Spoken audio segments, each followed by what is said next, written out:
Wrestling fans around the corner, around the world, I'm Dan Marty. I'm MJ in the house.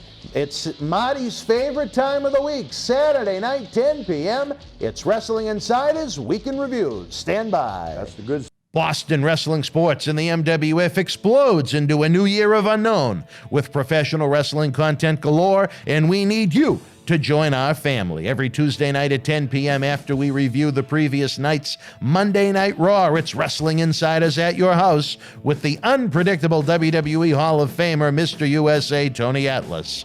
Wednesday nights after WWE, NXT, and AEW at 10 p.m., you never know who's going to show up on Wrestling Insiders Special Edition.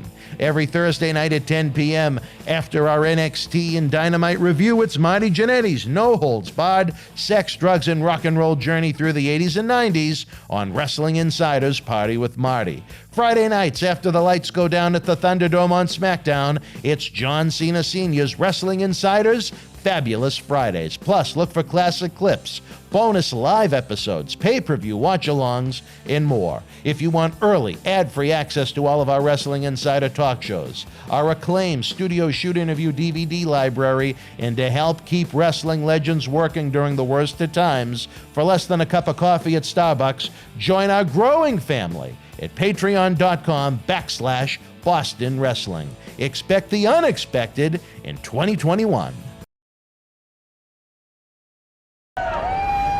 This is Mick Foley. This is Harley Race. This is Shelton Benjamin. This is Mr. Wonderful Paul Orndorff. This is the Monster Abyss. And this is Daniel Bryan. This is JBL, and you're watching the MWF. Be there live.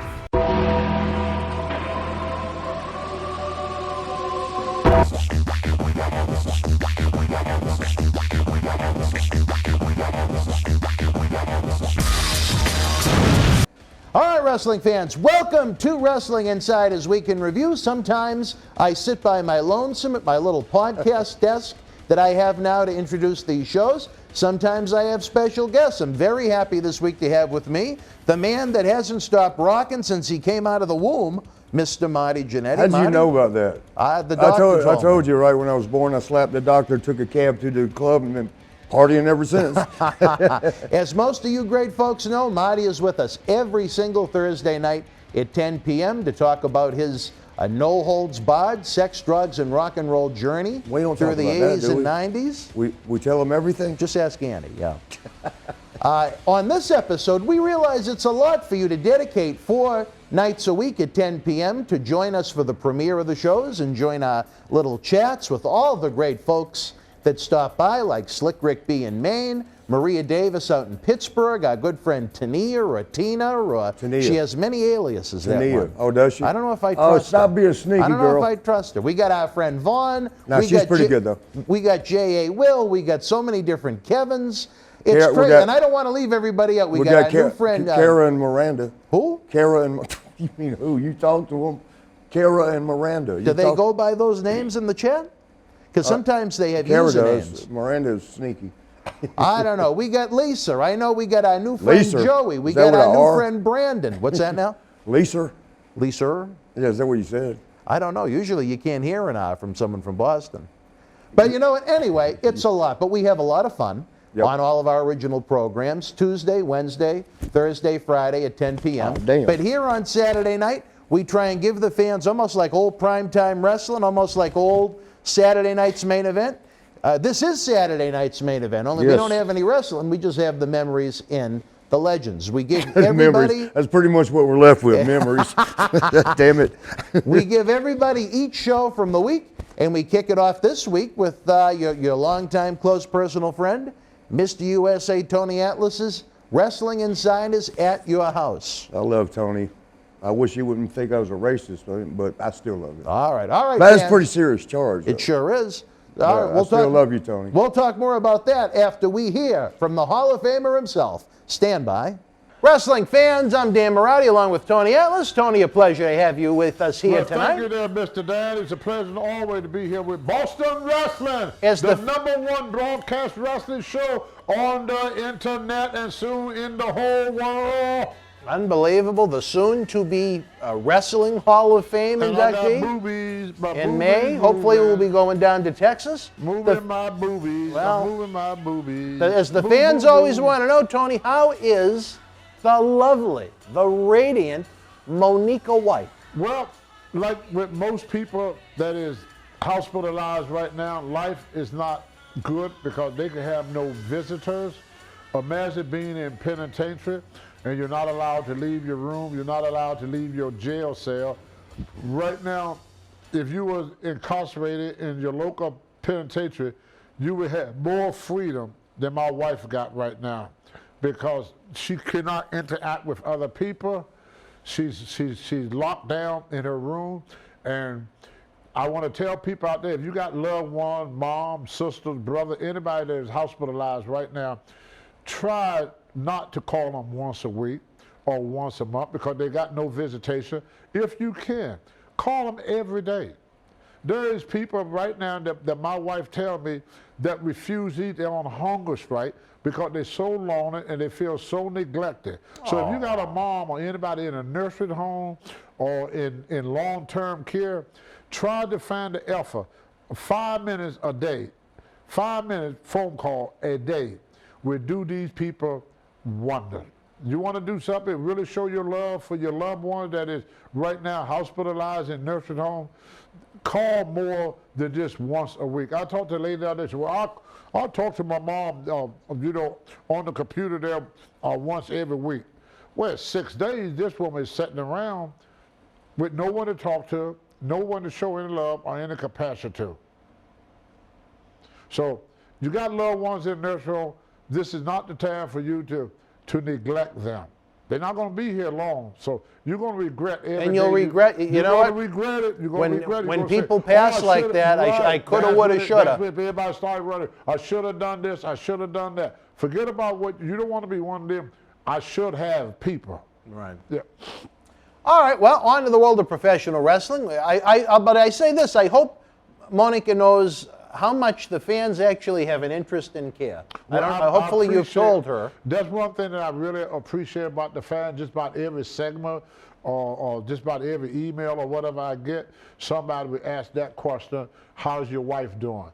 And I owe Monica my life. I would have died 31 years ago if it wasn't for Monica. I owe that woman my life.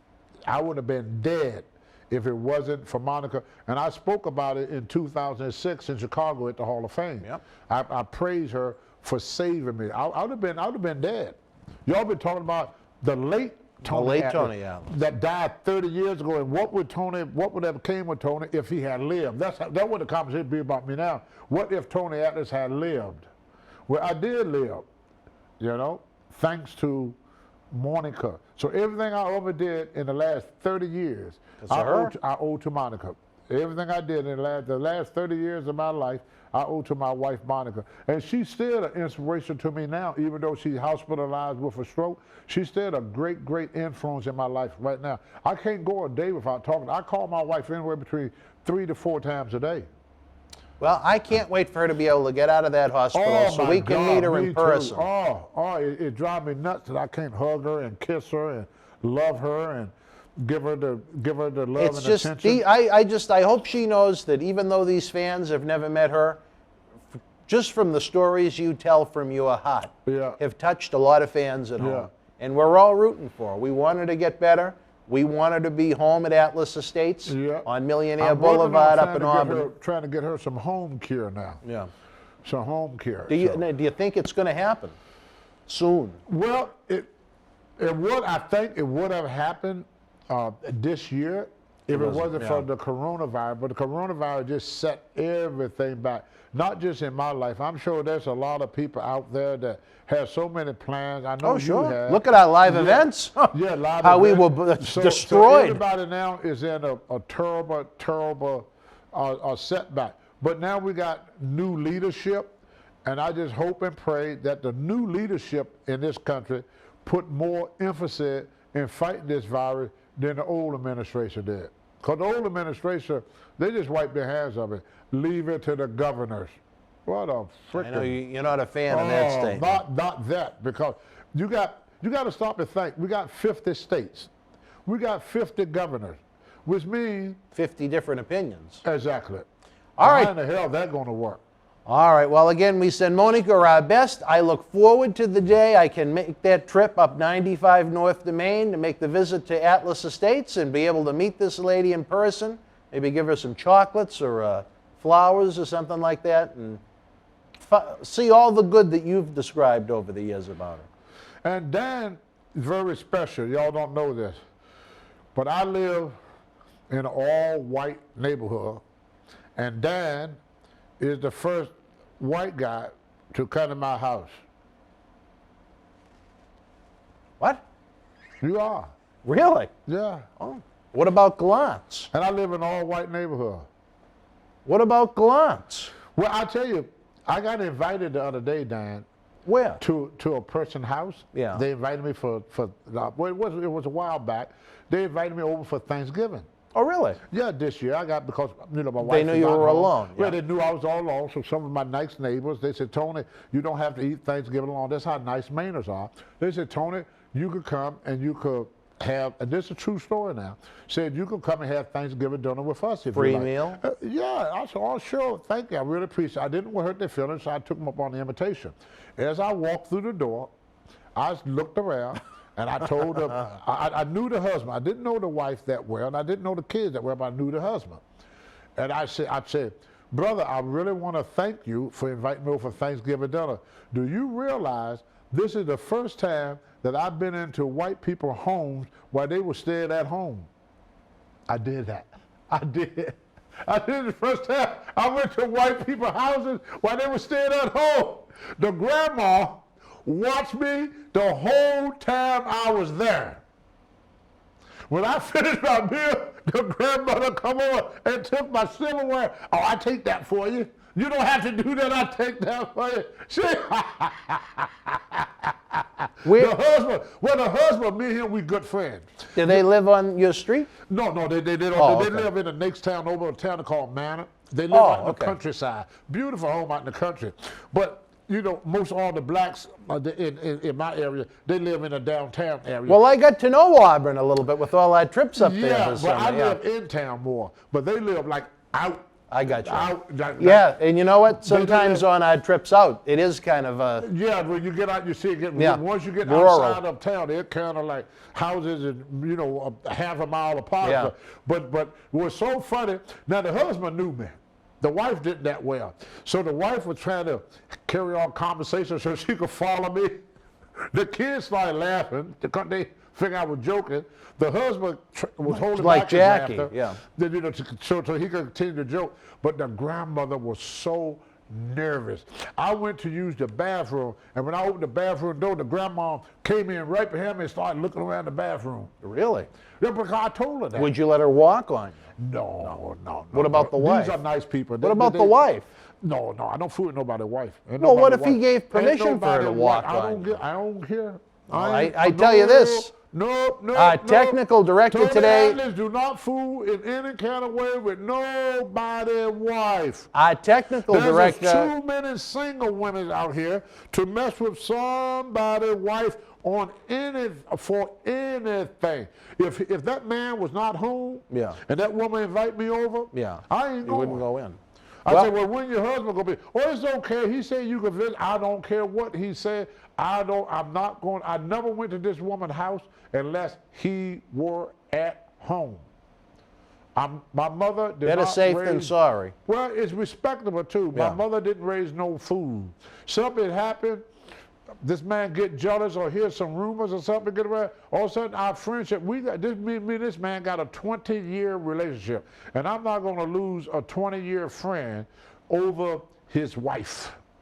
Well, I tell you, our technical director, Jackie, saw your part of your foot video for the first time today, and he was taken aback. He was amazed at your honesty in describing your fetish for women's shoes and being walked and stepped on and kicked. So, your honesty... See, you can't broad brush everything. Yeah. And that's what we got a bad habit of doing. Yeah. Like, I listen to Democrats when a Democrat do something, they say, well, they all do that.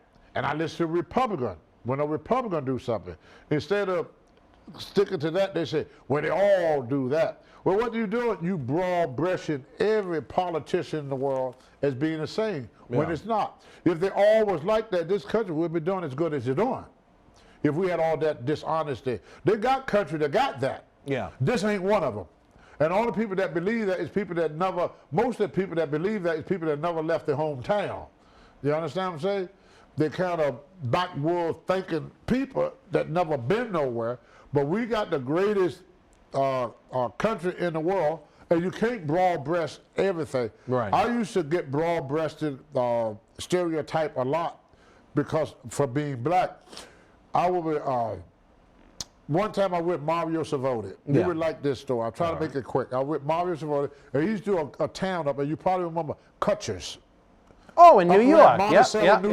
Up in that area. Cutchers, yeah. Yeah, Cutchers. It's a resort. Resort, yeah, old Cutchers Resort. So we were there one time, and so Mario somehow got the police department involved. And they're going to play a basketball game. The wrestler, Tony Rumble, was there. It would be the wrestlers against the police department basketball team. It was a fundraiser. Mm-hmm. The police chief went to Tony Rumble and said, you know this is unfair. And Tony said, in what way? Well, y'all got a black guy. And Tony said, well, don't you have a black cop? He said, no, we don't have a black cop that plays on our team. He said, well, it's not my fault that Tony black. He said, why, you want them to set out the game or something? He said, well, because I'm black. Did you know that Tony Rumble played college basketball? Yeah, I knew that. Oh, okay. Yeah, Tony told me. He was very good. He was. So he would say, well, let's just play the game. I said, well, let's just play the game. But they was nervous because they had a black basketball player. So the whistle blow. They give me the ball. I couldn't dribble. I couldn't shoot. Everybody on that court knew how to play basketball but me. You never played hoops? Not a day in my life. And they were worried. I played basketball one time my whole life, and that was the one time I played. Really? That was the only time I ever played basketball any day in my life was with Tony Rumble and them in Cutchers, and everybody was just shocked. And then one guy came up to me and said, you playing, right? I said, no. He said, you're not joking around? I said, no, I don't play basketball. He said, yo, you got to play basketball. You black. That's what he think. He's never been around black people. A lot of people, when people used to ride with me a lot, with my wrestling days, I would stick a Johnny Cash tape in there. Hey, you listen to this, Tony? And I go, yes, I like country music. But they figure because I'm black, I should be listening to R&B or something like that, yeah. Yeah. Well, all right, let's get into some of the topics. We call that broad brushing. Is that what they call it? Yeah. They take a brush and just paint everybody the same. Well, everybody is individual. Everybody's different. I've said this now. That's a perfect segue to the opening segment. Everybody's different. You know, since the beginning of time, there have been trillions of people that have walked this earth. Billions and trillions of people that have walked this earth since the beginning of time. Yeah. Not one person since the beginning of time had the same fingerprint or DNA. So how can we all be the same? Right. There have not been one person born. That's why the policeman could use your DNA to track to you. That's why they use your fingerprint. Right. Because it's only one. This fingerprint is only one, and there would never be another one. There was none before this one, and there'd be none after this one. And that's since the beginning of mankind. And to go with your DNA. So we all are different. All right, Tony, let's talk a little bit about that. I know several fans emailed us about the passing of the natural Butch Reed on Friday. We actually did a special episode Saturday night. If you want to check that out in the archives, again, our best wishes to the Reed family, his friends, his fans. But Tony, very interesting story that came to light over the past few days. Tyler Rex, who was part of WWE when you were with the company, I don't know if you heard about what happened to Tyler recently, or what happened with Tyler recently? The last I know about Tyler, he was on that show with the Gumphrey show, Greg Gumphrey. Yeah. He would work for Fox News. Well, Tyler Rex actually underwent a sex change operation and came out as a transgender. He is now, Stop! he's now female. Stop! I'm not lying. Come on now. I'm not. What do you think I'm making this up? He look like She-Kong. He now he goes by Gabby Tough. Stop it now. That's a joke. No, I'm not making it I up. just saw him on TV with the big beard and stuff on the Greg Gunker show on Fox News. No, you're talking. That's Brodus Clay. Oh, bro, Tyler- Tyler. Tyler Rex was more like a beach type guy. He had the long black hair and was really good shape. I think he was part of ECW I have to see when a you were picture there. of him to know who you're talking about. Well, I tell you, Tony. But they just called the big guy Rex at one time, right? No, but they called him a brontosaurus, I think. Brontosaurus, Yeah, yeah. yeah. That's what I thought you were talking about. Could you imagine that? No, I could not. No. 6'6", 350 pounds. What do you call it? It was She-Hulk. He'd be She-Kong. Well, like yeah. King Kong, he'd be She-Kong. This big brute. Ah!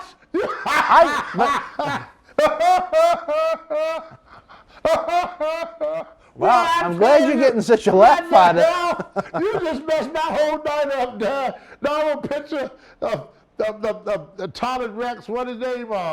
Brodus Clay. Brodus Clay in drag. That's his fucking No, you got the wrong guy. I didn't know. What did Tyler Rex look like? He had kind of like braided, long black hair and. Kind of mulatto looking kid? Yeah. Tall? Yeah. And he underwent a sex change operation. And I believe he's the first professional wrestler to do so that I know of. It's I would have never. Very interesting story. It's damn sure. I used to travel with that guy. I never dawned on me. So he's gay. I don't know. You know, I never would have pictured him.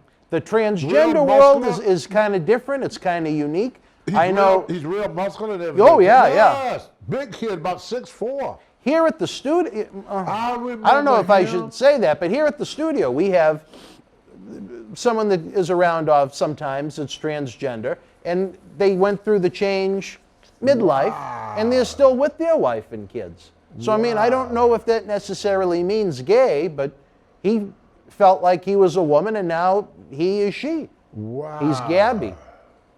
And I have not heard of any other wrestler going through that change. Is Vince using them? Or? Oh, no, he's long gone from Vince. Yeah, because he was back in 2008, 2009 with me. Yeah, exactly. Tyler Rex. What a unique story it would be if he was still under contract to WWE. Wow, You'd think they could take advantage of that. But he don't look the type.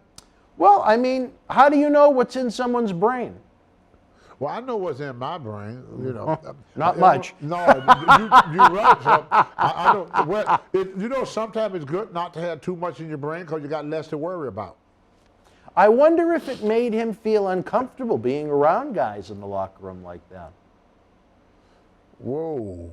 You and you know what? There's several ways. I almost wish Dr. David Reese was here. You could look at it as, geez, maybe he was horribly uncomfortable being around guys like that. You should get him to. Or maybe he was or she was in a situation where a phone conversation with him and get his side of it. It was like a buffet with all the guys walking around naked. If she is gay, I don't know if she's gay or not. That's what you just said. Some people just feel more comfortable cross-dressing, but have no desire to be with a man. They just. But for her to go through the process of actually having the sex change operation, that's a major life event. Well, he's a big kid too. He's about 6'4". You got to go by she now. But I mean, have you ever heard of any transgender wrestlers that are kind of done a closeted, or because I don't know of any. I don't even know any transgender people. I know some transgender Nobody people. that had that changed over. Well, it's just one of the more unique stories in professional wrestling. Well, I had one experience with some transgender one time. What happened? Let's hear this. We was in underground Atlanta. Oh, here, underground. Oh, boy, I love this one. Keep going. Did you hear about this? Yep. The underground Atlanta. Tina Turner was ready to have you take out Ike Turner at the nightclub. Yep, and she wanted to talk to me. And my buddy Fred said, "Oh, don't wait for her. You go. Come on and go with me. I got 2 hot chicks just ready to go." So I said, "Yeah." I said, "Ain't nothing gonna happen with me and this woman anyway. She just want to talk to me." I said, "But these ladies, they're gonna give it up. You know, they ready." Freddie said, "They're ready. They're ready to do it. They're ready to give it up." I said, "All good." I said, "At least I don't have to stay up all night trying to talk myself into somebody's bed." I said, these girls are willing. So my buddy went and got the car and pulled it around the front. The girls were already sitting in the back seat. I got in the passenger seat, the front seat. We get to the hotel, the Passport Inn in Jonesboro, Georgia, which is maybe about 15 or 20 mile drive outside of Atlanta. So I've been drinking beer all night, so immediately I had to go use the bathroom. While I'm in the bathroom, I hear this deep voice saying this: "I thought you knew." And Fred is hollering, "Tony, help, Tony, help, help, help." So I peeked through the bathroom. I'm still urinating, you know, trying not to pee on the floor. Yeah. But I had to peek That's around usually the a corner. good thing. Yeah, I peeked around the corner so I could see what he was talking about. Well, then I saw it. They had breasts like a woman, face like a woman, everything like a woman, except that the toolbox was the same as my toolbox. So one was trying to hold Fred, and the other one was trying to ram him, and the one that tried to ram him go, "Oh, so you like to get rough. You like it rough a little bit, do you, Fred? Tony, help me. Tony, help me." And so I come out the door, and they go, "Oh," because I had my shirt off. They go, "Oh." And I said, "Look, I don't want to kick your asses." I said, "But y'all fool her." I said, "Here's $20 a piece. Here's $20 a piece. Why don't y'all go to the front desk and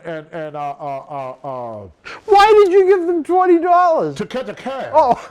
I wasn't going to take them back. After I found out, you know, after that, I called. Oh. But yeah, because I was horny, I wanted to do something. I found out these 2 guys, and one was bigger than me, you know, between the legs. So, How do you know? They just whipped them out? Yeah.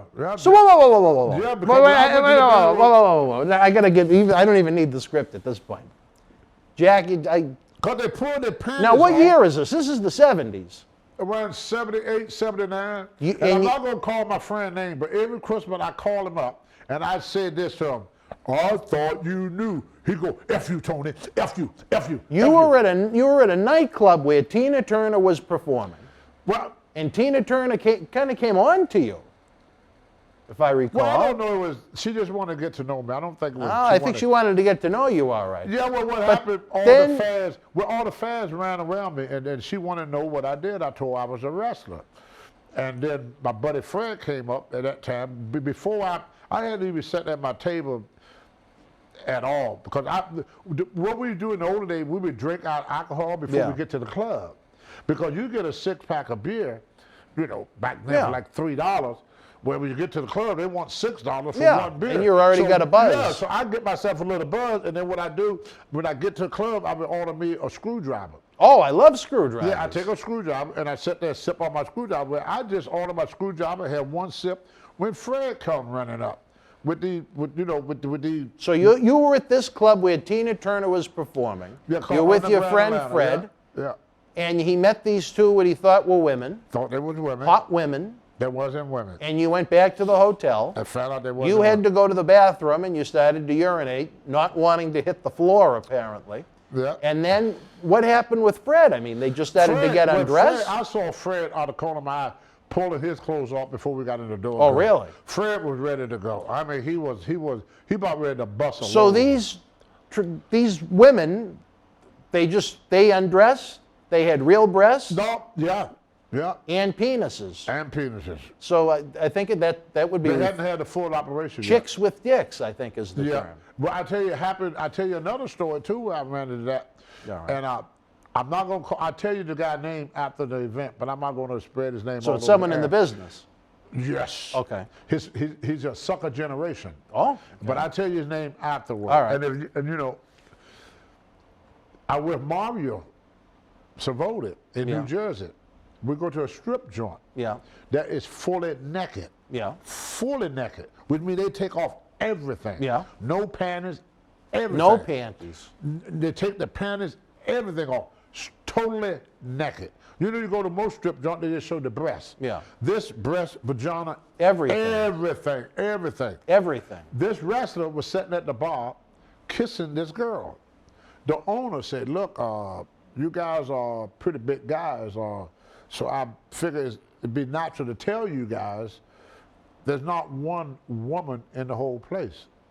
And I go, wait a minute. I said, they got vaginas, it looked like to me. He said, everybody here had the full operation. All the dances? All the dancers Oh, my Lord. was guys. He said there's not a woman in the whole place. My buddy is kissing, licking the neck and kissing them, having a good time. She's playing with his pucker, everything. And so I turned to Mario Savoted, and I said, Mario, should I tell him? And Tommy Savoted, you know Tommy. Yeah, yeah. Nah, don't tell him nothing. You spoiled the fun. And right now today, he do not know that was a man that he was with. Get out of town. He never told him. figured out? He never knew? Never told him. Never told Oh him. my God. You want to hear a funny one? I don't know if this story came from Tony, or do you remember the Pink Assassin, Bobby Shoop? Yes. It would involve Sheiky Baby. And I don't know if it was the nightclub where Tony bounced, but Sheik was in town, and you know, he Hell Kitchens. What's that now? That Hell Kitchens. Kitchen. No, the Combat Zone. Combat Zone, but no, he worked at Hell Kitchen. That was the name of the Oh, club. that was the name? Okay. Yeah. So she had this, was with, you know, getting with this lady, and then they had to explain to him that she was, I don't know if she was transgender, cross-dresser, whatever the term may be, Yeah. but Sheiky Baby was a little disappointed, but he went, how about just a blood job? I believe it. He's horny now. He's horny now. I was talking to a guy the other day that I knew several wrestlers. Yeah. Like when we went to Japan and stuff, they couldn't get the Japanese girl. I had wrestlers that is straight try to come on to me. They were that horny. Well, it's an interesting business we're in, Tony. I say this, I wish Tyler Rex the best. I hope. In fact, a little midget told me that wait a Rufus R. Jones. A midget? Yeah, he shared a room with Rufus R. Jones, and Rufus tried to climb on top of Who him. was the midget? He was a black midget. Haiti Kid? Wasn't Haiti Kid. I know Haiti Kid. God, he was with Vince too. But we was doing a thing for the Youth Foundation or something down in New Jersey. And Rufus tried to violate the midget? Yeah. Yeah. The midget got drunk and fell asleep, and Rufus tried to stick him in his sleep. Rufus was going to roofie him. And Rufus told him, you probably like big dick. You probably like the big dick. And he said, I don't like big dick, little dick, no dick. And he said he went and slept in the hallway because Rufus wouldn't leave him alone. That's a horrible story. We were going to rape. Well, didn't Rufus whip it out near you one night? Yeah, he would. Yeah. Some of them guys, when they got real horny, They didn't care. cause they had this idea. Well, let me ask you this. Do you think maybe deep down they were bisexual human beings? They were just horny. They were just straight men that wanted a physical body. Because the mentality is, it's just like that's why men get raped in prison. They're not gay, but they feel if they're doing it to you, then they're not. You're only gay if you're on the receiving end. Like how the Sheik had to humble people in Iran. Yeah, he don't think that's gay. No, he said there it was only considered gay if you were the one. Getting it. Right. So there's a lot of people here that got that. I know a lot of them know. Well, I've never been to Iran. Right. It's in my book about Red Eye Hinton. This got nothing to do with being Who? gay. Red Eye Hinton. Who is Red Eye Hinton? He was a wrestler? He was the Grand Wizard of the KKK in the Clifford Falls, Covington area back in the 50s and 60s. Yeah. He was a farmer, but we call him Red Eye because one of his eyes, the white part was red. Or something, what you call that when your eye get red? He had one eye, and the white part was red. I can't think. Yeah, I know what it is. cataract. I can't think of the term. Cataract or something. You know, now is, you know, we didn't know what it was then, but you know, now people had that problem. His last name was Hinton. Hinton. And he had two brothers, Ron and Harold Hinton. And Harold Hinton would talk like this. Hinton, I'm gonna come and I'm gonna whoop your black ass, boy. Big old muscles on that, boy. In fact, I wrote about them in my book. I don't remember that Stabbed part. me in the back with I was fighting his two boys, and I got stabbed in the back with a pitchfork. He stabbed you? In the back with a pitchfork. Really? Yeah. And what happened there, when I got a fight first with his two sons, Harold and Ron. Because what happened was, they called us over to haul hay. Yeah. Because that's how country people make their living. Well, most people didn't have money back in them days. So when you work for them, they would give you something.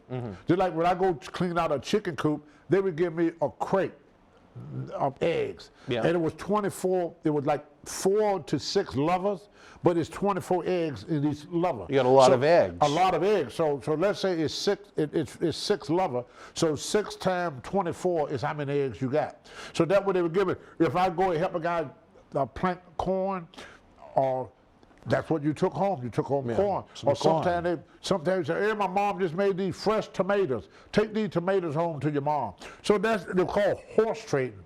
Because people up in the Appalachians, Allegheny Mountain, the Blue Ridge Mountain, they didn't have money all the time, you know? So they would trade off. Just like I would come and do some work on his farm, where he would come to my mother's house and do some work on her house. You see what I'm saying? There was no money exchange. Nobody had no money to exchange. So one time we had them haul hay. Sometimes you exchange goods. Right. And sometimes I would go work for them, and they got some old hand-me-down clothes that their son used to have, but it's too small for him now. So they didn't have a Goodwill or nothing to donate your clothes to. They had a Salvation Army, but I don't think Goodwill was right. So they would give it to poor families, you know, the leftover clothes. You know, with their clothes, we took them, you know. And so anyway, make a long story short, I got in a fight with Harold first, because I started making fun. It was my fault. I started making fun of the way he talked. He goes, boy, you better move that damn hay and stop throwing that hay up here where I can't get it. So I said, well, I do the best I can. So he got mad at me. He jumped down off the trailer and he punched me. So he punched you? So I punched him back. Then his brother Ron jumped in it. So I started fighting both of them. Well, I was a pretty good little scrapper in my day, so I started beating both of them. So all the older black guys that worked in the field with me, they come up and they go, man, that's good. You whooped both of them. That's good. So I walk by the neighborhood and everybody said, hey, don't mess with that kid there. I just saw him beat up the 2 Hinton boys. So I was kind of like a hero among in the black neighborhood. Because you took out the man with the strange voice. No, because I fought a white person. Oh, okay. All right, that makes sense. Days, yeah, brother, that didn't happen. That wasn't. I beat up 2 white people. Now I was a big hero. Yeah. In the black neighborhood, to be somebody that would stand up to white oppression. Then Red Eye Hinton came by and said, Tony, I got a small field that I need you to help me with. Yeah. So it was just him. When I get to the field, his 2 boys are there. Oh. So, you know, I'm taking the hay with the pitchfork, throwing it on the trailer. See, some people, later on, they came with the hay bale, you know, with the hay bale. And I'm throwing the hay up on the wagon and everything. And so he's sitting up on the tractor. He's a big, fat guy. And he's looking at me, chewing tobacco. And the tobacco juice used to run down the corner of his mouth, right all that nasty. You know, the tobacco juice and food would be on his shirt.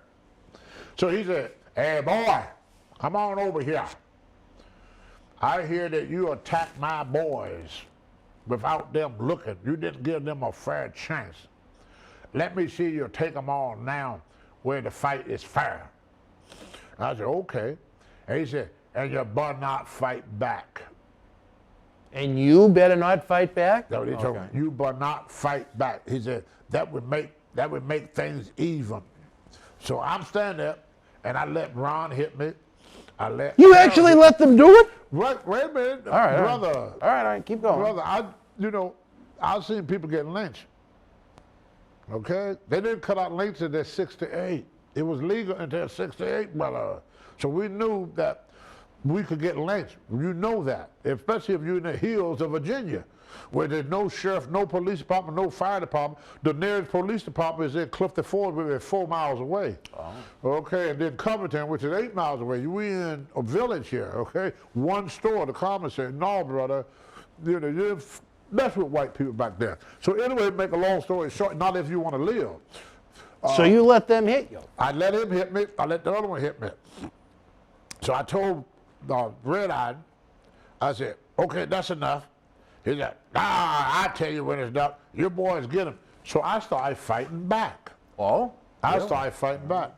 He got down off the tractor, got behind me, and took his pitchfork and stabbed me in the back. How deep? It hurt like hell. Really? It hurt like, I think if I was heavier, he would have killed me.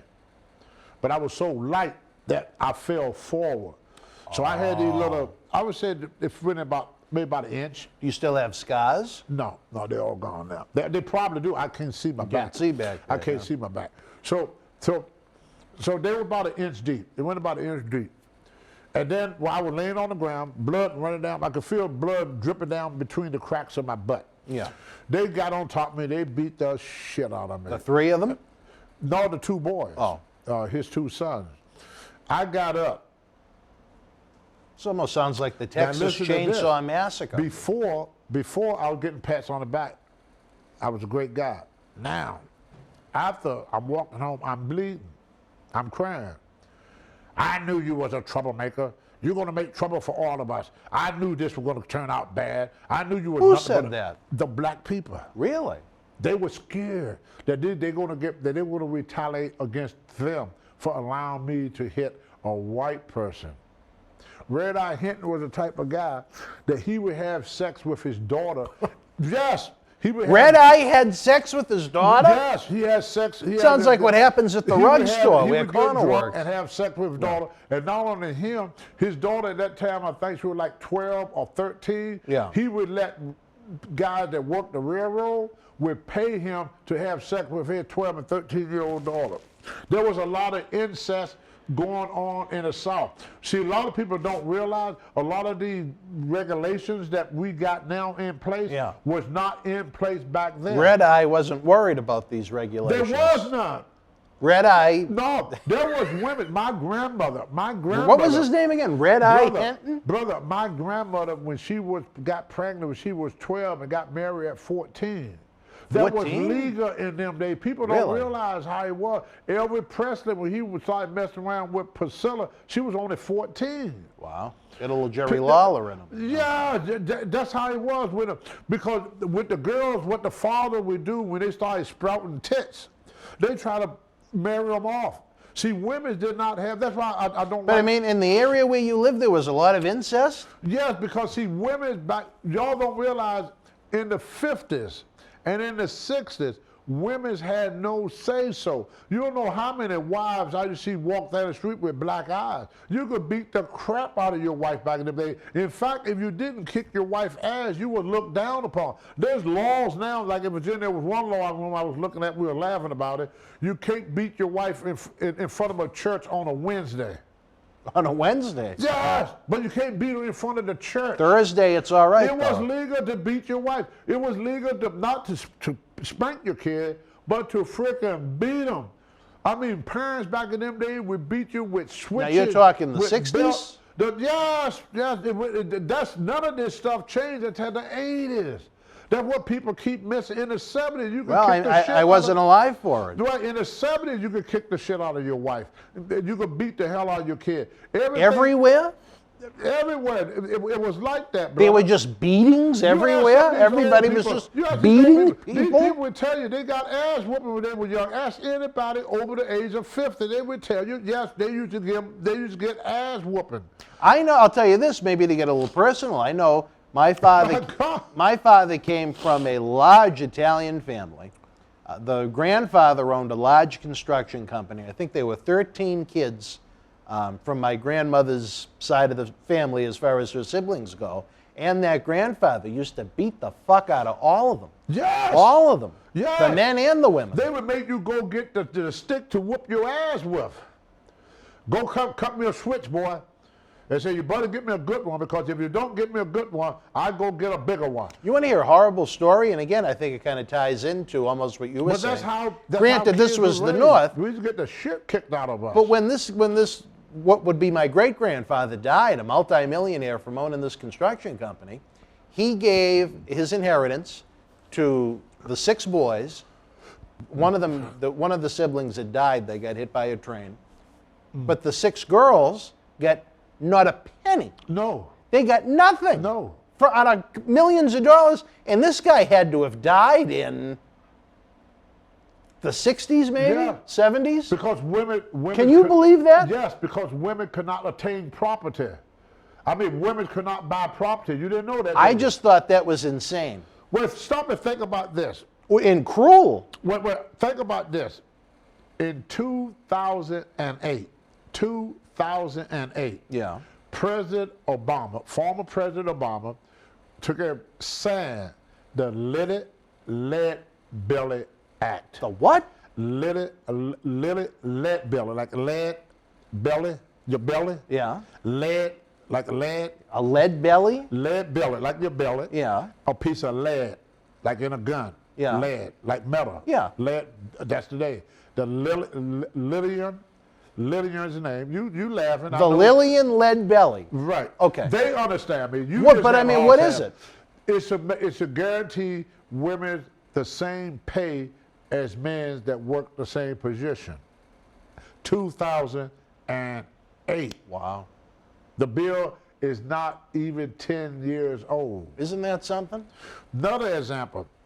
I've always said this. People ask me about racism in wrestling. We got about a minute and a half.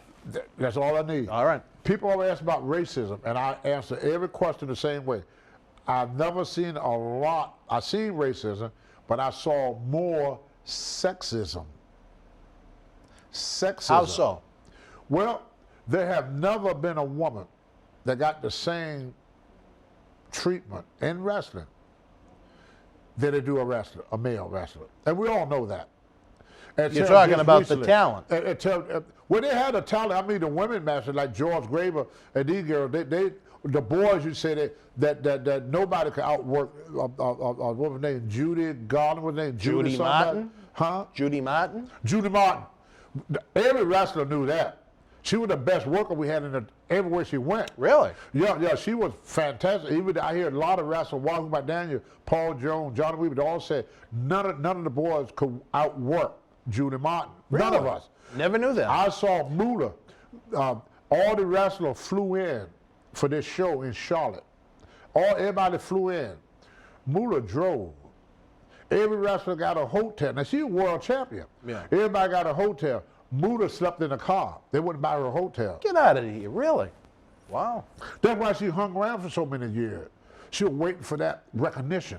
And how old was she when she got recognition? Give you another example. God. Again, we're running out of time. But I give you the best. I give you the 2 best examples in the world. real quick. Hillary Clinton. Yeah. Who did the cheating, Hillary or Bill? Bill. Who got the blame? Hillary. Jeffrey Timberlake and Janet Jackson, Super Bowl incident. Ripped off her exposed her breasts. He did it. Yeah. Who got the blame? Janet. That's how we do. We do that now. Like I watched a wrestler. A wrestler had a girl in every town. This one girl wait for this wrestler. He called a girl. They called the wrestling women that loved them. Tribal, bought them food, got them a hotel, did everything for them. They were like a wife on the road. Did more for them than their own wife. And what they call them, arena rats. Call them cunts, douchebags, all kind of these names. That's a little cruel. Yeah, but we do that now. Look into not to get into politics. Who is the person that everybody picks on in politics? Nancy Pelosi. Why does everybody pick on her? Because she's the first woman to hold that position. Oh, all right, Tony, we're running out of time. Speaking of the first person to hold the position, Tyler Rex, we wish her the best. You know, hopefully she's going to have a happy existence going forward. It's a. I'm gonna tell you something though. No offense to him. Yeah. He's gonna have a hard time getting laid. Well, I'm not. He should have kept that. That's not penis. my point. He should have kept that penis so he could whack off. You think he? But he's 6'4", muscular, got a chin like Sergeant Slaughter. Are you freaking ribbing me? Who gonna lay that? I mean, he was nice looking as a man, looked big and rugged. But a big, rugged-looking woman with a chin like Sergeant Slaughter and wears freaking size 14 shoe and 6'4", you got to be into a lot of kinky stuff to lay him. He know what? Have a hard time getting laid. He should buy him a dildo or something.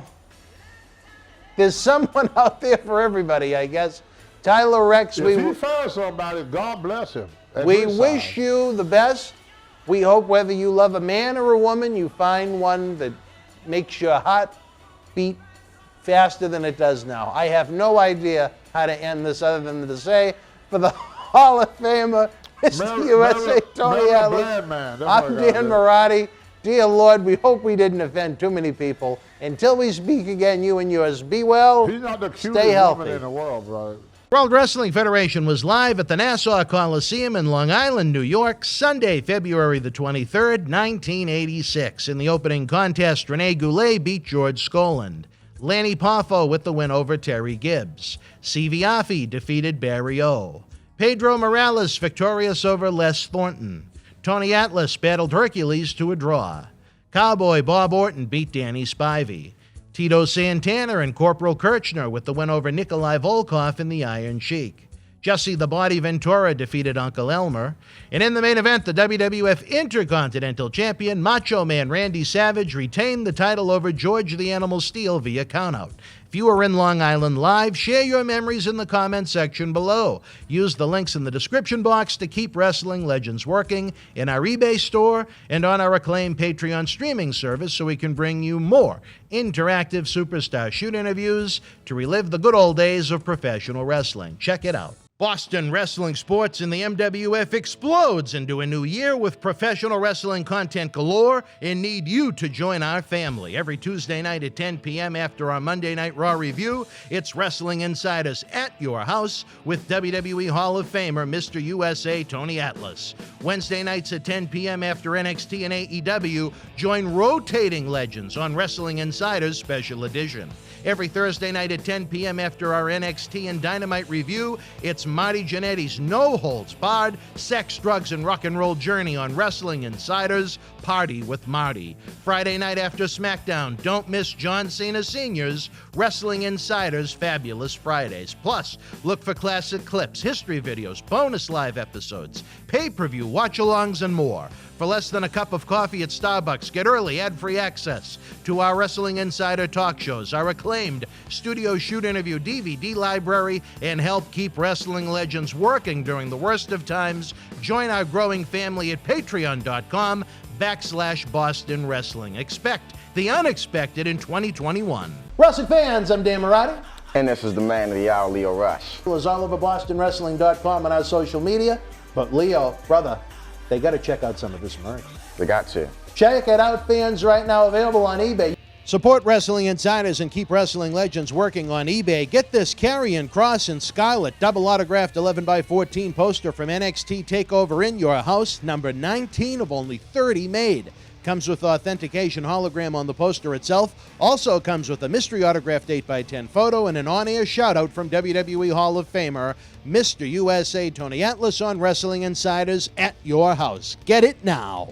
All right, wrestling fans, welcome back. I tell you, Tony's journeys are almost like yours. The GPSs in your heads work a little bit different than everybody else. Yep. Tony goes from Auburn, Maine to Boston, but somehow winds up in Chicago first. I've done He that takes before. some interesting routes to get to the point of his stories. Oh, right. But that's what makes him so much fun. I can't guess. say nothing. You know, you No, you're asked me just one. as bad. He'll ask me one question and I answered 30.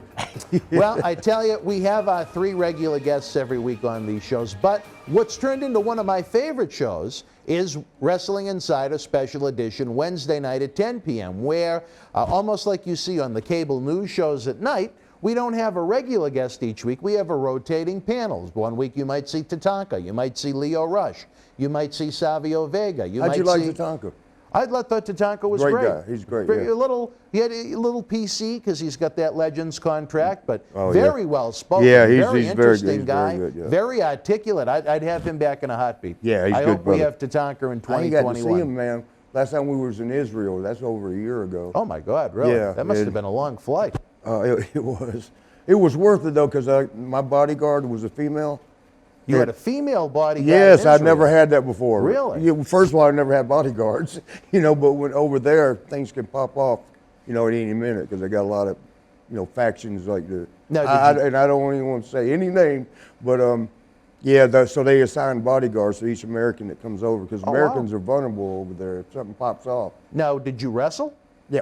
Really? Devon Eric's, what's his name, the one that's still around, barefooted. Oh, didn't they do like a retirement Yes, match that was for a him or retirement, something? yes. He did a six-man with his sons, Yes. Kevin, Yes. Marshall, and I can't think of the other son's name. But I can't either, but he was stiff. He arm dragged me. Oh, My you damn worked? You actually boots worked almost them? came off. you worked the Von Erichs? Yes. Oh, I didn't know that. I Yeah, didn't we know did the you were six-man opponents. tag that was it. Oh. That was his retirement thing. Fans, the things you learn on a late night Saturday night here on Wrestling Insider's Week in Review. You even get a little fresh original content, but you want to talk about original. Coming up next, we're going to go back to this past Wednesday's Wrestling Insider's special edition. The guest this week, your buddy, Nasty Boy Brian Knobbs. Oh, nasty. We had to get him a special seat because he couldn't You know fit what? comfortably in this Yeah, I one. heard him. I mean, I've gained weight because my ankle. Yeah. I can't work out. I mean, I am. I'm sitting in the chair doing this. I can do some push-ups on my knees, but I don't can't. think Knobbs is doing that right now. I don't think he Knobbs does. is, No, he's doing this with eggs He and beer. deflated quite a bit when he got ill. I mean, he was very, That's he what I almost heard, looked yeah. sickly. He was so They thin. scared me. I was worried about losing him because he got bad. And then he showed up at the studio and took 2 chairs. he wasn't, he was not the thin Brian Knobbs anymore. But wrestling fans, it's that time. What about Sags? How was Sag? He was very well spoken. Built- He looks like he could go now. Well, he wanted to do the shoot fighting. He was going to Did he do really? that. Yeah, he wanted. He's At a what bad. point? It's a bad boy, man. I know that, but at what point did he want to do the shoot I don't fight? know. About 5 years ago, I heard he was going to get into it, and I was thinking. Even at his age? That's what I was going to tell him. Like, Sag, you're a little gotta bit be, older yeah. now. Well, that's a strong raw man. When we all lived up in Minneapolis, AWA days. Yeah. Kramer, I think was his name. There was an asshole quarterback the Vikings had. We'd always go to this place, Eddie Webster's. It was across the street from where we lived. It was real easy. That quarterback, I think it was Kramer, something Kramer. He was a fucking prick. And he smarted off at me one night, and I snatched him. And the Buffalo Bills, like their football players, I'm sorry, that was with Jim Kelly. Minnesota guys, they come and pull it apart. They mainly got him. They wore his ass out. But Sags is the only one that had me. God damn, I couldn't move, and I was angry. Right? I mean, he's just like vice grip me. I couldn't move. I'm like, that's raw bones. That's not shit you get in the gym. That's raw bone strong. I That's tell you a this, blessing. the fans that have seen it have seen Jerry, another articulate individual. He's got some great stories, great memories. But right now we're going to go back to this past Wednesday night when we were joined by Nasty Boy Brian Knobbs. Stand by. All right, wrestling fans, welcome back. Brian and I have had a lot of fun. Of late, we remembered some great legends that we lost. We talked about our 9th annual Paul Bearer Holiday Headlocks Toy Drive, Cyber Initiative. We talked a little bit about how the Nasty Boys wound up in WWF, a little of their history. Now we're going to dive into the year that was 1991. Big year for the Nasty Boys. Yes. Certainly, not only just for the Nasty Boys, but for WWF in general. 1990, business kind of went down a little bit once the Hulkster went off to Hollywood, but some guys were given notice in the fall of 90. Some new faces were brought in to try and freshen the product up, including Knobbs and Sags, the Nasty Boys. Let's kick off 91 on New Year's Day itself. A tour had been wrapping up. On a plane ride home, I guess a good friend Bobby Heenan had a couple too many, and they couldn't revive him. He was unconscious. They brought him to the area hospital in Tampa. When they revived I wasn't him, on that flight though. I remember it happening, but I heard about it. You weren't on that flight. No. Were you living in Tampa at the time? Yes. You were? Okay. Yes, we were there since '88 when we went down to wrestle for Steve Kern and Mike Graham for Florida okay. Oh, Championship. that's right. You were in Florida. Yeah. The doctors asked the police to open his bag. They found a couple of pipes and 48 grams of weed, and poor Bobby was embarrassed and arrested. Now, not that 48 grams of weed nowadays, Yeah. people would grin. Now it's but nothing. Would back in 1991, was it something that the boys started to worry about a little bit, being caught with something like that on the road, or no? No. No. Different night, someone just got caught. No, it was, back then it was like we were rock stars. So, Right. And Triple H said that to me. I said, well, it's true to the guys today, go up to play Nintendo. And he goes, yeah, Knobs. He goes, it's so different. He goes, when you guys were in, it was like you were rock stars and rock and rollers. I said, well, that's why I got into business, because it was, in that kind of, atmosphere all the Yep. time, so, but yeah, it was definitely that kind of atmosphere, and, we were just glad that Bobby was okay and everything, Royal Rumble 1991, we discussed it a little bit. Orlando, Florida, great opening. No, Tag team. Miami. What year was Orlando? Orlando was 90, I think. See, you Yeah, caught me. yeah. You caught me, brother. You're good. Yeah. Because I can't see without my glasses on very well. No. Great opening contest between the Rockers and the Orient Express. Yep. How did it come to be that we discussed that you were one of the final three with Hulk Hogan and Earthquake. How was it that you came to replace the Honky Tonk Man and not Jerry?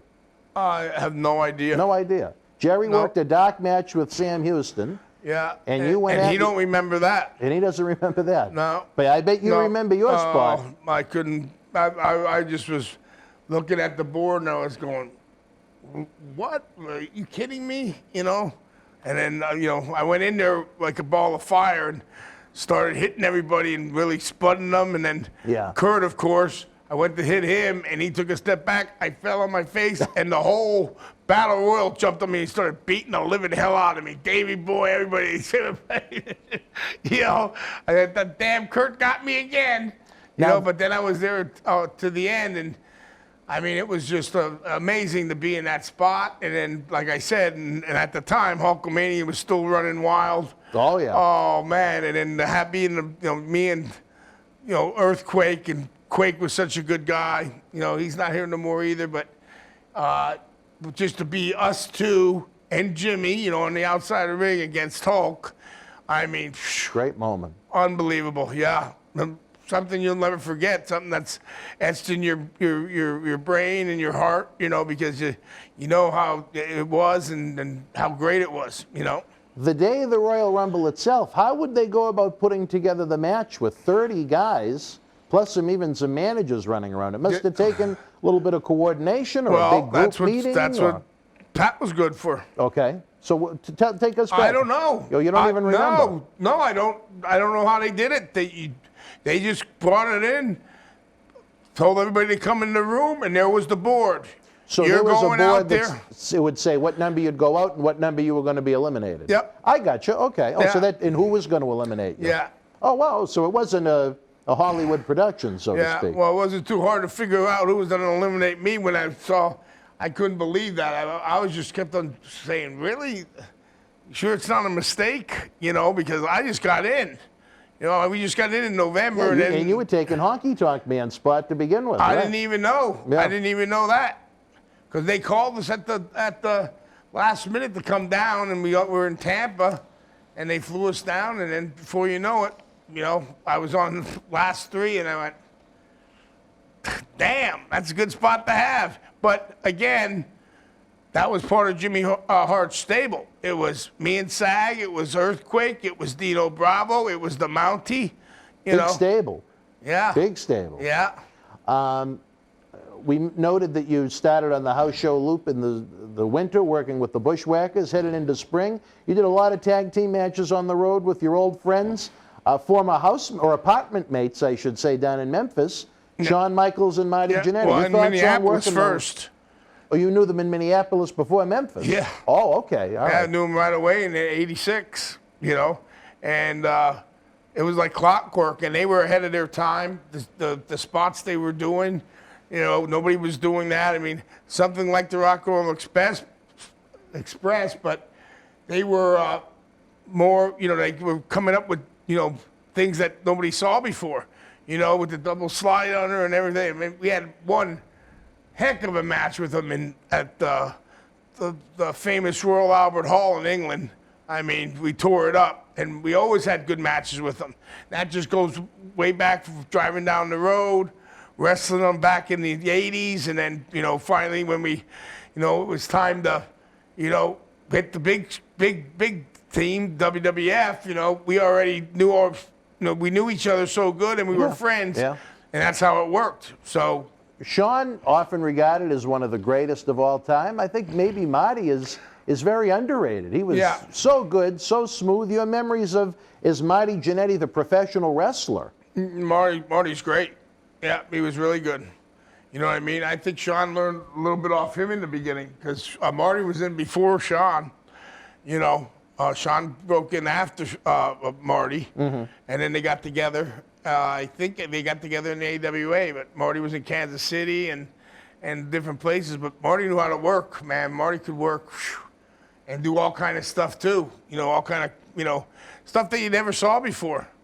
You know, this was back in the AWA days, so not too many people. We came on ESPN, but everybody was watching either NWA down south before turning to WCW or WWF. Right. And then if you're in Texas, you were watching Devon Eriks, you know what I mean? And then Bill Watts had the Louisiana territory. So there were still different territories, but the two top ones at the time, or three top ones, were AWA, Vince, of course, WWF, and NWA. Right. And people like working with AWA because you would have off in the summer. You know, you'd work in the winter, so you would actually have a couple months off, which was good because when you were on the road, you're on the road, you know, and you're not home a lot. You're working, making money for the family, you know. January 21st, 1991, house show, Nasty Boys Bushwhackers. This one just happened to be in the world's most famous arena, Madison Square Garden. Your memories of the mecca of professional wrestling? No, unbelievable. Still the best place to wrestle. Because you know, Madison Square Garden, you can't take that away. So whenever you wrestled at the Garden, it was special. Whoever you wrestled, you know, I mean, it was special. It was Madison Square Garden. And there, you know, just like the Boston Garden, I mean, there was a couple all on the Northeast. There was the Spectrum in Philly. Yeah. Then you had Madison Square Garden. You had the Boston Garden, and even the Nassau Coliseum was kind of, you know, great. Always drew, always sold out, and you know, I mean, Boston Garden's like a legendary. Oh sure. The old Garden. The old one, not the new one. Yeah. New one's like a big warehouse. Some big rats crawling around in the back of the old Garden. And they worked at the hotels too. Got me with that one. I'm not saying nothing. Annie still, I played the fifth. Annie claims she's the only one that can put a smile on Greg Valentine's face. I plead the fifth. No comment. Stan Lane. That's my brother-in-law. Stan Lane was known as the man with the educated feet. Annie was known as the woman with the educated tongue. She could do Olympic-style push-ups with it, but that's all right. Wonderful human being that got the boys a good deal at the hotel. Yeah. And you need that on the road, especially with how those expenses went up. And it was so close to the airport, and the Hilton's, you know, can't beat the Hilton. No. You know, it was a nice hotel, nice bar, you know. It did have a nice bar downstairs.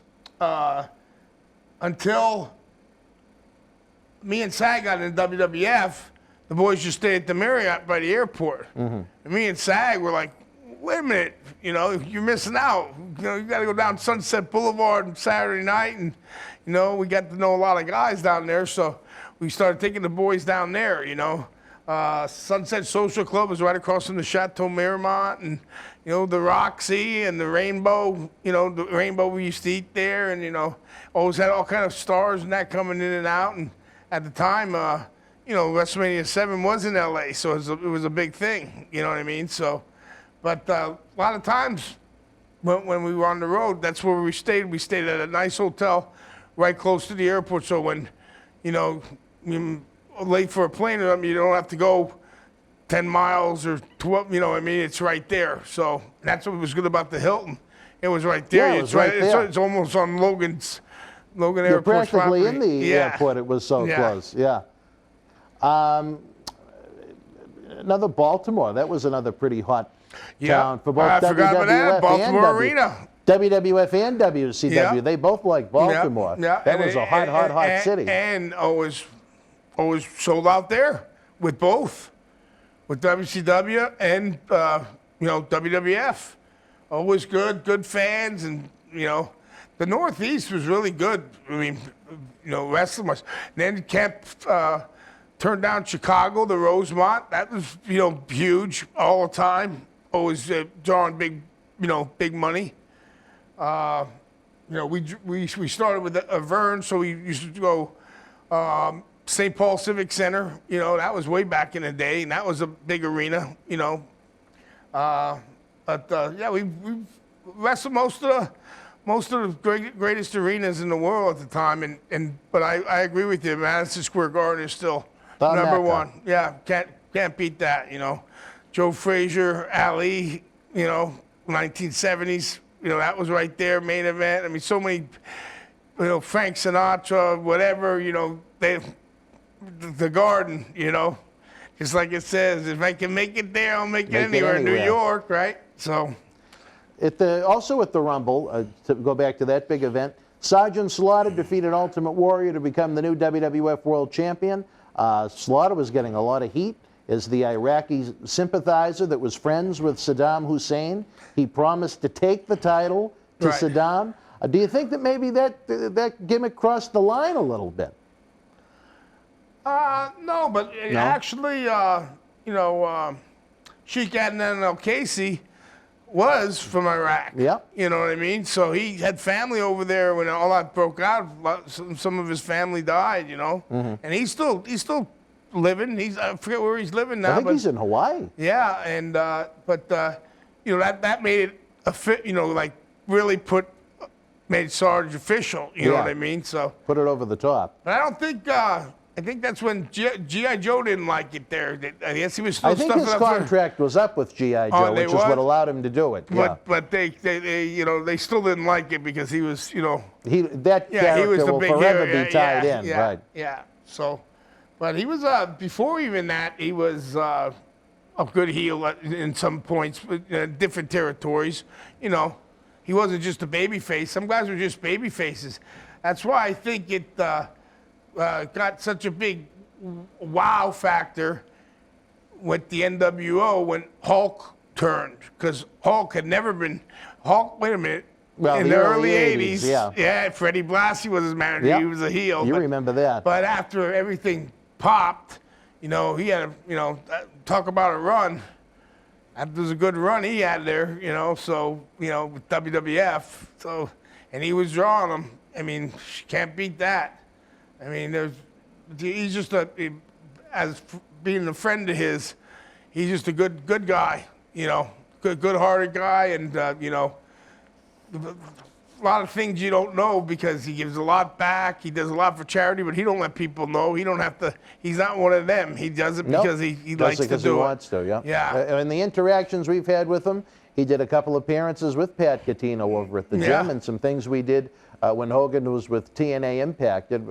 One of the classiest guys I've ever seen with the fans, I'll say that much. Yeah, definitely. Gives every fan a great experience. And then John Cena, I mean, look at he made the mark with the Make-A-Wish. I mean, he does so much stuff with Make-A-Wish. I mean, you got to just take your hat off because you got to give back. I mean, you can't just you're in this business, you become famous, and you got to give back. I mean, I do Children's Hospital, I do Make-A-Wish, I do different stuff. Just like he asked us to come up for the Paul Bearer event. I mean, how could you say no? I mean, Paul was such a good guy, and it's for such a great cause, and you're actually an asshole if you don't want to do something like that. Yeah. Because you got to give back. You know what I mean? I mean, there's some people that maybe don't like doing it, but me and Sag were never like that. We always like to, do what we can.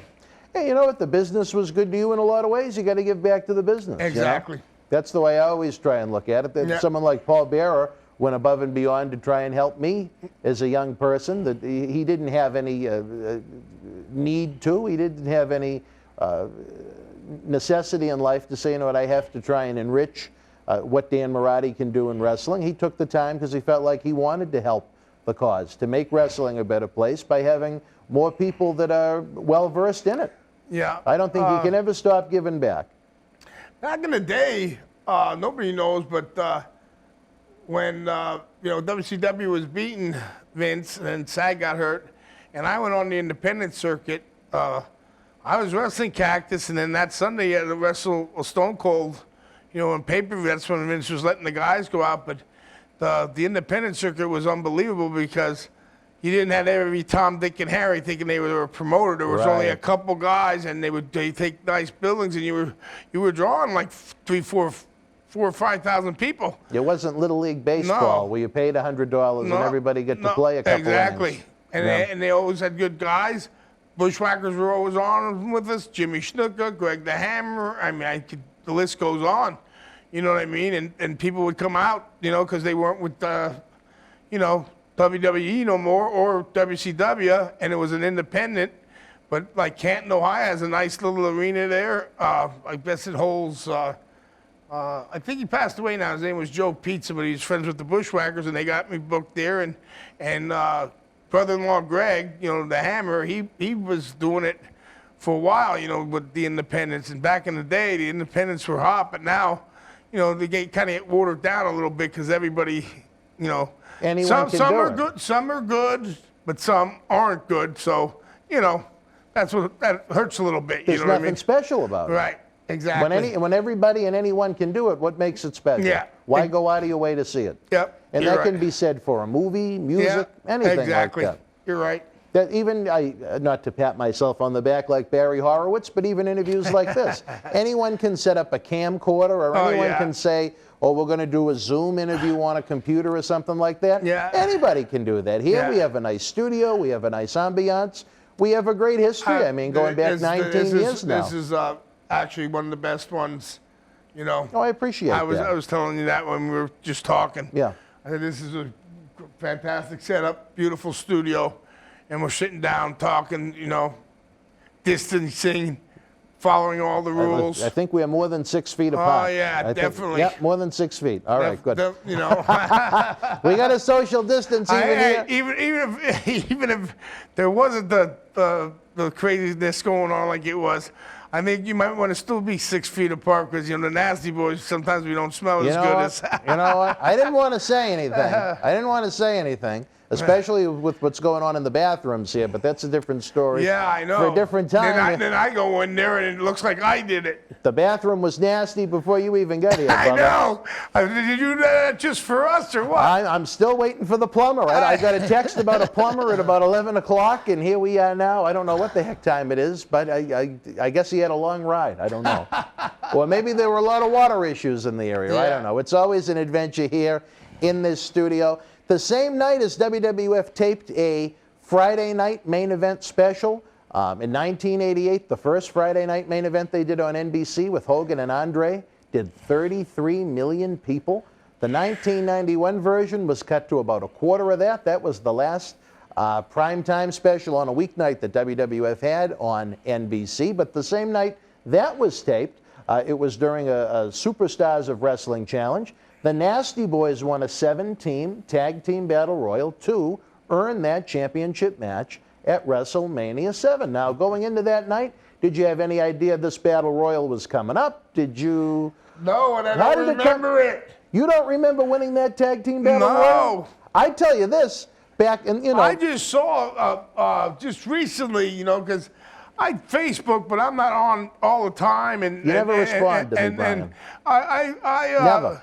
I put likes here and there, but I'm not, I mean, like when I see Cactus, he's on it all the time and stuff. You know what I mean? My wife, like, when I'm at home, I have other things to do, but I like to, put out, like if I'm on something like this, like I retweeted your thing a couple times. And we appreciate that. And when these shows start to air, you can let the fans know that we're doing it. And I don't really tell, my personal business either on there, like a lot of people do. But when my knee happened, a friend of mine, who's actually a producer, Fred Young, he said, hey, man, let me do this for you. And I said, if you want it, Fred, but I didn't want it to go fund me because he knows, at the time I was going to be out of commission for a while, and that's how we make our money. You know what I mean? So, it is what it is. And then this year was a total bust where there's nothing. Thank God there's something like this, you know what I mean? Well, and I've said that again and again. I'm not sure exactly when this episode is going to air, but you're talking about 8 or 9 months that the boys haven't had live wrestling events to go to. It's been 8 or 9 months, largely, that they haven't been any kind of fan fest. There's been very few autograph signings, a few virtual ones here and there. But like I said, I think this studio can do a lot of goodwill towards the brotherhood if the fans, of course, reach out and support us. If you're watching us during the premiere, don't forget that super chat button is open. It helps keep wrestling legends like Brian Knobbs, Jerry Saggs, Marty Jannetty, Tony Atlas, and so many more working. We have our great Patreon service where you get early ad-free access to all of our talk shows, plus our Studio Shoot Interview DVD library for the cost of a cup of coffee down at Starbucks. You can find that at patreon.com/Boston Wrestling. If everybody did just a little bit, it would make the work so much easier, you know what I mean? And I truly believe there are millions of fans that have no idea these shows exist, and as more and more fans find us, I think it's really going to continue to grow and grow. The audience we had gross per month, last month it was almost tenfold. So, it's really increased. People are really finding what we're doing. I think the weekly Tuesday night talk show with Tony has become very popular. Thursday night with Marty Jannetty has become popular. I think people like the insight of even John Cena Sr. after SmackDown Friday night at 10 o'clock. Again, it's all about the fans, what they enjoy, what they want to tune in to see. So, Marty, Marty comes up every week? No, when Marty comes up, we tape many episodes. Marty's been here, I think we've taped 7 times since July. Yeah. But we've had weekly episodes ever since, every Thursday night. That's the only feable way to make it happen. You know what I mean? If we can't tape several episodes when the guys are in town. Right. Don't know when this is on the air, but I'm so glad was after Thanksgiving and all that stuff, because there's nobody who was at the airports. There weren't that many people on the plane, which was good. And I got to really, the way I am, and not that my health is bad, but just with different things, if I catch the virus, don't want to do that. You know what I mean? No. We want to keep everybody healthy. Exactly. That's how we end the show every week. Yeah. Be well, stay healthy. Yep. Because you only get one run. It's not like wrestling when you can get the comeback, right? Oh, exactly. Unless you like Undertaker. But the goal in 2021, Brian, I want to make magic. I know there's a lot of stars out there that we haven't even thought of coming to this studio. Right. And that are going to be here, and we're going to create some great content for the fans to enjoy. So you just have to keep giving us that feedback. You have to keep giving us that support. It's all about you guys. Without you guys, there's nothing. Brian and I would be sitting in a studio with no lights on. Yeah, and there wouldn't be no nasty boys. It wouldn't. You'd just be nasty. You wouldn't be a nasty boy. Yeah, even the Hulkster, says that. Without the fans, the fans are everything. Yeah. And Undertaker even said something, about the guys, and I do too, with wrestling without fans. That's hard to do, man, because that's what you're there for. You're an entertainer is what you're doing. You're entertaining and showing the people a good time, and take some of the stress off of their life for whether it's a 2-hour show or 3-hour show, or I used to like the house shows the best, because this way you could do what you wanted to do. It's just over in about usually 2.5 hours or so, but you could try new things and didn't have to worry so much about time and this and that, and so you could just go out and have fun. We mentioned around that same time frame a lot of new returning faces, debuting faces were coming into the company to try and get the houses back up, which they did a very good job in doing in 1991. Another return was, you talk about a fresh coat of paint on someone, the former Jacques Rougeau returned to the WWF as the Mountie. Your memory of Jacques as the Mountie, a man that was part of your stable with Jimmy Hart. Yeah, and he was good. He got a lot of heat, and he could work. He cried a lot about taking the bumps. He had Big Boss Man for a while, so Boss Man was giving him them slams every night. Another good man that's not with us no more. Yeah. Yeah. Yeah. My gosh, I think he was 04, so it's been 16 years for Boss Man. Yeah, he's after Kurt. Yeah. And they were very close friends, too. Yes. I think it went Kurt and Hawk, I think, and then Boss Man, right? Kind of around each other there. I'll never forget when Mr. Perfect passed, because he came up to one of our live events for the very first time, February 15th of 03. He was and such a Kurt good had guy. died a few days before, and he was really distraught about it. Yeah. Who died? Kurt Hennig died Yeah. a few days before his first appearance with us. Before you had Yeah, before one of our live events. And I remember Percy was very upset when he came in for Boss the Man. appearance. No, Mr. Perfect. what was he upset about? Percy was upset that Mr. Perfect died. We're talking about Mr. Perfect. Who are you talking about? Boss Man? No, Paul Bearer. Oh, Paul. I thought you were referring because I was putting Boss Man in there. Yeah, Paul. Paul was friends with everybody, man. Yeah. And everybody liked him. And Kurt was always the jokester. He was always joking, so he was funny, and just like Paul was too. You know what I mean? So, I mean. And you know what? I am going to do the same thing with you that I did with Jerry, because I almost forgot again. Think back to when WrestleMania was in New Orleans in 2018 at the WrestleMania week festivities. They have the WrestleCon. Right. We happened to be there with Larry and Irene Hennig, and I remember that you and Jerry came over to pay your respects to the man. Yeah. And I know that he was slipping. You know, it was less than a year before he'd pass away. We know them from. And that meant an awful lot to him, and especially to Irene, too. Yeah. You know, that her husband was shown so much respect by not just you, but a lot of the Minnesota guys. But we knew him. We were at their house and everything back in the day. And she is just one of the nicest human beings you'll ever meet, Irene Hennig. I was really glad I got to know her. Yeah, and Kurt along and with Lalise Larry. would come down every Christmas, and they stay down by the beach, and we go out almost every day and have some good times. So yeah, he's a real close friend, and his son Joe's close with me in SAG too. Oh, really? Yeah, and he's a good kid. He was brought up the right way. So. Yeah, too young. He broke in kind of late, but he had a nice long run in WWE But before he was a lot of guys released. really too young. Yeah. Well, we could do episode upon episode about that. Tributes to the different friends we've lost. Yep. But again, we talk about new faces in the company. Yep. A man that you probably knew from the AWA. At first, he was known as the Viking. But then there was, I don't know if it was some kind of copyright issue with another wrestler, but then he became the Berserker, Big John Nord. Yeah. He's great. Yeah, he's another Robbinsdale boy. Another Minnesota guy right around that area. They all grew up together. He's doing good. Just talked to Wayne Bloom about him not too long ago, and he's doing real good these days, So he went through a lot of stuff too, with injuries. You can't get around it.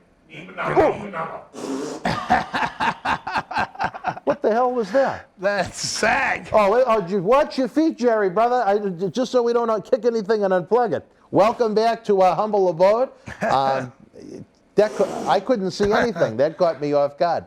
And I lost my train of thought. Oh, Berserker. He had kind of a unique gimmick where instead of trying to win the match via pinfall, he'd take the guy and hurl him over the top rope, and he'd go for a count-out win. I can't think of anyone else in wrestling that ever really did that. He was mentored by Bruiser Brody.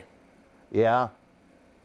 So you see a lot of Bruiser Brody and he had a lot of fur John. on those boots, too, now that you mention it. That's Jerry. And there's SAG. So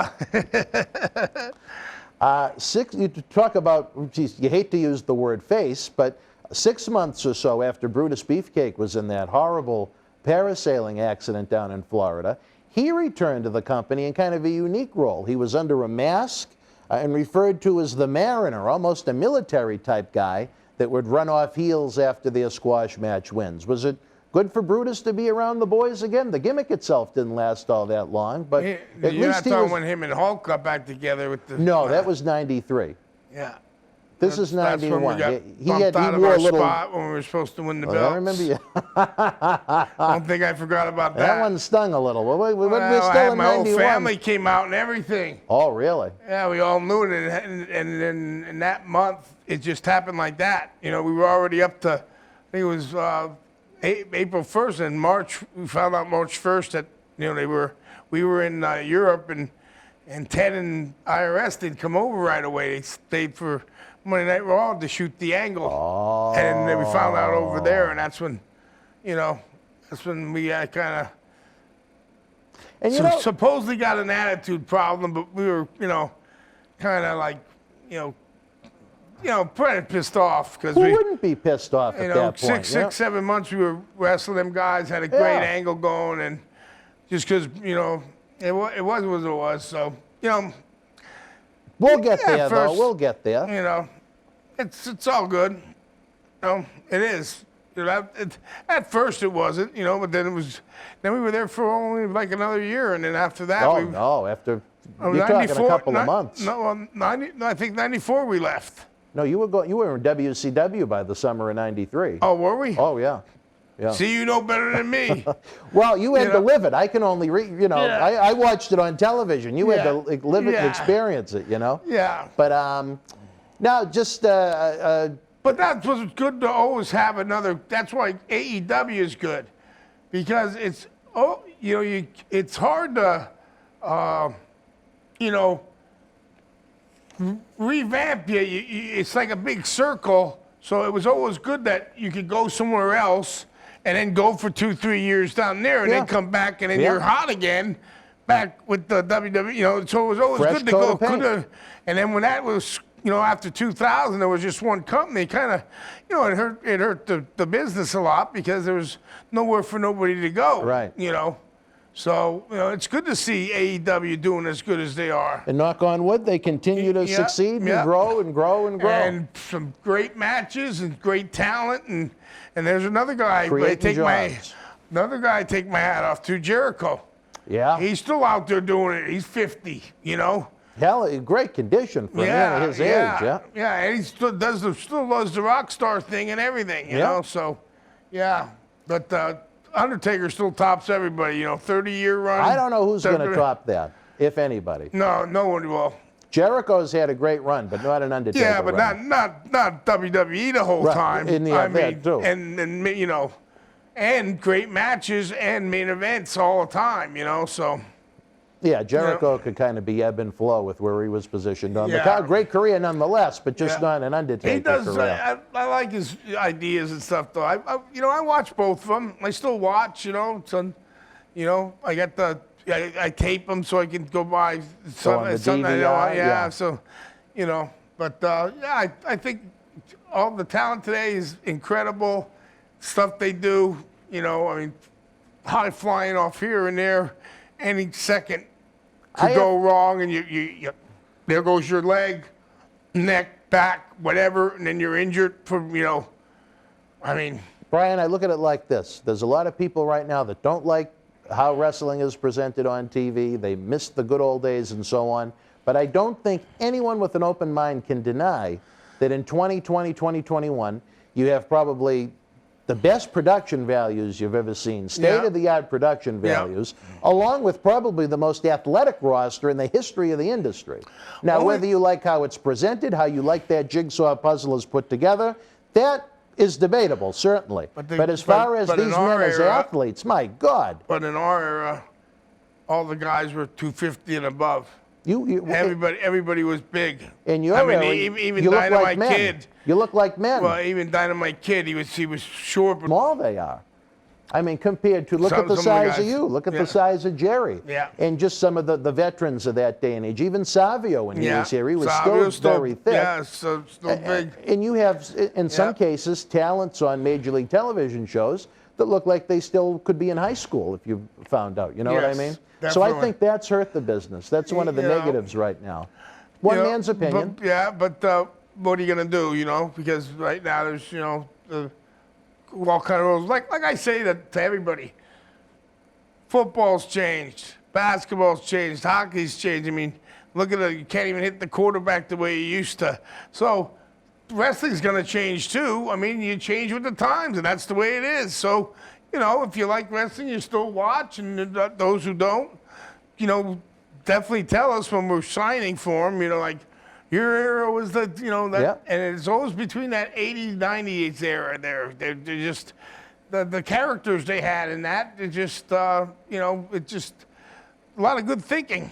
You know what I mean? So, I mean, just think about it. I mean, there's, from, you had Tito, you had the model, Rick Martel. I mean, guys that just Mountie, you said he switched, and Papa.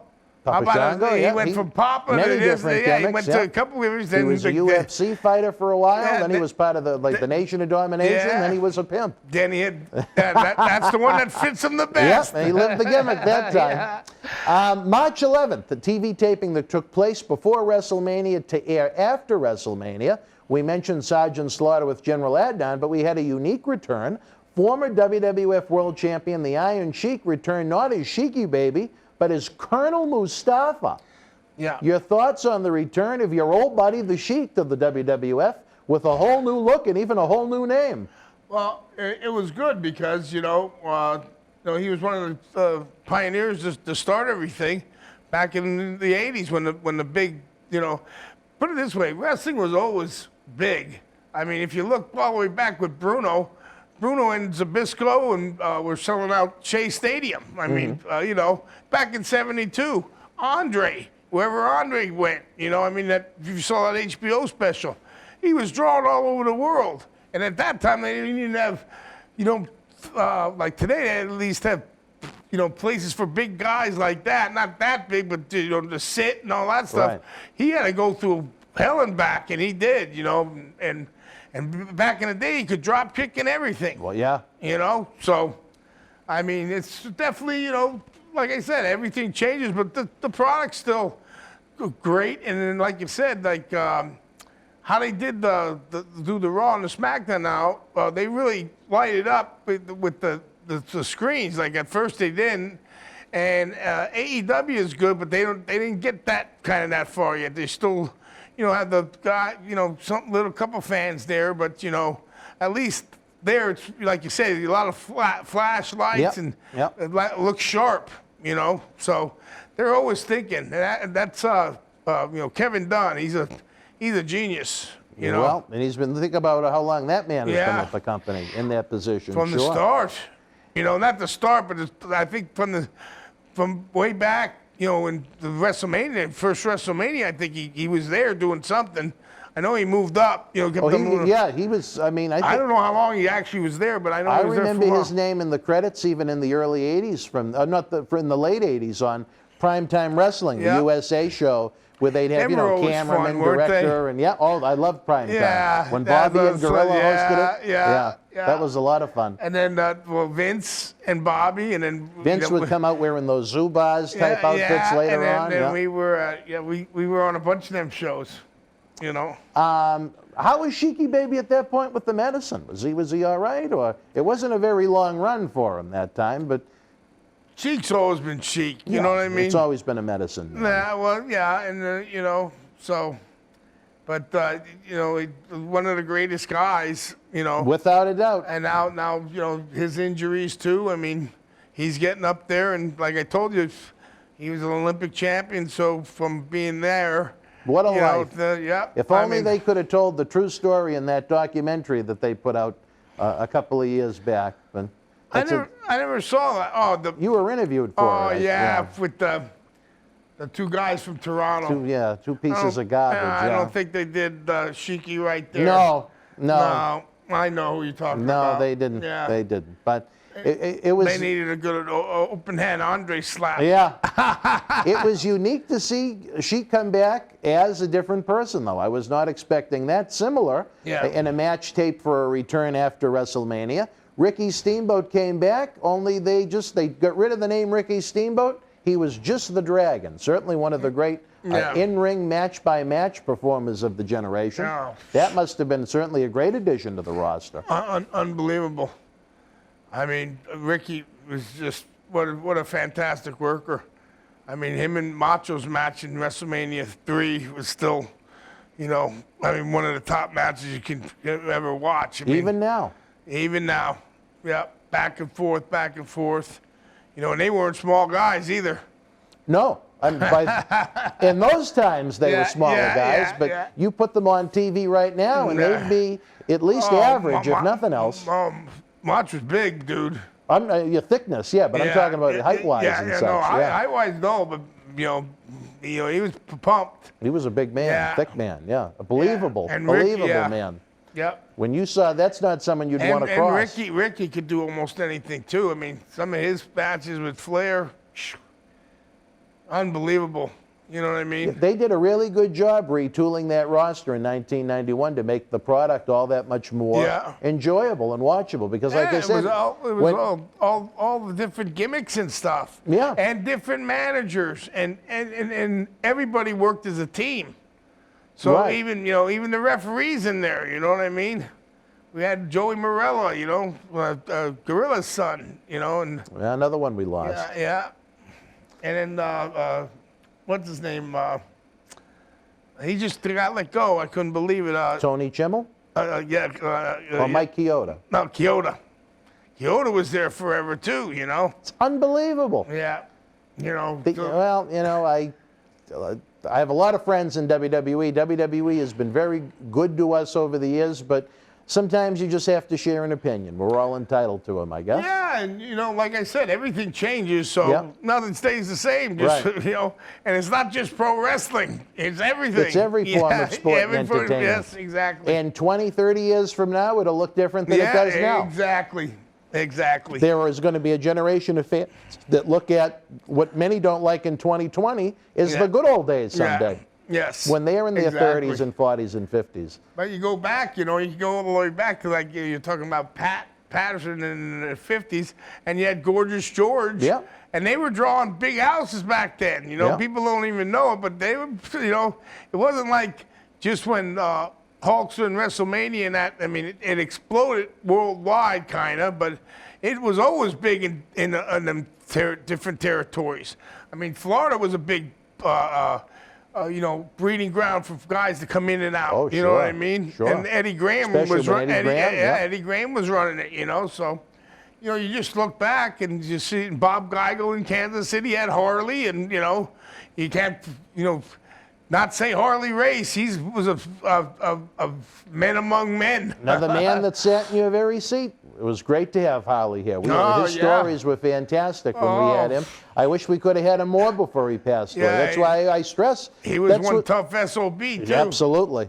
That's why these shows are so important, to document these memories and these legends. WWE never made a 3-disc Harley Race DVD documentary. So without shows like this, a lot of those stories, they go with them, Yeah. Let me ask you this one. The big night, WrestleMania 7, as we documented, you defeated the Hart Foundation to become WWF Tag Team Champions. You're in the history books, the record books.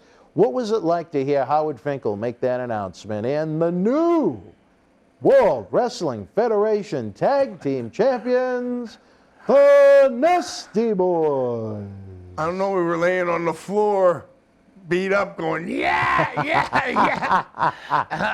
It actually it sounded like, because I told my dad, talked about it. Now, did your dad go to the show? No, but my brother and all of our friends went, and my wife, she was my girlfriend at the time, she went, and had one of the greatest times ever. And at the end of the night, we ended up going over to Santa Monica with Kurt and Sean and Larry the Axe, who kept on telling Kurt I was full of shit, that Willie Nelson wasn't staying there, and we ended up partying with Willie till like 6 in the morning, and then from there 6 or 7, and then at like 9:30 we had to be at Gold's Gym to do stuff with Vince for that prime time after we just won the belts, and we were still half lit up, especially being with Willie. But what a heck of a time, what a heck of a party. Marty told the story that it was a lot of medicine that night, and Willie wound up becoming kind of one of the tag team champions. Did Willie actually get the belt? He sang Angel Flying Too Close to the Ground for me, and I gave him the belt. Now, why did you give him the belt? Because, it was that he's good. One of my heroes, and he's awesome, and he's a hero, and he's a true icon, and he does anything for people. And at that time, I already had known him, I think 4 years. So he wasn't a stranger to you? No. I know him from Dusty, '88. met him, and in '91. Oh, wow. He Okay. came and sang, yeah. And it was so funny because when he was doing his rehearsal, everybody was around Lanza and everybody's around the ring looking at Willie. And when we walked up, he stopped and he said, "What are you doing, boys?" This and that. And we got in the ring to hug him, and everybody was like, "How do the Nasty Boys know Willie Nelson?" So, but yeah, and I still know him real good to this day. He's been a friend of mine. I've been to his picnics, and I did the Best Damn Sports Show, and went out there and, went out to one of the picnics and interviewed Merle Haggard, and Barry Switzer was there, and Toby Keith. Oh, wow. And, they had Grateful Dead, but Garcia wasn't with them anymore. And then I interviewed Willie, That's really impressive. Yeah. Willie Nelson, wow. Did Willie keep the belt? No, I had to ask him back after we were ready later. I said, "Willie, I'm sorry, but he wore it." I had pictures with him wearing it. He wore it like it was a country belt buckle. He loved it. Oh, yeah. Now, what was Vince McMahon's reaction the morning after WrestleMania, after giving you the belt, to only find out that Willie Nelson had one of them? No. He didn't know. No, he never. He knew later, but I got it back before I left that night. So he didn't keep it for a prolonged period. No. Oh, I I see. gave Okay. it to him. He wore it. He was having fun, and then I said, "I'm sorry, Willie, but I have to get that back. I got to shoot TV tomorrow." And he laughed. He said, "I thought you gave it to me." So he, Do you think Willie wanted it? He would have loved to have it. Yeah, and he likes to joke around. Yeah. So yeah, we had a good time. Everybody that was there, and a lot of people came over with us. And we went from there, and then the bar shut down, and then all of us went on the bus. Mr. Perfect and Sean was there, and Larry the Axe, and all. Isn't that great that Kurt used to take Larry and bring him to some of those big shows? Because Well, Larry loved being on the road. Well, Larry, he's the one that introduced wrestling to his son. He was a big wig in AWA. Oh, yeah? Yeah, and strong. He's the only one. Hawk said he gave him the double axe, the axe that. He goes, my eyes twirled in the back of my head after I gave him. So, he was the real deal. The old good old Larry the Axe. I'm glad that we brought him to WrestleMania in New Orleans a couple of years ago. And like I said, I'm glad that you and Jerry and 123 Kid and Demolition all came over to just give him a couple moments of your time and catch up with him. And it meant a lot to him. And especially it meant a lot to Irene. Yeah, because she's just such a nice lady. Well, we had to because we'd known them. They're like family, And that was probably the last time you ever saw him. Yeah. Because he passed that December. Yep. Tough. But you know what? At least he was a gentleman that was in his 80s as opposed to some of our friends that we lose in the 30s and 40s. He lived a full life. Yes, he did. He lived a full life. Yep. And he meant an awful lot to the business. And he saw his grandson, Joe. Yeah, he even got to manage him a couple of times, which I thought was great. Yeah, so. I think it was a pre-show match on a WWE pay-per-view. He got to go out and manage his grandson, which I'm sure meant the world to him. And I'm sure Mr. Perfect looked down from up there and he had a big smile on his face, too. Exactly. And, I bet a lot of our friends right now is sitting around saying, what are crazy knobs and sags talking about in that TV studio with that crippled guy? Yeah. Maybe we're entertaining them, too. Who knows? Exactly. They're having some hellacious matches up there. I tell you this, SummerSlam weekend when Marty was here, we were going to do a watch-along where we watch the actual pay-per-view when we comment on it while the fans watch us and they go back and forth. Yeah. And just as we were getting ready to do it, after we were talking about Percy, the power to the building went out. And I said, you know what? He's fucking with me. And if someday when I make it up there I find out that to be true, I won't be surprised. Well, we come here and the bathrooms ain't working, and what the heck? Well, Jesus. Just because we're the nasty boys, I mean, come on. You'd think you'd be the ones that caused it, right? Yeah. Not a ride. Well, that's why I had to tell you. I said, hey, wait a minute. That wasn't me.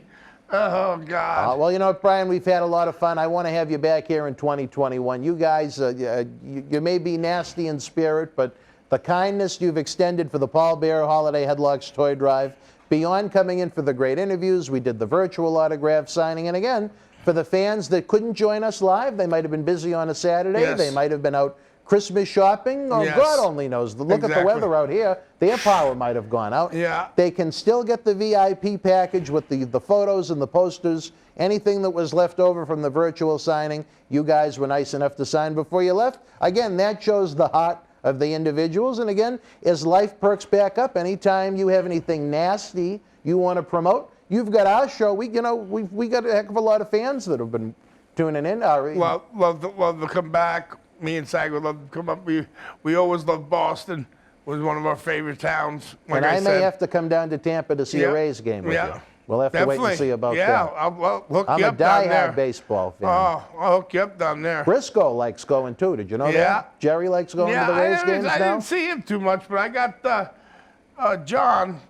He started going to him. Cena was going to him. Did he? He started going to the Rays games? Yeah? Yeah, definitely. Wow, I didn't know that. And then he was there for one of the World Series, and then he had a booth up there. So wow. I was down in the front row, and after the game was over, we went up, and he had it was loaded, a big cooler full of Jack, this, that, the other. Oh, my word. Did you go up? Yeah, me and Sag went up and partied. We partied, then took the thing down. Yeah, we had a hell of a time, dude. That's nice. Yeah. Nice memory. Well, the Cenas are good people. John Cena Sr. has been part of our organization. It's unbelievable. 15-plus years now that we've known Johnny Sr. with his famous line of Fabo Pop Soda. But we're running out of time on this episode, fans. We need your feedback. Do you want to get us nasty more? Do you want more knobs? Do you want more sags? Let us know. We've had a lot of great new guests come in through the end of 2020 thanks to the Paul Bearer Toy Drive Cyber Fan Fest. Anytime you guys want to see these greats, if you'll help make it happen, we're willing to do the legwork, folks. For my friend Brian Nobbs, I'm Dan Marati. Until we speak again, folks, you and yours be well, stay healthy. Good night. And stay nasty. The World Wrestling Federation was live at Meadowlands Arena in East Rutherford, New Jersey, Saturday, February the 24th, 1996, birthday of Boston Wrestling Chairman Neil Manolian. In the opening contest, Fatu replaced Barry Horowitz to beat Bob Backlund. Ringmaster Steve Austin with the win over Bob Hawley. Justin Hawk Bradshaw defeated Marty Jannetty. Buddy Donna's victorious over the Godwins. Hunter Hearst Helmsley beat Duke the Dumpster Drosy. Acting WWF President Rowdy Roddy Piper with the win over the 1-2-3 Kid. Intercontinental Champion Goldust retained over Savio Vega. Ahmed Johnson defeated Tatanka, who replaced Jeff Jarrett. In the main event, The Undertaker victorious over WWF World Champion Bret Hitman Hart via disqualification. When Goldust interfered, this was originally a triple threat match with Diesel involved. And Shawn Michaels and Yokozuna beat Owen Hart and Davey Boy Smith. If you were in the Meadowlands Live, share your memories in the comment section below. Use the links in the description box to keep Wrestling Legends working in our eBay store and on our acclaimed Patreon streaming service so we can bring you more interactive superstar shoot interviews to relive the good old days of professional wrestling. Check it out. Boston wrestling sports in the MWF explodes into a new year with professional wrestling content galore and need you to join our family. Every Tuesday night at 10 p.m. after our Monday Night Raw review, it's Wrestling Insiders at your house with WWE Hall of Famer Mr. USA Tony Atlas. Wednesday nights at 10 p.m. after NXT and AEW, join rotating legends on Wrestling Insiders Special Edition. Every Thursday night at 10 p.m. after our NXT and Dynamite review, it's Marty Jannetty's no-holds-barred sex, drugs, and rock and roll journey on Wrestling Insiders Party with Marty. Friday night after SmackDown, don't miss John Cena Sr.'s Wrestling Insiders Fabulous Fridays. Plus, look for classic clips, history videos, bonus live episodes, pay-per-view watch-alongs, and more. For less than a cup of coffee at Starbucks, get early ad-free access to our Wrestling Insider talk shows, our acclaimed studio shoot interview DVD library, and help keep wrestling legends working during the worst of times. Join our growing family at patreon.com/Boston Wrestling. Expect the unexpected in 2021. Wrestling fans around the corner, around the world, I'm Dan Marati. And I'm Mr. USA WWE Hall of Famer Tony Atlas. The road to WrestleMania has begun. Wrestling fans are looking to add to their man caves. You got to see what we have in the eBay store. Check it out. Support Wrestling Insiders and keep wrestling legends working on eBay. Get this limited edition WWE NXT Johnny Gargano personally autographed 11 by 14 comic book style poster, a great addition to the collection of any Johnny Wrestling or NXT fan direct from WWE. Also comes with a mystery autographed 8x10 photo and an on-air shout-out from WWE Hall of Famer Mr. USA Tony Atlas on Wrestling Insiders at your house. Get it now. All right, wrestling fans, welcome back. Marty, the only word maybe you could use to describe that is nasty. That's pretty much it. You know when if they you ever first saw the toilets here that day, it was. they tore it up. No, it wasn't even them. That's the funny thing. There was some kind of construction going on out on the loading dock. And I don't know if it was the workers or the pipes, but we didn't have any restrooms for the nasty boys. Knobs used the bathroom at my house one time. I mean, it was, the bathrooms, we're pretty good ways away from the bathroom, and we still heard it. And man, I went to, I didn't hear him flush. I'm like, man, you didn't flush the damn toilet. And I went in there, and he almost blasted the toilet off the floor. He didn't flush it? It was, no, he didn't. I had to do like this. Why didn't he flush it? He forgot. He was that busy in the bathroom that he forgot to flush? I think he was glad he survived.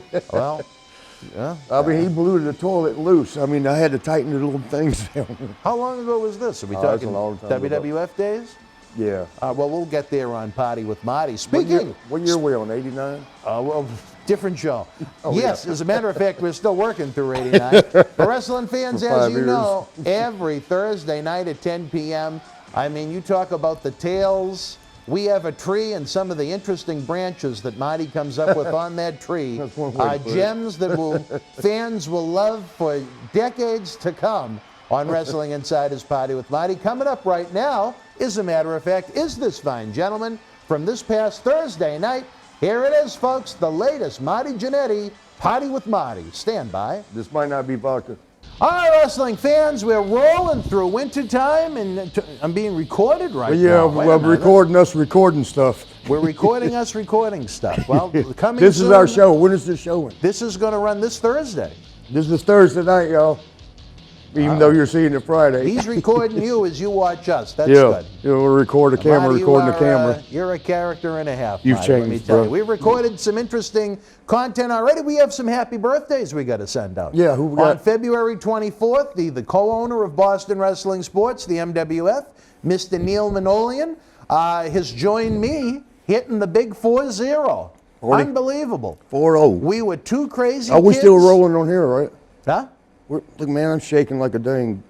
I don't know what you're shaking, but I don't know, man. It's chilly in here. Quincy used to say, shake the weasel. Yeah, I heard. But he's joined the 4-0 Club, so happy birthday to him. Happy birthday, brother. We send out a happy birthday to the other junior ambassador of Boston Wrestling, Mr. Brandon J., the brother of the individual that got the PlayStation. He is, my gosh, I don't even want to say how old he is, or I might water up. Why? He's getting Because older. when he came in my world, he was just a little 4-year-old. Now he's grown And up. now he's, my God, he's driving a truck. He's for a legal to living. drink. Oh, yeah. He's getting up there. 20, oh my God, I don't Happy even want to birthday, say brother. it, 23? Oh my God, Ain't that Brandon, crazy? you're killing me. You're killing That's crazy, me, kid. man. 20. You know, Swaggy's 2 how and a half. how could I have been a quasi pretend grandfather at 37? I don't know Well, what he got started young is I'm the glad answer it to was that. you and not me, though. Can you believe that, though? My God, I was 37 when he crazy, had man. his kid. Anyway. You know, and we all- Swaggy's 2 and a half now. Really? Is that him texting you? Yeah, probably. No, He's got always, it must be I tough forgot to text with pause. I got to call my brother when we get through with this one. Have me call Gino. All right, I'll remind you. Because Swaggy, I forgot to feed his. Oh, does he go and visit? Does Gino visit Well, no, the he'll cat go. when you're gone? He will go over there. I forgot to put food in the. Like. Well, he's got to eat. Yeah, I know. Yeah, You know, that's he'll what do Annie all right used to one say. day, but I don't want to go 2 days without eating. Annie used to say that too. But anyway. And she ate. And we also want to send one more happy birthday shout out to a land down under in Auckland, New Zealand. Our good friend Radley Fenner. It's unbelievable the lack of corona they've had down in New Zealand. They've only had that shit won't. They got things down there, and Corona go nah. 26 deaths That's it. the whole time. You know, they got black voodoo down there. They've got what? They got magic, black magic, voodoo. Black magic? Voodoo. Why is that? Voodoo. I don't know why. Well, we'll have to They ask- still believe in. This girl one time we was in a club in Sydney, Yeah. Australia. Well, I'm talking New Zealand now. Yeah, I know it's right Yeah, there. Well, all right. But she, she was a New Zealander, Aborigine. She was still part of the, like, tribes and shit. And she put a necklace around me, and I thought it was kind of cool. That's cool. I got an New Zealand thing, and then she goes, this is blessed with a curse. What? Blessed with a curse? What the hell? And she goes, yes, if you don't do me right, something bad will happen to you. Wow. And I'm like, can I take this motherfucker off? That's some serious shit. Yeah, what's going to happen if I take it off? Anything going to happen? You don't want to take it off. I ended up she forced me to have sex. She was beautiful, too. You wouldn't believe an Aborigine or a tribal lady would be so beautiful. You would think they'd look like, with a bone in her nose and hair sticking up. And Tony, in New Zealand, Tony, really? don't you call me a racist for that. Damn it. I'm telling you you know that. You've been down there. But, she was beautiful. But I had to go ahead and do that. When were you allowed to take this cursed necklace off? I went ahead after a couple showers. I went ahead and said, damn, man, because it was like, I don't know what it was. And your luck has gone downhill ever since. Yeah. She meant business with this cursed necklace. All them Australian people believed in it. Really? Yeah, they were like Marty. Because she was a real voodoo girl. My friend in New Zealand has invited me down so many times before the coronavirus and whatnot, and I'd like to go. I'm telling you, man, they put them beads on. I don't want to be cursed. Corona ain't going to do nothing. I've got enough bad luck. Maybe that's why they've had so much luck down there. With only 26 deaths, every day they curse the virus. China did that shit on purpose. Well, I don't know about that. We won't get into all that. We do want to send Radley a very happy birthday. He's one of our great fans. He comes from a great place. Then the home of our good friend Bushwhacker Butch, who is going to be making, he's going to, well, I'll tell you this, he was supposed to come back this spring. For real? But Luke texted me. Luke's texted me the other day that it's postponed. Let's call Luke for in now. a little bit. You want to? Let's do it online. You want to surprise Luke? What do you call this? So that's too bad. The Bushwhacker returns. Butch has only been back in the country one time since he moved when he went into the Hall of Fame. I don't know if you. Did I tell you he's in the Hall of Fame too. Damn it! Well, he deserves to be though. He does. Man, he's got like a 50-year career. And he was gonna. They were gonna come Remember sheep herders? Oh yeah. That's what I thought was so crazy because when I first started watching when I was a kid, they were these ultra-violent, bloody. Yeah. Oh yeah. Warriors. Yeah. Then they came to WWF as this comedy routine, and I was surprised. Well, let me tell you about their first day in there. All right. The TV tapings usually when you start. You don't start at house shows because they want to just show you a few times. Yeah, to get you over. Right. And so they come in, and I've known them from magazines only. Like sheep herders, but they come in as bushwhackers. We're like, what? Bushwhackers? All right. But I have respect for them because veterans. You always respect your veterans. And Luke, we're at the cafeteria, or they what do they call it, catering, and you get food. You just load up, but you better load up because you're not eating till again. That's like around 2 o'clock. It's over around 3ish, or when everything's gone. You ain't eating again until about 11 that night, so you better load up. But so they're going through and they're getting stuff, and Luke, now remember, he's fresh in the territory. I only knew him from magazines. A lot of the other guys didn't, had no clue, who the bushwhacker guys. And then some knew better than me. Of course, the veterans knew. But poor Luke, he's over there goes, and he spit out his right on, and it was on purpose, right into the food. But it's like his, what do you call it, a little partial like I'm supposed to have. I left it at home. I went through all that trouble and left the son of a bitch at home. Now I got a paper tooth again. But it came out and it went into the soup. That was our introduction to them. Now that was Luke? Luke, he spit his tooth out in the damn catering food. Well, great introduction, I guess, but it's going to be great when the Bushwhackers are back here in the United States. Butch is going to stay for a couple of months. We need to call Luke. Well, hopefully we can. I want to have them here in studio together because how many opportunities? Oh God, they're great. How many opportunities are we going to have to get Butch? They're going to lick you. What's that? They're going to lick you. They're not going to lick you. Yeah, I bet you they'll reach I am not going to be licked. I will not be. I refuse to. That ain't what Ann said. She does a different kind of licking. Yeah. It's finger licking good, but have to just shave. not on the finger. She like, now I wouldn't know because I'm not that way. I don't like girls putting their tongue in my my Yeah. butt. You've never but had she- your ass eaten. No, I don't need it. It's I don't even like having to wipe my ass. No, But, that's just kind of out of necessity, I guess. Yes, that's Yeah. the only reason I do it. But she makes them like Greg Hammer. Oh, is he still married? Did she die? I don't know. Yeah, I don't want to say nothing then. Oh, some of the other guys. Beefcake. Oh, he's married for sure. Sorry, Missy. Missy, oh, you had Beefer here. Yeah. How'd he do? That's enough. Say no more. I'd have him back under the right circumstances for sure. Yeah, it will be with some great circumstances. Well, I was going to say she makes them shave the hair, like if she's going to lick her butt. Annie? Oh yeah, she actually. I'm not. Would gonna say, Annie do the shaving? That I don't know, and I'm not going to say Greg Valentine's name. Yeah. But she would have him shave the hair because she didn't like the hair in her mouth. She wanted a smooth ass. Yeah, to she eat. wanted clean shit.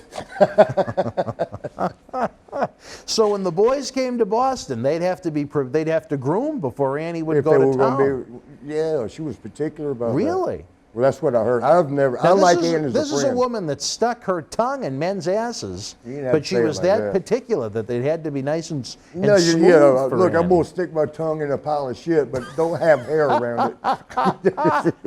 I'd love to know, because fans in the booth right now, Man, don't even hey, get look. me started about Glance, but we have our new intern here at Oh, the yeah. studio, Dave, helping out. He's a good man. We appreciate him coming down for this insanity. He knows next to nothing about professional wrestling, and now he's hearing about Annie the Well, you're Ass gonna Eater. learn a lot then, And- brother. And not only about Annie's special skill, but apparently she likes the men groomed down there. So Yeah, man, she's a stylist. now, did you ever have to help Sean prepare for his evenings with Annie? I don't know if Sean ever got with her. Oh, no, it's not what she says. Unless she had some money to give him or something, or cocaine. Back in the day, we did cocaine. Yeah, well- we don't do that much. Oh, anymore. no, never. Yeah, no, well, not that much.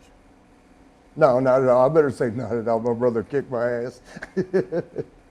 Look, and I'm not doing it now, but it's cold in here. Every time you rub your nose, people say in the chat that that's what you're doing. Cocaine, Yeah.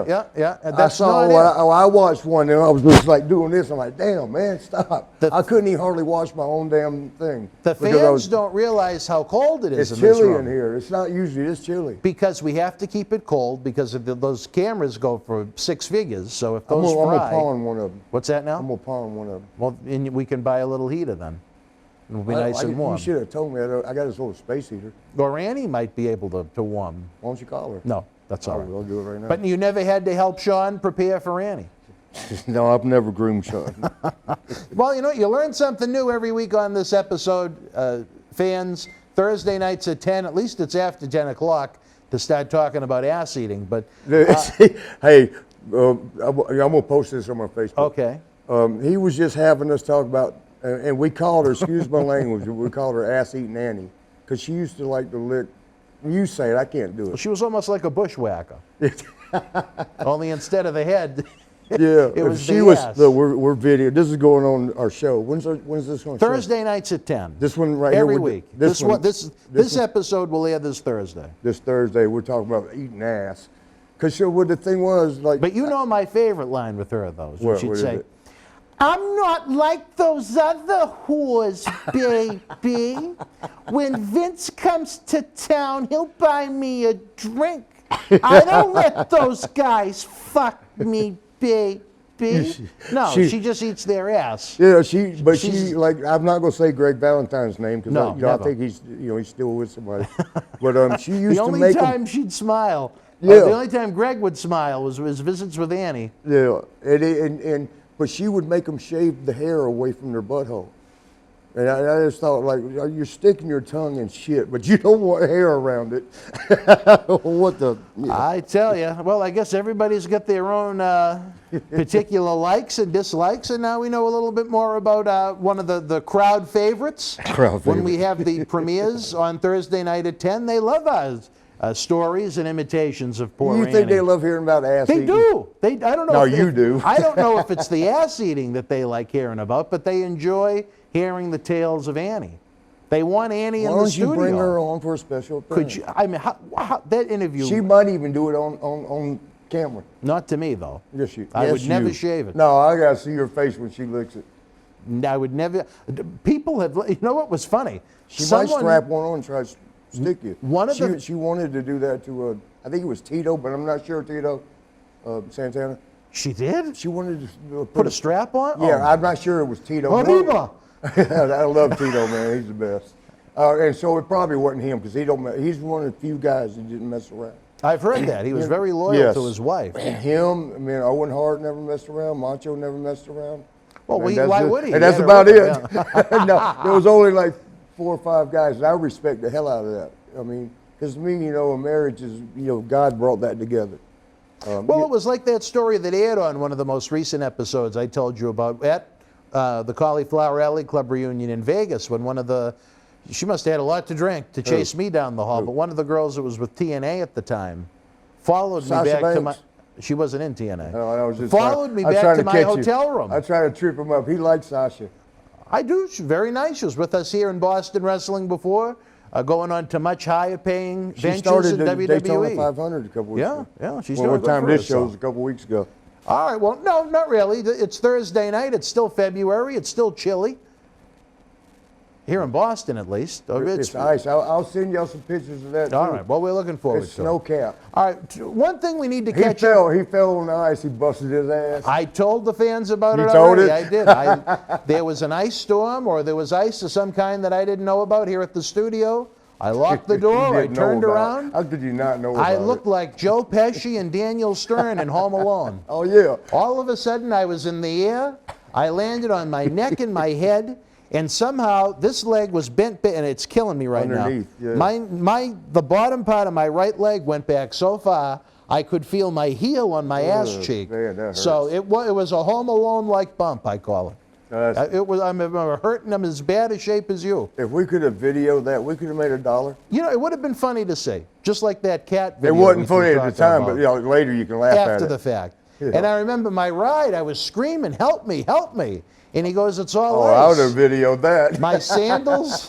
My sandals were all over the sidewalk. Hey, let me ask my you something. cane made it to Main Street. What's that? And actually, everybody, control room, everybody, I always have to ask this once What in do a we while. And y'all at home, too. If you woke up and you had a dick in your ass and a dick in your mouth, You've asked me this which one one before. would you take out first? I don't even know where to begin with that. I asked Al Snow one time. He got mad. He goes, "Damn it! There's no right way to answer." The thought of the anal violation is just a little too much for me. But then again, the other office doesn't sound like much fun either. That's why. Which one you could take out first? Let's get to the main topic. Point of contention what of is the this show. topic? Well, because it's been a while since. By the way, we're going to be on TV later selling cards. Well, those shows will have already passed by the time this airs, but why not? So I'm wasting time. You're wasting time, Marty. All right. As Marty tries to solicit his goods here on the show, we wanted to talk about hold on. Let me cover that up. some of the brothers that we've lost since the last time you were here. I think it's very appropriate. Well, I lost 2 close friends, but they're not nobody we know in wrestling. Well, wrestling people are friends in real life. Real life. Oh, you can send a shout out if you like. Jeff Ullman, love you, brother. Don Jackson, love you, brother. And hopefully they're in heaven. You know what's crazy? What? Jeff was in good shape, good health. Rachel, his girlfriend, one of his girlfriends, or his, I don't know how to say it, Rachel, sorry. I'm just going to call you girlfriend.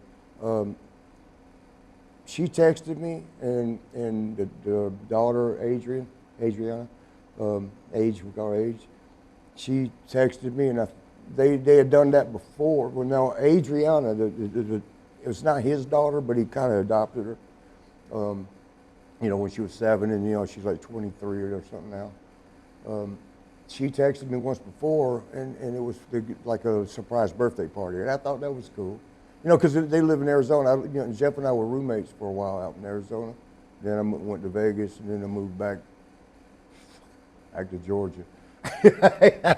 No, I'm actually in Alabama. Look, what did I tell y'all who's going to win the national championship? What I told y'all? Alabama. Well, I have to see what Matt Daddy thought about that in his salmon pants. Yeah. But I did call it, didn't I? You did. You called it. Yep, Alabama. And again, go ahead and be prepared for next year. All Gonna right, win it. well. I guarantee it. Sorry I will about. put 5 fish fillets on it. Very sorry to hear about the loss of your friend. Yeah, so she called, Adriana texted me again, and I figured another surprise thing, you know. So the surprise parties cost you, man, because you got to get in the flight. You got to, you know, you spend a little money to surprise somebody. You know? Hey, it surprises your wallet. Your wallet's like, nah, come on, man. But you know, so I almost was going to ignore it because I didn't want to say, oh, no, I can't afford it again.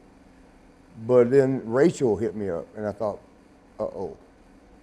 Now, that Rachel's the girlfriend, you know, the mother of Adriana. And again, I thought, uh-oh, something's not right.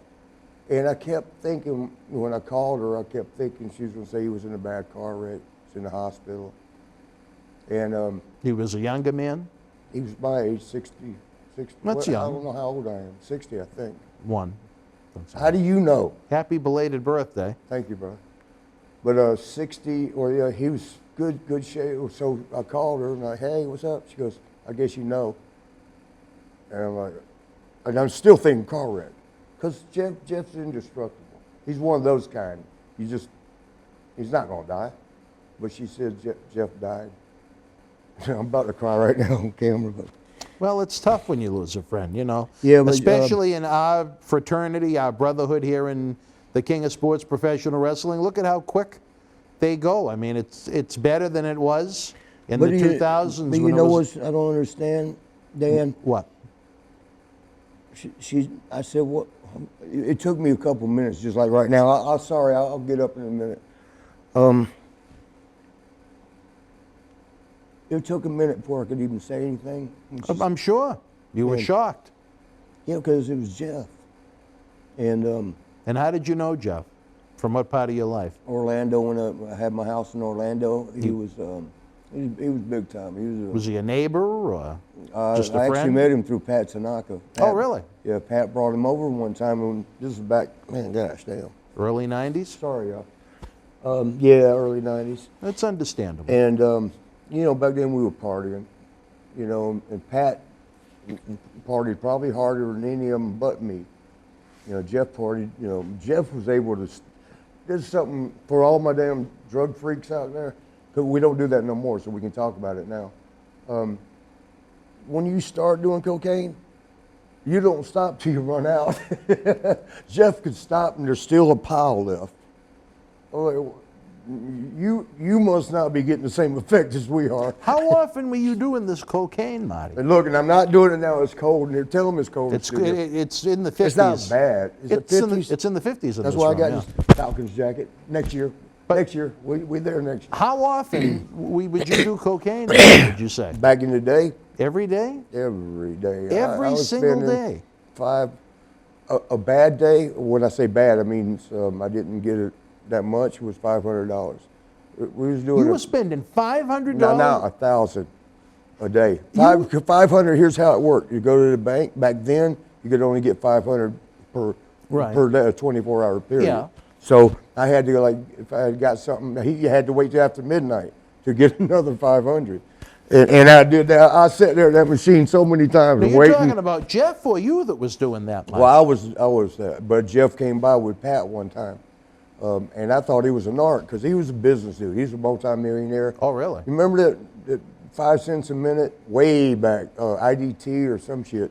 But remember when you used to have to pay for about a minute? Oh, like 10 he had cents one a of minute? those codes? He came up with the one 5 cents a 10, minute. 3, 2, 1 or something? Yeah, so 5 cents a minute. He undercut everybody and fucking got rich off of it, you know. That shows you how much greed is out there. Everybody else worked their way down to 10 cents a minute. He said, hell with that 5. And wham! And now it's nothing. Yeah, now it's a whole different, they ain't even around no more. Uh-oh, red mask. Wrap it up? Okay. No, that's just the signal. I think we've hit the 20-minute mark. Right now, fans, why don't we take a brief timeout? When we come back, we're going to talk about some of the greats that have passed since Marty's last visit. Stand by. Wrestling fans, I'm Dan Marty. And this is the man of the hour, Leo Rush. It's all over BostonWrestling.com and our social media. But Leo, brother, They got to check out some of this merch.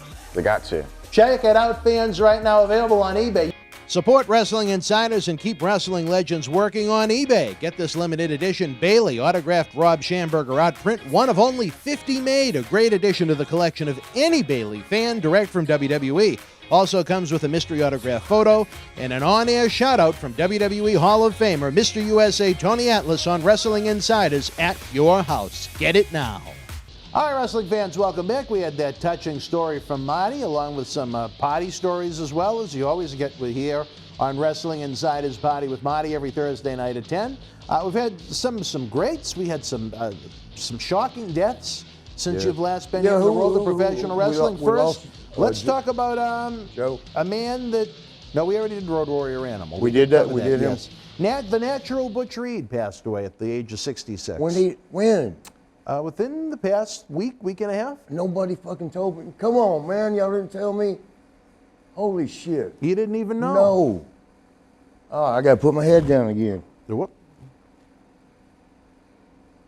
Well, I know you probably missed Butch in WWF. He left right after WrestleMania 4. We were boys. But I mean, where would you? The Kansas City territory? I'd met him there first, but he was the natural. When I first went in there, he was the natural. Remember, he had blonde hair? For that one the day natural run, Bush, no, it wasn't one day. The 87 run. Yeah, that's when we went in the first time. Yep. Yeah, but no, I've known Butch, man. I just saw him a year ago, man. We took pictures together at like a convention, a signing. Man, we love each other. That's another thing, Tony. That's a friend of yours. Ask him if I'm a racist. Damn it. I still love you, Tony, but you got to knock that damn racist shit off. That makes you a racist. Well, anytime we lose one of those greats. I mean, I would have loved to have had Butch Reed in this studio to document his stories about his career. He'd have been good. Was he a main event guy in what WWF? Happened? No. What happened?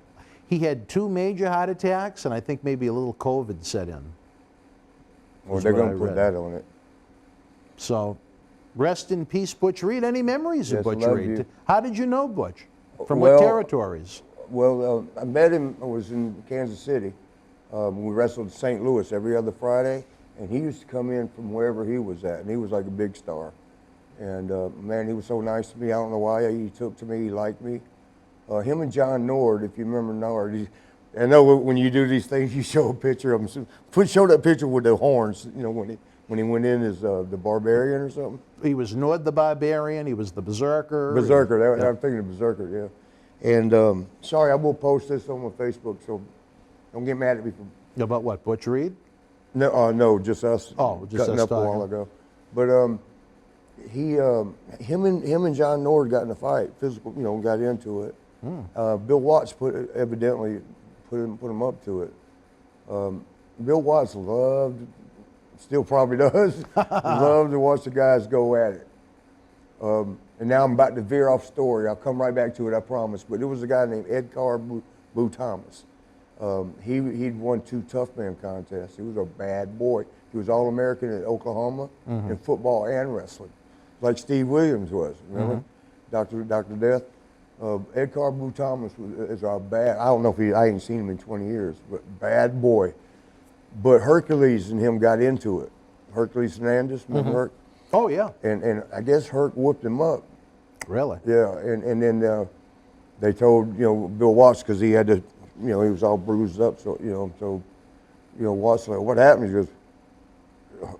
He said, he was, what's his name? Dundee, Bill Dundee. What did he go by? Something other, Bill Dundee. But Bill Dundee, Herc got him, tore him up, and Bill said, that's impossible. He's won 2 Tough Men contests, and Dundee goes, yep. Well, Herc wasn't in them.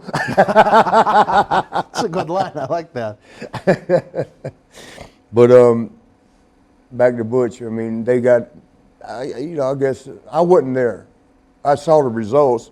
I mean, Butch had a couple marks on him. So, and he's a bad boy. I heard he used to tear up the streets in Kansas City.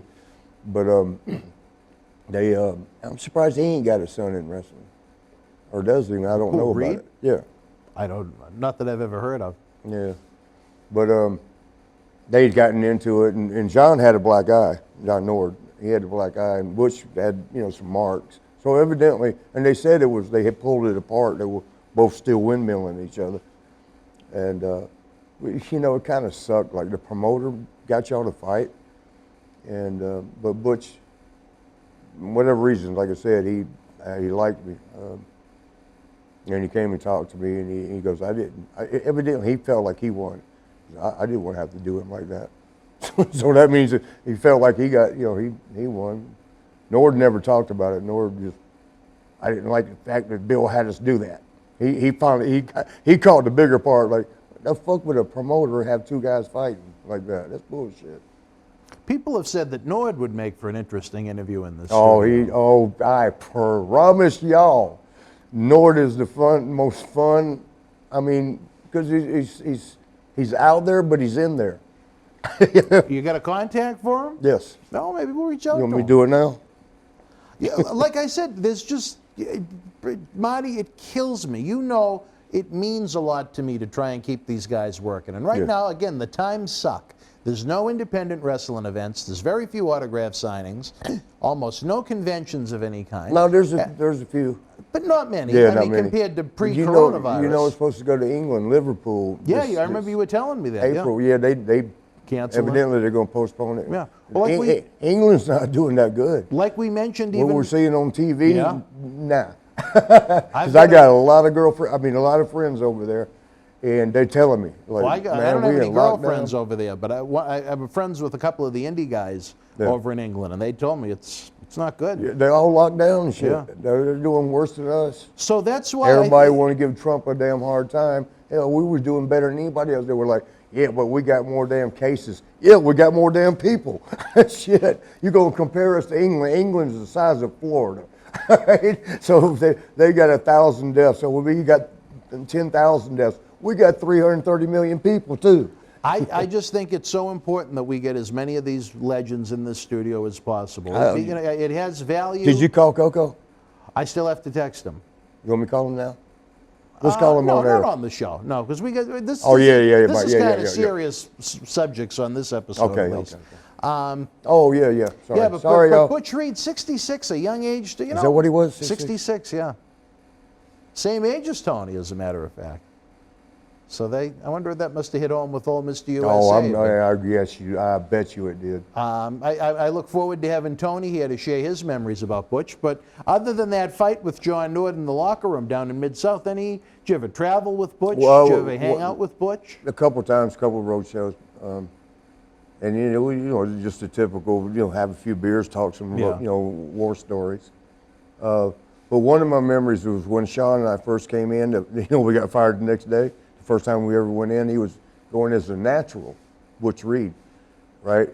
And I'm sitting at the table, with Davey Boy Smith, God rest his soul, Dino Bravo, gosh damn, everybody's dead. Damn. And it does start scaring you when all your boys around you are falling. My brother told me when you get to a certain age, your friends are going to be dying. But man, this is, Not this. at the rate that we have to and this has been going on for the last 20 years. There was from 2000 to 2002, there was 70 deaths of the boys. It was in the USA Today. Remember that old newspaper? Yeah, that big article, yeah. Yeah, and it was 70 of the guys. What's going on? They tried to blame Vince. Vince, how the fuck did he make somebody die other than Owen Hart? But damn, did I just say that? I did, didn't I? Yeah, you did. You're falling asleep. No, I'm captivated. Oh. I'm interested I don't know much about Butch Reed, so that's why I'm really interested. Well, and I don't have in depth, but we loved each other. Yeah, and we loved each other. Every time we see each other, especially the last years. It's been a year since I saw him, and it was at a convention, a signing in, I think, Allentown, Pennsylvania. Man, they got a great ass damn sports memorabilia place there. Mm-hmm. But and you know who else was there that I can't think of her name? Melon. No. I think she went to the ring. She was for Morrison and the other dude. Melina. That's it, Melina. Man, she looks good. She's done her hair different, but she looked good. I always thought she looked good anyway, but she did her hair different. Like, damn. I'm sitting over there and me and her like waving, and I'm trying to sign, and it's like, damn, can I go sit somewhere else? People were laughing about it too. Like, they're getting autographs, and they'd see me staring at her, and they'd look over there, and they'd shake their head like, yeah, yeah, we understand. But Butch was there at that one. And that's the last time I saw him. It's been about a year. Well, we hugged up, man. We took pictures together. And, you know, I mean, gosh, he was healthy. You know, he was happy. Well, I assume, because, you know, he was laughing. He was cutting up, you know. And he would, back in the day, on the independents, not ever, you know. I didn't really see him that much, like you said, at WWE. I think I seen him for about, I don't know, 6 months, because he quit. He was done right after you, right before yeah, you he came wasn't, in. Yeah, he wasn't there He long. finished up after WrestleMania 4 when he put over Randy Savage in the Is that what it world was? title tournament. Yeah. Yeah, because he didn't, and that was it. He was, you know, he was supposed to get the run that Honky Tonk Man wound up getting, but he ran into issues with no-shows. Yeah. How did Honky keep the damn belt 50? I love him. That's my boy. In fact, we should call him. He'd be a funny. I've tried. Oh, he'd be great. Trust I've tried, but he will keep y'all laughing, man. Because he funds negative and makes it funny, though. But he points out the negative shit going on. Everything. Yes. Yes. We were over in, I think it was Ireland. And he was talking, no, Nova Scotia. It was up in Canada, North Canada. It was Nova Scotia. And he was talking shit about the promoter. Like, that motherfucker, he made all that goddamn money. We got 30,000 people out there, and he's just going to give us $500. You know, but you agreed to a contract ahead of time, you know, so you can't complain. But that motherfucker, let me tell you. And he walks by right where he's getting motherfucked, right? He walks by and stands there, and I'm doing like this to the Honky, like, that motherfucker, he's a sorry ass old Jew ass mother. and then he walks in, and he goes, really? And Honky's like, I wasn't talking about you. I think Honky would be great in this studio too. I mean, he'd be great. Think about it. Let's call him. At the end of the day, there's so many that would be great in this studio. Yeah. But Thursday night is your night.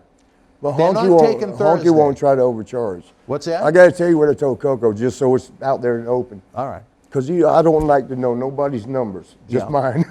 I just need to know mine. When I help somebody get booked, I don't want to know how much. I don't care if it's more than me or less than me. I don't want to know. But I told him, you know, I said, don't go too high, but don't go too low. You know, now that's up to him. I don't know how y'all negotiate. You know, because with me and you, we treat him with respect. Right, and that's all. And that's basically what I was saying to him. I already told him he was a good guy. Oh, good. Oh, I appreciate that. I mean, I'll show you the text. No, you know what? If my feelings towards you should have come to light with you when we had that issue the last time with the $100 that went missing. And you know, Did you ever find that? No. Did you ever check? He checked the card, DB. No, up there at the hotel. Because remember, you thought you lost it. You went and checked. Look, when you got back to the hotel that night, I wasn't even you know there. who it was? But you know. You know who it was? What? Working the front when I went to check? Your girl. Yeah. Your girl, Maria. Don't say her name. No, I'm talking about our friend in Pittsburgh.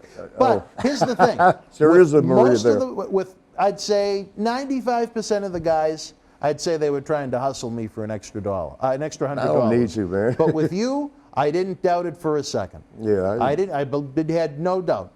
And I think that says a lot. I think that shows in the chemistry that we have on the show that the fans enjoy so much, that there is beyond the respect for your wrestling career that I have for you. It's just I genuinely like you as a human being. You know, you're a good guy. You, man. I like you too. That's what I told Coco, and I've told a couple of guys. All right. Well, you know what? I told the Nasties, I think. You know, Yeah, the Nasties did tell me you had mentioned it. Yeah, I said he's one of the good ones, because there's a lot of bad ones out there.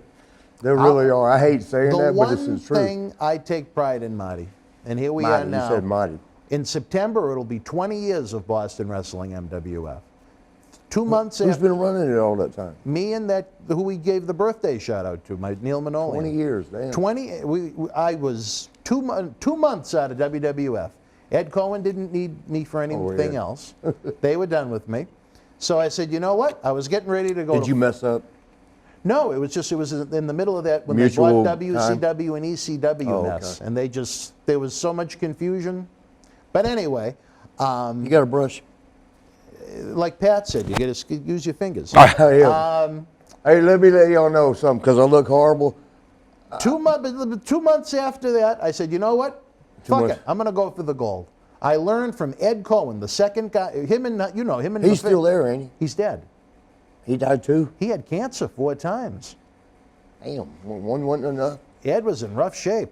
Damn, I didn't but know you that what? either. Yeah. Look at talk about learning from a successful individual. Right. He was running the live events department pretty back good? when they did A, B, C, and D tours. Right. I mean, sometimes he told me there were years where they had over 1,000 live events.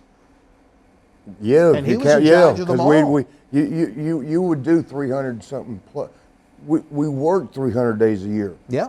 But we had over 300 matches because we did double shots. We did Peoria Yeah. in the day, and then you know Multiple matches at TVs. Did I tell you about up here in Connecticut area? One time we flew into Hartford, and we always did Hartford at night. And so I drove down to New Haven. Went to New Haven. I don't even know if Sean was with me. I think we'd already split off. Mm-hmm. But I know I had a girl with me. I can't Well, remember. this is a surprise. All right. Was the sky blue too? It was actually white like here in Boston, man. Ain't nothing but snow over here where in Boston. You can't see nothing but white. But we drove down to New Haven because that's always the day show. I got down there early because 1 o'clock shows. They want you there an hour early, so you got to be there by noon. I got there by 11:30. So proud, like I'm early, and they said, "That show's tonight. You're in Hartford today." Oh, God. I had to turn around and shoot, and then they ended up being a little bit late. Did you get a little fine? Or? No, I think it was were all right Blackjack about it? Lanza. Don't tell me he's died. No, he's still alive. Still good? No, he laughed it off because he knew that we always did New Haven Day. You do the smaller city, the day shot. Right, for some the reason. matinee, right? Yeah. Yep.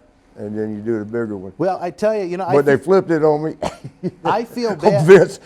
Vince did say something to me. He goes, "Well, don't we give you a booking sheet?"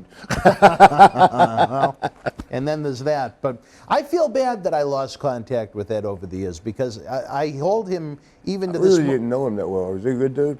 Yeah, but you know what he'd always say to me? Anytime he'd give me some good scoops. Danny, I better not hear about this on the internet. Yeah, So the internet sometimes they changed wouldn't be- everything, man. Well, this you're talking 2000 Howard and Finkel died. 2001. What's that? Howard Finkel died. Oh yeah. You knew that? Yeah. Oh yeah. Because you said the internet, what made me think of it. Time. Was that All 30? of that. So that means, geez, we've already hit the 40-minute mark on this that what it episode. is? So we get Did you talking say about mark? these legends. Huh? Did you yeah, say the 40-minute mark. He's got that but- Boston going on. But no, so anyway, for my story, Yeah, I'm sorry. July of 2001, they didn't need me anymore. I went home, I was pouting, I was sad. I thought I'd be there forever. You wanted to, yeah. Of course. I was 21 years old. So That's I called pretty my good, friend. though. I said, you know what? Because Tony Rumble, who broke me in, he also Tony. passed away. He died too? He 1999. So I said, you know what? Let's go for the gold. We're going to start this. So we booked the arena that ECW used to run in the area. We had- Philadelphia? no, right here in when they run in the Boston area, Revere, Massachusetts. We booked Road Dogg. Revere's a Hojo over there. Yeah. Road Dogg, fresh off WWE TV doing DX. We booked Jerry Lawler, who we wound up losing because he was in the middle of his divorce. Was he still dating Kat? He was in the middle of the divorce from her. Oh, And they he- were actually married? Oh, yeah. Oh, my God. I didn't know, Jerry. I'm sorry. Superfly Jimmy Snuka. We had a minute. I told you. Who? Kat and I. I'm sure more than a minute. 2 days. Percy told me he had a collection of Polaroid pictures. Yeah, oh my of God. her That, face and- do you know? No, I can't tell. I can't tell this on Why? camera. I can't tell them that when she was 16. That's just, I ain't gonna say That's that. rough. Yeah, Jerry. Pictures though. That's what made me pictures. Sean, But you know my what? partner was. Never mind. Sean and Stacy at 16, really? Well, no, she was up to 18 by then. Oh, all right. I think Jerry. I'm sorry, Jerry. I ain't saying. I'm sorry, Kat. Miss you. You ain't called me in over a damn month or two. You hear from her that much? No, not at all lately. I don't know if she's mad at me or something. She's a very lovely lady. I love her to death. She did a fundraiser for us. I don't know if you've man. ever heard of the Mermaid Girl, Shiloh Pepin. She passed away. She was Who was the United States only. She was a mermaid. Well, Oh, you mean she did conventions? no, she was a kid, and this was a fundraiser. It was myself, what? the Cauliflower Alley Club, and superstar Billy Graham put this together. Yeah. This poor girl, she was born. A mermaid. Oh, her feet were together. Everything from the waist down. She had Together? no ass, no woman A parts. fishtail. She just That's everything not true, was. though, man. That's impossible. There's a documentary on I think it's A&E. And they said God don't make mistakes. The poor thing. So what we did was right down the street at the venue we run at Memorial Hall, we did a fundraiser for her, and thank God we did it because By this. the way, let me apologize real quick. Sorry about that, God. I love God now. Yes, I love didn't mean to say that. I shouldn't have said that. But that still is kind of weird. Why you let somebody be born like that? I think she was That's 10. even like two kids together with their heads like that. Why you do that to people? Ran a live event, and I don't even want to get in. There's so many stories. This whole event could be a story because of superstar Billy Graham's involvement. But Is he alive? He should have died about 15 times. but Yeah, yes, he's about still alive. 1980. Yeah. But the poor thing, we did a fundraiser down at the Street Memorial Hall. We raised enough money for it Who to blew go their nose to, right here last? I don't know. Who'd you We say sat did here last? Tony, I think. Should I blow? Filthy. Should I trust him? What I is gotta it? I gotta blow my nose. Oh my God. Damn. Tony, you better be clean. And we sent her to a kids' summer camp for the disabled. It was the first Her? time she ever, yeah, the mermaid girl. What'd she do? I don't know I what mean, they could did she at the use her camp. feet? No, she was in a wheelchair, or if she moved, she had, because, I mean, They were together, they were- everything from the waist down was just fused together, almost just. I gotta go see that It's like documentary. just picture a triangle upside down. And Yeah, her I gotta feet go were see like that. all wedged, and then, Did she have a good attitude about it? uh, Or did she like cuss? Sometimes I cuss God even though I hate to say I love it, him. she looked a little bit like J.R., but Oh, man. Wow. Damn. But you know what's sad is we got her to the camp in the summer, and in October she passed away that year. She was on Oprah. How old was she when she was? 10 or 11. She was a kid. Oh, she was still, and she died young? Yeah. Oh. Yeah. I mean, it's just her. Well, if her damn feet were glued together, her probably interior wasn't that good either. I still talk to her dad sometimes. His name is Elmer Pepin on Facebook. He's a good man. I think he's trying to work on a book about it. But I mean, can you imagine not only losing a kid that young, but to have had a life of where they do a documentary on your daughter, and it's called The Mermaid Girl. But I mean, that's the only thing they could equate it to. Yeah, it is. Yeah. I mean, there was no genitalia of any kind. There was Why'd you nothing. look? Huh? Why'd you look? No, I mean, these are some of the facts about her body. It's the only case they know. How of. did she poo-poo? She must have had a bag, I imagine, or something. Or maybe on her side or something. Yeah. Like It's George just- Steele had. Did I tell you Well, about that? hopefully Davy Boy didn't get the pin out. I told you, so I did tell you. You told us that one. But Shiloh, we wish you were with us too. My God, she would be now 20. almost drinking age. 20? Yeah, she would be about 2009. So yeah, she would be getting ready to be a drinking age. She'd really be giving Elmer a hard time. See, why you worry about her drinking? You want to look at her genitalia. There's nothing to look at. Well, you should know that. Well, it was in the documentary. Elmer was talking All right, about you it. get a pass this time. If the father can talk about it. Oh, we're going way off track. Yeah, All right, wrestling fans, where were we're we? going to take a brief time out. We're going to talk more about Fallen Brotherhood. Are we about to do a Stand by. commercial? Yeah. Wrestling fans around the corner, around the world, I'm Dan Marty. And I'm Mr. USA WWE Hall of Famer Tony Atlas. The road to WrestleMania has begun. Wrestling fans are looking to add to their man caves. You got to see what we have in the eBay store. Check it out. Support Wrestling Insiders and keep wrestling legends working on eBay. Get this limited edition WWE NXT Johnny Gargano personally autographed 11 by 14 comic book style poster, a great addition to the collection of any Johnny Wrestling or NXT fan direct from WWE. Also comes with a mystery autographed 8x10 photo and an on-air shout-out from WWE Hall of Famer Mr. USA Tony Atlas on Wrestling Insiders at your house. Get it now. All right, wrestling fans, welcome back as we continue this journey, trying to talk about some of the fallen brothers. I guess this is going to turn into an extended episode at the length we're at. We also lost a man, you talk about amazing, like the Mermaid Girl, but as far as feats of strength go, we lost Danny Hodge. I did hear that one, though. Now, I mean, a I man didn't ever that know could him. crush an apple with his hand. Yeah, did you? Yeah, that's easy, though. You stick your fingers in there, and you kind of puncture. I've done that one. You've crushed an apple with your hand, Well, like I don't know Danny about Hodge? crushing it, but yeah, I broke it. Where you a stick your juice fingers. came out? Yes, it separates like, but you stick your fingers in, they'll break through, and then you squeeze it. It looks like you just took it. Really? It's tricks to everything. You know you can't break an egg. Y'all can't break an egg. You can't break an egg. No. Now, how If is you it- take what- it, put the small part in towards your fingers, not the bigger part. You know, the smaller end. Put that there. Go ahead and try it. You can go do it now. You're not gonna break it. Don't curl your fingers in like I just said about the apple. No, just squeeze squeeze an egg. I almost said fucking.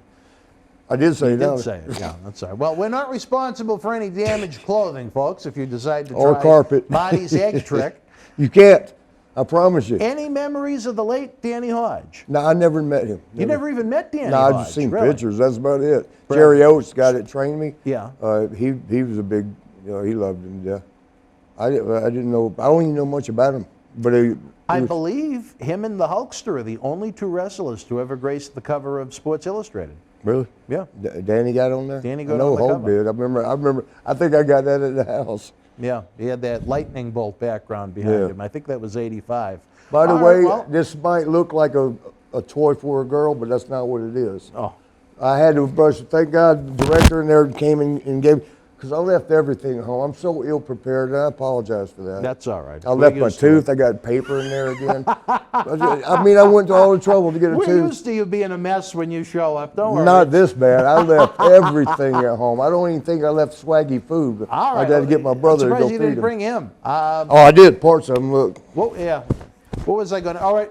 On to, I guess, real no Danny Hodge memories. No, I don't. Nothing. All right. No, Well, I never met him. Not even once. unfortunately, he Did you? passed. I met him at Cauliflower Alley Club reunions. Did you talk to him? Just a bit. I tell you this though, you wouldn't want to shake his hand. Why? He got a grip? He trained his Calluses. The rest of his body, not so much, but there was just he would train his hands. The old schoolers did that. But I mean, for him to literally, I don't know if he used your trick, but he could squeeze an apple so the juice would come out of the bottom of It's it. just, All right, well, you Well, know more. I've never done it. I guess I'm sneaky. I'm always trying to look behind We the may, scenes. we may get an apple for you to try and squeeze here on the show. Get an See if you egg. can- I don't want to get the egg. Would It be too won't messy. break. I'm telling you. Don't be afraid to try it. You're not going to break it. All right. It don't matter what kind of grip you got. You will not break. The small end towards the fingers, though. Remember, put the egg like this is. What do we got? Oh, it's Coco. You want to talk to Coco? Not right now. Let me just say. Tell him we're actually taping. Why not? Hey, we got to call you back, man. We're right in the middle of taping. Tell him we say hello and we welcome him into Boston. What girl? What? Oh yeah, we did. Yeah, I met her last night. Oh God. Oh, all right. We on camera. I'll call you back. All right. All right. Bye. All right. Bye. Sorry about that, y'all. Was he with Frankie? Do you know them girls would go to his room just to see Frankie back in the day? Yeah, and then I bet there was a little flying. That going might have on been. after I don't that. know. Yeah. Oh, Pam. Hey. The feathers. Pam was a beautiful black girl that loved. Well, I can't be saying all this on camera, can I? Yeah, go ahead. No, I better not. But well, no, because I think she married one of the boys. I know exactly who. I don't know if they married. If they did, if they're still together, I'm not going to say another word because we love him, man. He did the sidewalk slam. You know who it is. Oh. Oh, don't say it. Don't say it. I won't. I know exactly who you mean. Yeah, that's No, my but she brother. was, I love him she to liked death. Frankie at one point. Everybody liked Frankie. All right, well, and Coco got a little Shit, attention. Coco, one time Coco got a little hot Coco. he got mad at Vince once over his pay. Yeah. He goes, God damn, I'm going to have to shake and bake Frankie to eat. You're not paying us right. Shake and bake Frankie. Well, he's very well spoken. He had a long run. Oh, did you ain't had him here yet. No, Coco. but it'd be very. He'll be, oh yeah, he's got some stories. Anyone that was around in that era, I think the fans want to hear their stories. Hey, nostalgia is cool right now. One of my favorite Coco stories was South Philadelphia. I probably already told this. I don't recall this one. Well, we went to the hood to get some stuff. Yeah. And back then well, I'm sure they probably still do, but little capsules. Blue was a 10, red was a 20 piece. And now, what do you, I don't, as someone that's not a cocaine, drug guy, cocaine and freebase smoking, and some people call it crack. I don't know. Dave and I are learning a lot tonight. Our director in the back. But so you go through the hood, man, and I'm the white guy. First of all, we stopped the first place. Coco said, "Stay in the car, don't get out." Because I'm white as hell. They know what's up. But he's trying to get a better deal. Because brothers sell brothers better than they'll sell white people. Because they're gonna rip that motherfucker. Don't let me cuss. You can say whatever you want. It's after 10 o'clock, brother. We're pushing 11 Oh, at so this the point. motherfucking time. But they come running up to, well, the first time was so funny because I'm sitting there, I'm the only white guy in there, and it wasn't the best neighborhood. You can actually see the gat, sticking in some of them. Oh, wow. Yeah, you can see them walking by like, God damn. Shit, don't let me piss them off. Don't let them see me, God. Don't let them see me. But old Coco's over there. And I hear he's talking to some guys, and I hear, you ain't no Coco goddamn beware, you too goddamn small. I'm fucking dying laughing. Coco got so mad. He got so mad they called him too short.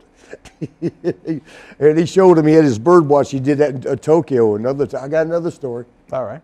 But let me finish this. We're going to have to turn this into a 2-part show, but that's fine. Coco, he was mad as hell. He got back in the car, he speeds off. They didn't sell him. They didn't give him nothing. He didn't even get the cocaine at the end of it. He was that insulted. He got that mad. He didn't get the coke. Yeah, they said, you ain't no Coco beware. If they actually said, you ain't no Coco goddamn beware. That's what he got so mad. But so we got in the car, went around the block. Yeah. And then, now they see me, so they know white boy in the neighborhood, that means buying shit. And it's like sharks, man. They your lunch meat, you know what I mean?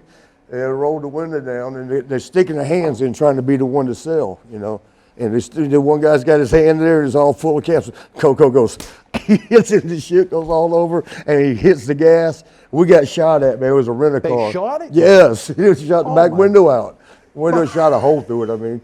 But, man, Coco. South Philadelphia is not a place to play. Well, I like to go and get the subs when I'm down there. I like the They steak are and good. cheese sandwiches. Yes, they're very good. Real But good. you and Coco weren't looking for subs.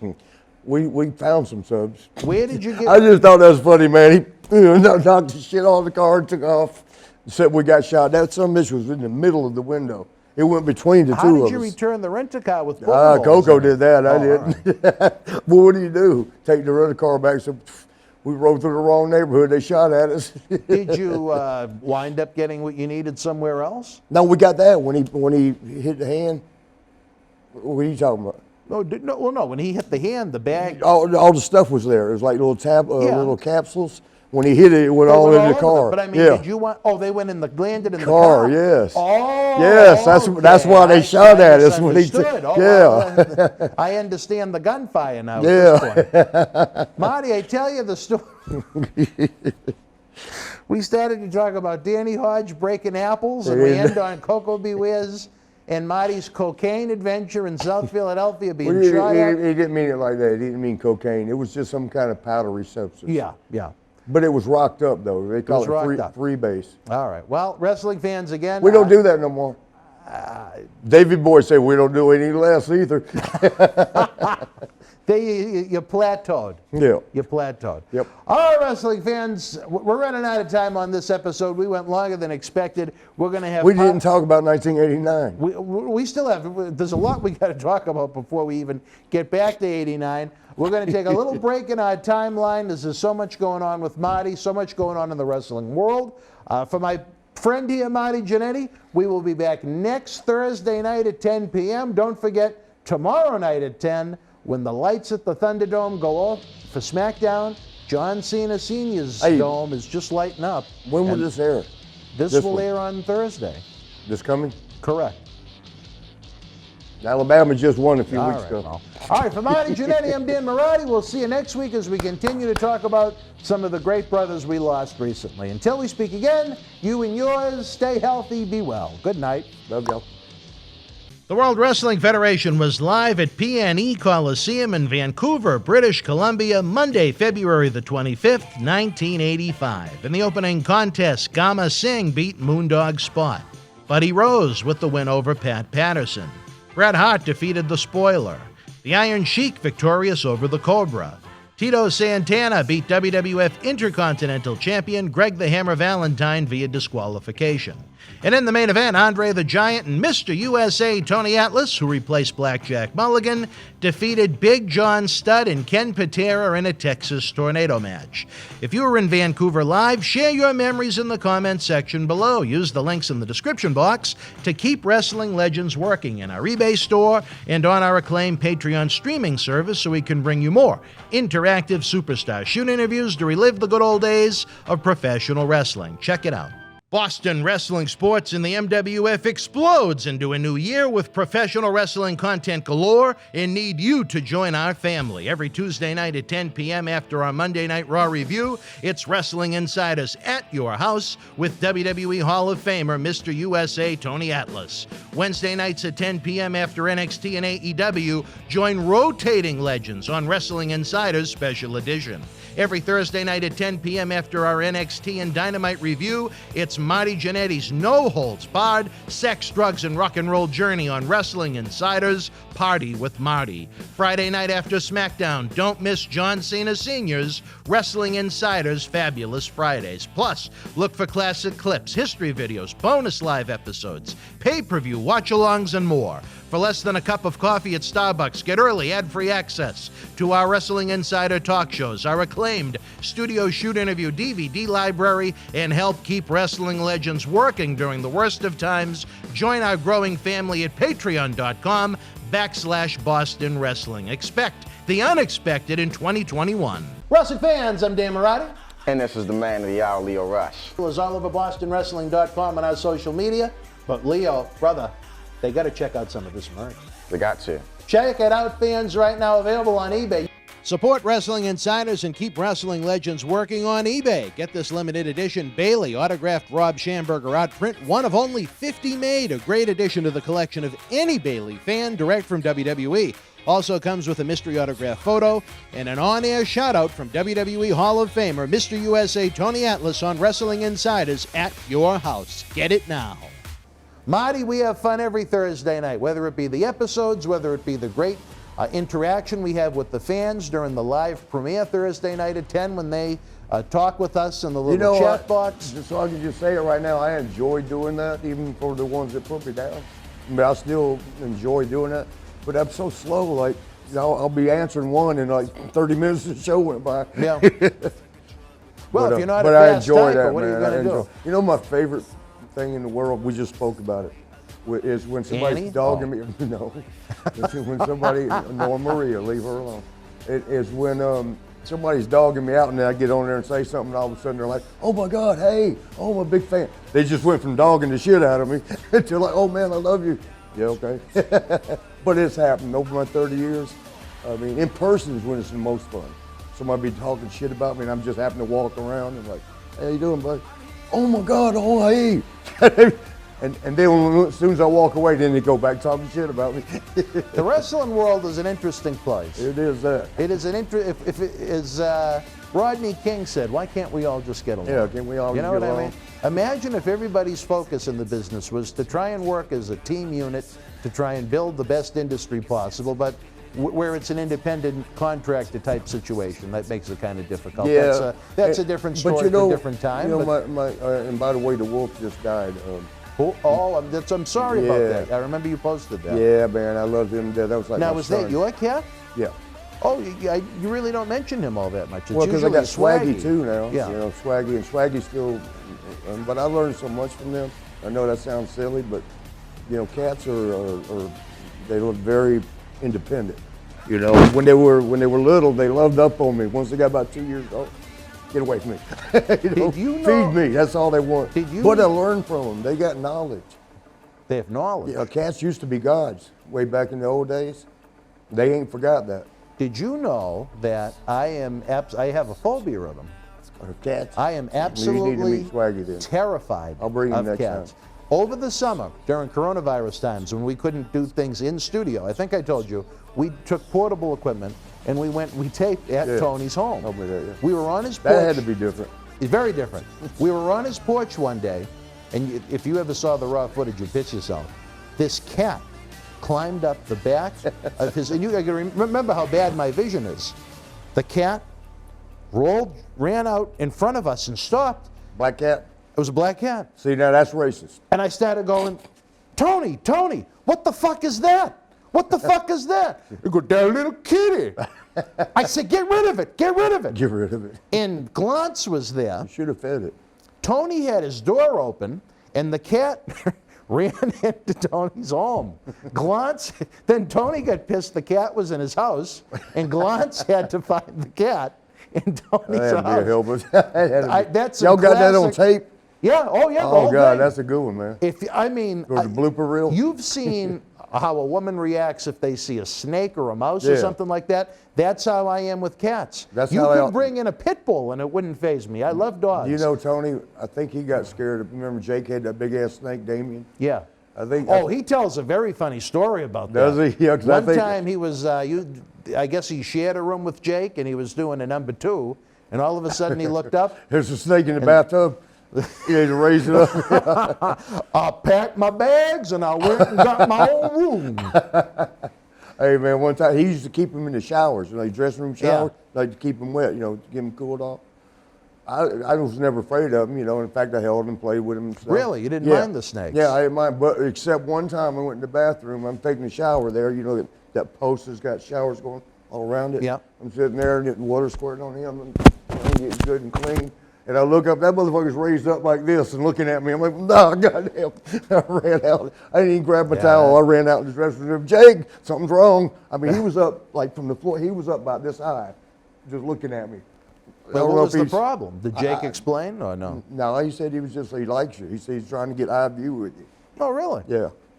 Well, but I didn't know that. Well, and you know what? I wouldn't have wanted to stick around to find out either. Yeah, in case he's wrong. I tell you, the fans got a big kick out of that story you told on one of our recent episodes when the Davy boy decided to flip the bag in the air, and then over and over too, like 4 or 5 times. Once it came time for the match, the snake jumped out of the bag and bit Andre, and the tooth you said was in his chest. It stayed in there because he come. Oh, snake bit me. And there's a little, just like one little stream of blood, a little thing. And so we all look and they're like, his tooth is still right there. He goes, pulls the tooth out of his chest.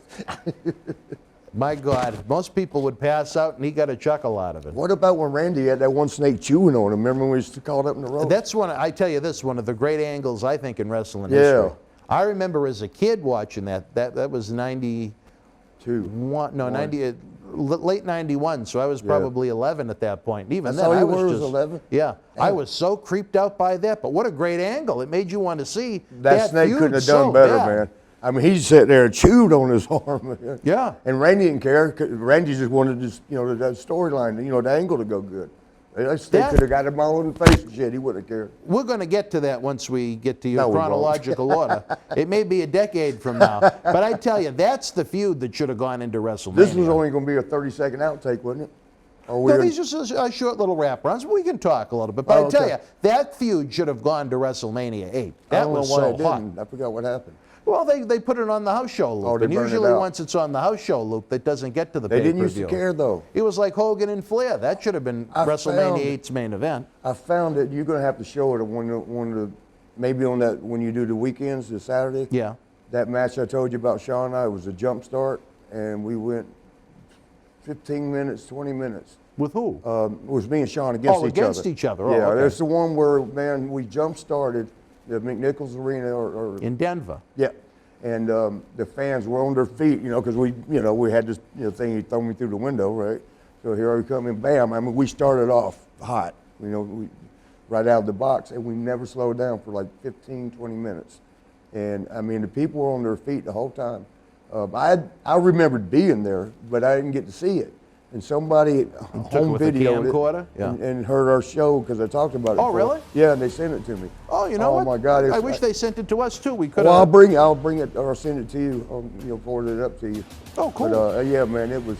I was like, damn, I used to be pretty good. Well, you know I know what, Sean fans? was good, but damn, I was pretty good too. Our goal with this crazy man is to break down his time in WWF. We've been one doing day. it now every week since July, and we're about halfway through 1989. Yeah, we ain't got 3 years in yet. But that's what makes Party with Marty so much fun, as you saw in the most recent episode. As we wrap up this week's episode. Somebody complained about that too. What's you that know, now? on the typing in, I was watching it. What'd they say? They said, "Well, Jesus Christ, they're not even in 1989 yet." Well, did they want the series to end quick? Come on now, folks. Yeah. But as we wrap up this week's episode, we have, I don't know if you'd call it an affair right now, but there's a little lust in the air. Are you You familiar? talking about Maria again? No. This doesn't have anything to do with you. Are you familiar with the reality show on USA, Ms. and Mrs., with Ms. and Maurice? Well, John Cena Sr. and Maurice's mother, Margot, have had a little Margot going on. Maybe you should start it right out here. A little, what's the dessert called? A little French creme brulee. Yeah.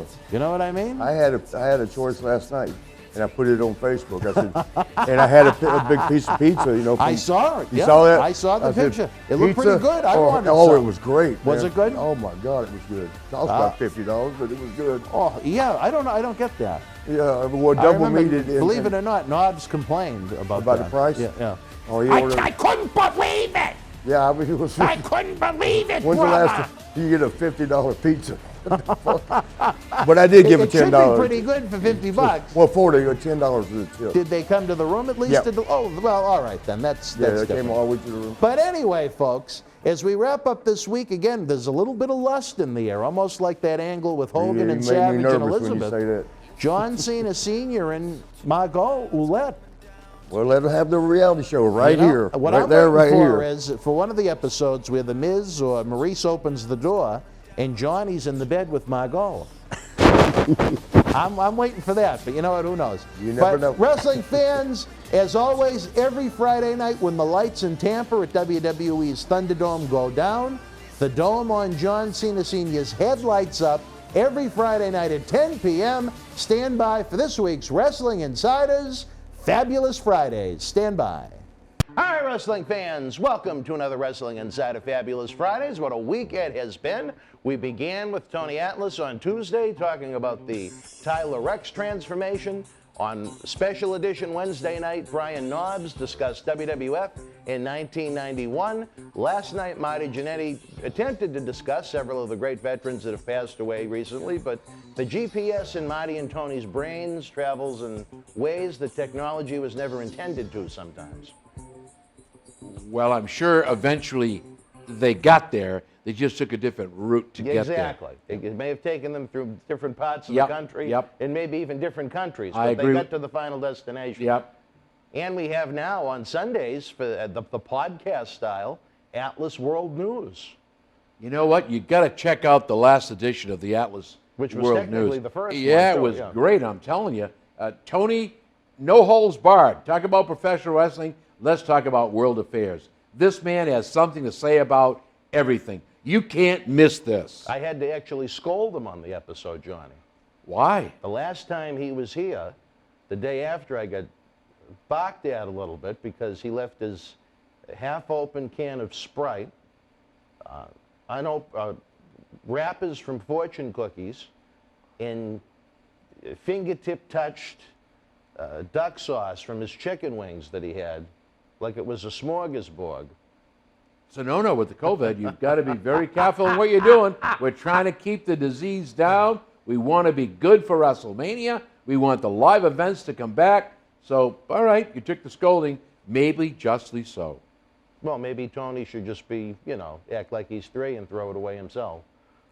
That's why we have people. Well, no, that's why we have people in the studio. Oh, Remember, I don't know. Tony is a Hall of Famer.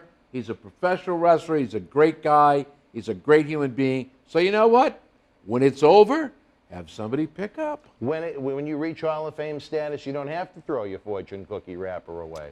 When you reach Hall of Fame, you don't need a hot fortune cookie. All right, well, he already cast the fortune cookie. Ah, okay. All right, now I understand. All right, wrestling fans, ton of questions from you guys. We're going to try and put them together in themed episodes. Johnny, by the time this episode airs, it will be this coming Wednesday night. What a unique match. They have a headlining AEW Dynamite from Daly's Place, named after your good friend Ursula Daly down in Jacksonville, Florida. It'll be Cody Rhodes teaming up with a newcomer to the sport that I don't think I've ever seen once, Red Velvet, taking on Jade Cargill in Shaq. What are your thoughts of the big man having his first official bell-to-bell matchup? All I'm going to say is this. Shaq's a big, big man. You are putting a giant against two Davids. This is just, you know what? I guess I got to come right out and say it. It doesn't belong in professional wrestling. You're going to upset some AEW fans. I don't Johnny. really Why care. don't you feel this belongs? Well, you know what? This is well, I guess it's entertainment, so to speak. But you know what? Shaq is a well-known basketball player. He's the man of the hour. He does his thing. He knows his thing. Now you're going to take this, and I mean this giant, this gentle giant, by the way, and put him in this ring against professional wrestlers. You know and you're what? also including two very, very new, untested women in this match. That's very right. Which I think makes it an even bigger chance for it to blow up in their face as an in-ring disaster. Well, here's what's going to happen. Knowing Shaq the way we do, right? Do you think he's going to bang a woman, knock her in the face, pick her up and give her a body slam? So really what we have is Cody Rhodes against Shaq O'Neal, and the two women will do their battling. Look at the size of Shaq's hands. Paul Wright, Big Show, Andre the Giant. Let's take a look at the reality here. It's like a Beanie Baby. See you, Cody. Wow. 7th row. Bye. Oh, and by the way, put the points on the board. I got a basket. No, I'm not into this. Do you think, who's going to be the heel in this match, maybe is the better question. Do you think the fans in Florida would want to boo Shaq where he is a Orlando Magic legend? I still think Shaq's going to be the face unless they tweener him, and then all of a sudden we get Cody come out as a face. Cody's been a heel there. Why would you want to change him? I think he's been the face of the company. Yeah, but he is the face of the company. There's no question about it. So who do you boo? I would think that it's going to be Cody Rhodes that's going to get booed. This is, I go back to Johnny now, I hate to say it because I think you and I both have wanted to see AEW do well, but the quality and the thought process of part of these shows has been bad, and it's been getting worse in my opinion. Again, you usually have 1 or 2 segments, matches per show that I think are excellent. I think they're pay-per-view quality. I think they're exceptional, sometimes better than the best part of the WWE shows that week. On the flip side, they continue to put segments on that I don't understand the logic, the common sense, or the quality behind them. I wouldn't put them on an independent show, never mind on TNT cable television. Well, you know, you're right. Some of the things they've done, like, why is Khan on camera? He can't speak, can't promote, let him spend his money, run the wrestling business the way he should, and let the professionals do what they do best and promote the business. He just doesn't add anything to it. If anything, when he comes on, I change the channel. There's just nothing there. There's no excitement. You'll never know who's going to show up next. You'll never know who's going to show up next. A little enthusiasm would help promote it. Well, his involvement on the actual AEW TV show has been very, very minimal, to be fair. Yeah, but when he's trying to push the upcoming suspense, who's coming next? Impact, New Japan, Boston Wrestling, WWE. You don't know, Tony. You know what? They started out great. They have a real nice product. They were answering what the fans wanted, wrestling. They were putting it out there. Now they're coming up with the gimmick matches. You know what? I'm going to tell you something. This was a big complaint way back when when Big Show took on the boxer and you could see his trainer come out with the brass knuckles around his throat. I mean, you knew exactly what was going to happen. And Show did the job for this young man, which I think is admirable. Doesn't make any sense to me. Big Show would have picked him up and squashed him like a bug. If it was a shoot? If it was, oh yeah, it would have been over. You know, it would have been over. I don't know. I think all it would really take is one good shot from Mayweather, and I think Big Show. You got to get it first. Tampa. You got to get it first. And you would never do it. Show's reach and size of his arms. Why do you think they would stand so far away? They didn't want Mayweather to get hurt. Period. And now you get Shaq O'Neal. Shaq O'Neal, who's been involved before, by the way. He was in the Andre the Giant Memorial Battle Royal at WrestleMania 32 in front of 100,000 plus in Dallas, Texas. That's right. He's done a couple of Raw, at least one Raw appearance I can think of off the top of my head. So he's not new to this. But he's new to it, but it's not his first rodeo. Right. He's still a relative newcomer to what we do. But what do we do? We train people to work in the ring. That's what we do. We provide entertainment.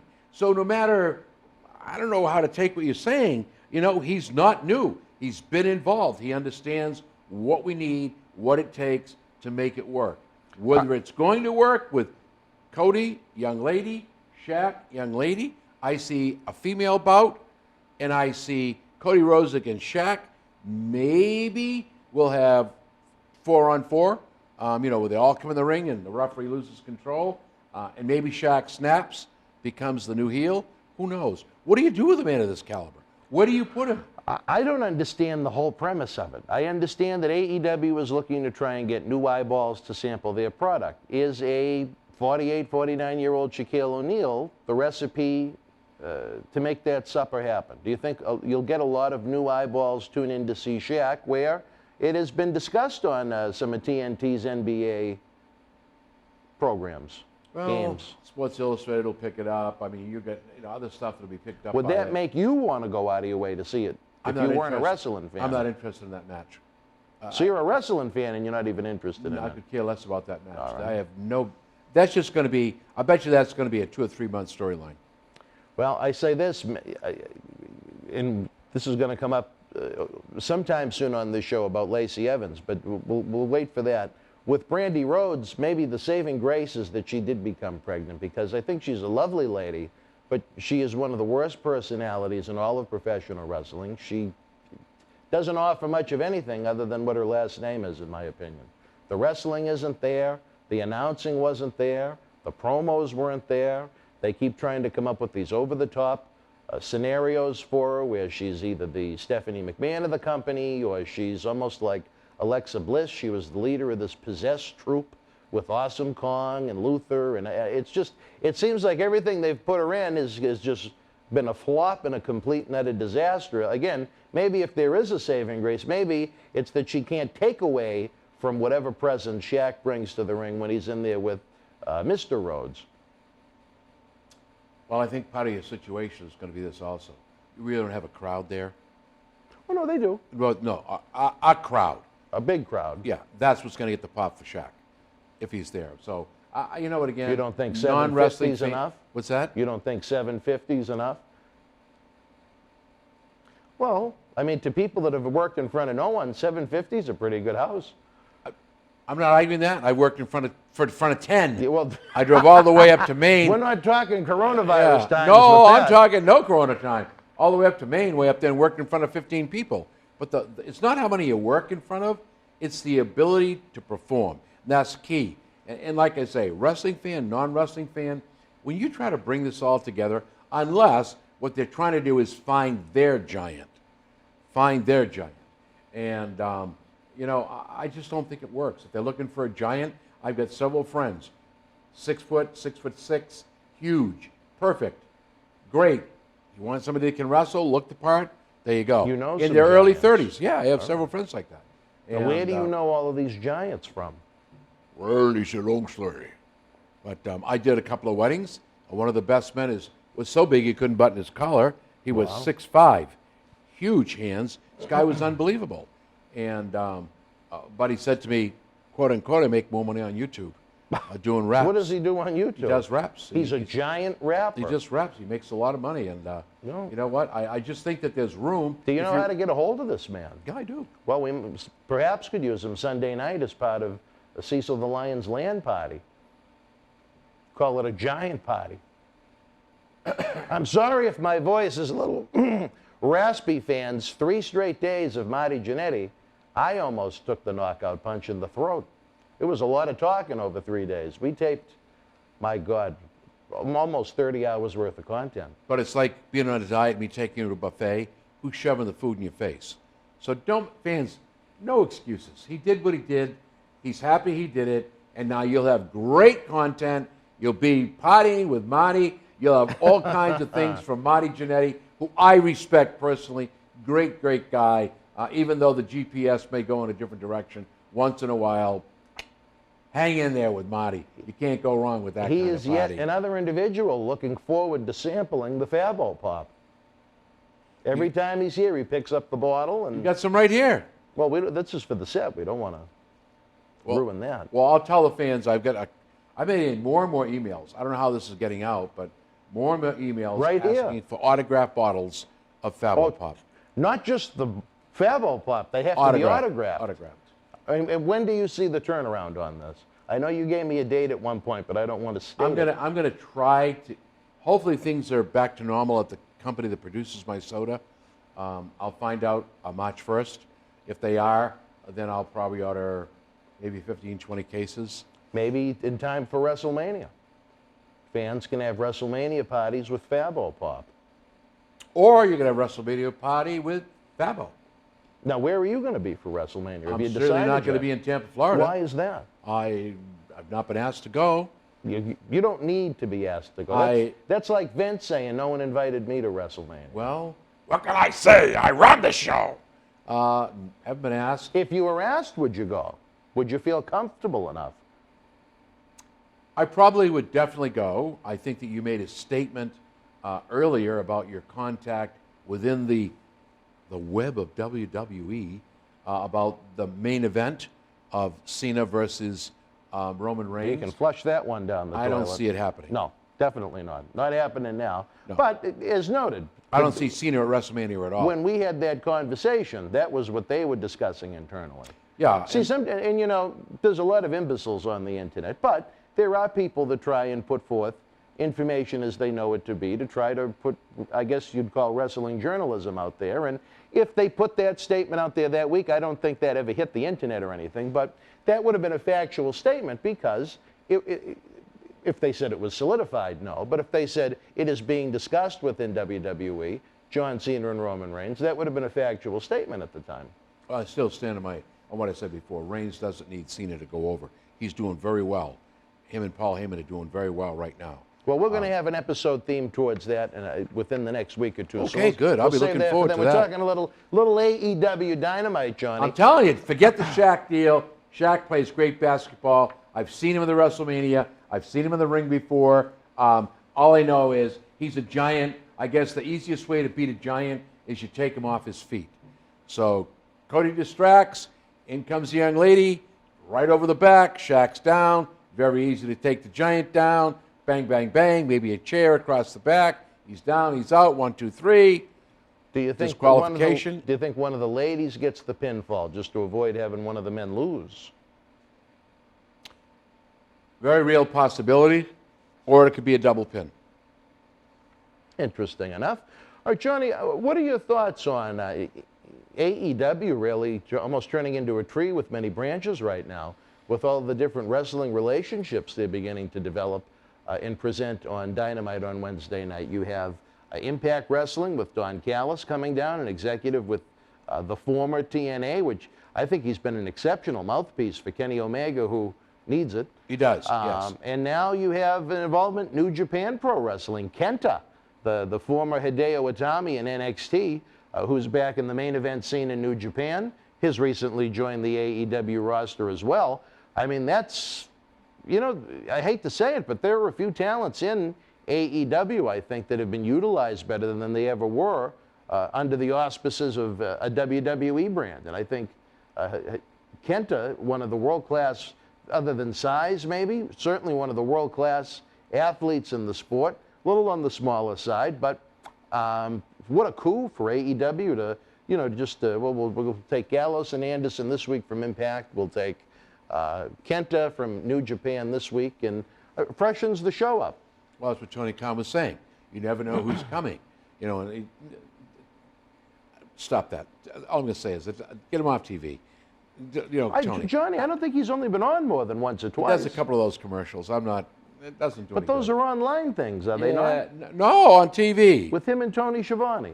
Yeah. I come across them on social media. No, they're on TV. They're live on TV.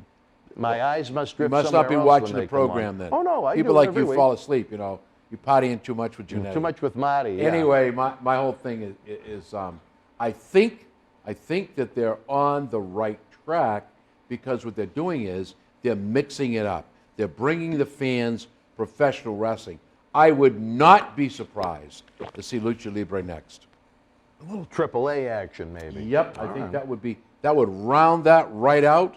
Well, I think I don't really follow the Mexican scene as much as I do like the it. United States, but I think Kenny Omega was the AAA champion at one point in the not so distant future, but maybe that'll open the door. He's a great athlete, Kenny Omega. You watch that guy work, I'm amazed what that guy does in the ring. Amazed. As is Cody Rhodes. They got a lot of great talent. Oh, yeah. I said, they have usually 1 or 2 segments or matches each week that are first class. Yep. And then sometimes there are other parts of the shows where I can't believe it's on television. Well, I don't understand. Look at WWE, my friend. All I'm going to tell you is, you can't knock one without knocking the other. At least other than a handful of women, they're all high-quality, first-class professional wrestlers in WWE. There's some guys in AEW that they pull from the indie scene that are as green as grass in the middle of May. You know what I mean? I don't understand the concept of I don't know if you've ever watched it. I have not. They have their quote-unquote B show called AEW Dark. It's online. Oh, you have? I watched. On Tuesday nights. Yep. And it's sometimes 14, 15, 16 matches. Yep. It's that loses me. It's a poor man's NXT. That's all I'm going to tell you. All right. It doesn't work. I'll be right up front with you. Is it too long? You just go, wow, hold on. And then you're absolutely right. You sit back and you go, why? Why is he in the ring? Why is she doing this in the ring? It makes absolutely no sense. I think what they're trying to do is grow too fast. So you got to, kind of, they've already crawled. Now the walking stages. I think another couple of miles on the walk. Then maybe we kind of step it up a little bit so we get a trot. But they're trying to go bang all the way. I think if they just slow it down a little bit, be a little more selective in who they put, where they put them, I think they're going to have a good deal. They could compete against NXT if they did it the right way. Well, they've been beating NXT in the television ratings more often than not. So, and also on the flip side, AEW Dynamite is the A brand of AEW. NXT is the C brand of WWE. So it's not like you're taking out Raw or SmackDown, but who knows what could happen in a year from now. I'll tell you, the fans are, everybody thought, and we said this before, and I said it, I was reading when the AEW started, 90 days, see you later, Vince, get the checkbook out, buy them, you'll have a conglomerate, you'll own it all, and guess what? Fooled you. They fooled you. They're still there, and they're getting bigger, and they're getting better, because they're offering a product that people really get interested in. Some of their storylines I watch it, I watch Raw, I watch SmackDown, I really want to be involved in what they're doing. Whereas in WWE, SmackDown, or Raw, how do you get into a 2-week or 3-week storyline? It's over, it's done, it's finished. And sometimes not really all that interesting to begin with. Do you think Tony Khan's invitation to WWE will be taken up? When he said that WWE was more than welcome to come to Daly's place in Jacksonville, Florida. Hell will freeze over first before... Well, it's been a cold week. It's got to be a lot colder. I cannot ever see that happening. I really can't. Neither can I. No. Do you think it would be good for wrestling if it ever did? I think if Vince and Khan could pull it off as not enemies, but as business people, and do that Monday Night War thing again, the ratings for both would blow through the roof. You think that could generate new eyeballs? Oh, absolutely, absolutely. There again, that's brain saying, "Whoa, money! There's money to be made there." But no, I'll stand on my ground and say, if WWE ever got no. WWE has so many irons in the fire. My God. That's like Monique's becoming the next vice president. That's not happening. Or Margot. Margot, absolutely. Miz has got a lot of pull. Well, and she wants to do a little pulling, from what I understand. Well, she talks about you, obviously, all the time I talk to her. That Daniel Raldi, he's quite the fellow, you know, I have to see him. Well, I have one fan, Johnny, on here. I think a lovely lady named June McGowan. She always compliments how handsome I am during the live premieres. I don't know much about June. I don't know where she's from. She usually just leaves 1 or 2 comments and that's it. But, you know, don't let Linda find out, please. She'll crazy glue my wallet to her hip. This is going to be on YouTube, so. Yes. Linda McGowan. No, June McGowan. June McGowan? Yes. June, do me a favor. Next time you send out a shout, show a picture. I don't know if you can. Was she on? Well, she takes part in the live premiere. Of course she can. Well, she types in the premiere box. Yeah, that's fine. Why not? But I don't think you can send a picture in it. You should be able to. Howard, can you send a picture in the premieres? I need technical expertise. No, you can't. Thank you. Why? Howard. Because that could lead to people giving out not nice pictures. Well, remember what you went through the night of the Royal Rumble? Oh, that kid was just, that was all made up, I'm telling you. Did you go through that and see it? You should, because... You know what? I'm going to tell you why that happened when we're done. It'll probably make you feel better about it, and there's a little bit of logic as to how it happened. Not that it happened. Anyway, moving right along. You mentioned gimmick matches, Johnny. TNA, wow. No. AEW, not only are they preparing for their monster-sized Dynamite, no pun intended, with Shaq on March the 3rd, but that Sunday they have their next big pay-per-view offering. The first time, I believe the first time at least, they have gone the route of doing it on a Sunday, which I hate, because one thing I really loved about AEW is that, on par with how UFC does things, as opposed to doing it on family night on Sunday, AEW's pay-per-views were structured more towards the adult male. Well, even though I don't know if we should be having group gatherings, but along the lines of that. It was set up for more, again, I feel, towards the adult male to want to sit down and check something out like that, and maybe socially distance with a few friends if we want to be PC. I'm not sure if it has something to do with the boxing or a UFC pay-per-view offering that same weekend, but they decided to go the route of a Sunday night. And I have to say, I don't like it, Johnny. I like that AEW is different enough than WWE to go the route of doing it on the Saturday night. NXT, I thought NXT takeovers were great when they were on Saturday. Maybe not bundled together with one of the major WWE pay-per-views and having to have 2 pay-per-views the same weekend. Yep. Now that NXT pay-per-views are standalone, those are on Sundays. I like the idea of the Saturday. Is it just me, or is there something to it? No, I think there's a little bit of magic on Saturday nights. It's that, I remember when I was a kid and still am a kid, Saturday night was the thing. Professional wrestling is on, the pay-per-views. The pay-per-views was during the day, if you remember, a lot of those. In the early days, yeah, some of the WrestleManias would start at 3, 4 o'clock in the afternoon. Yep.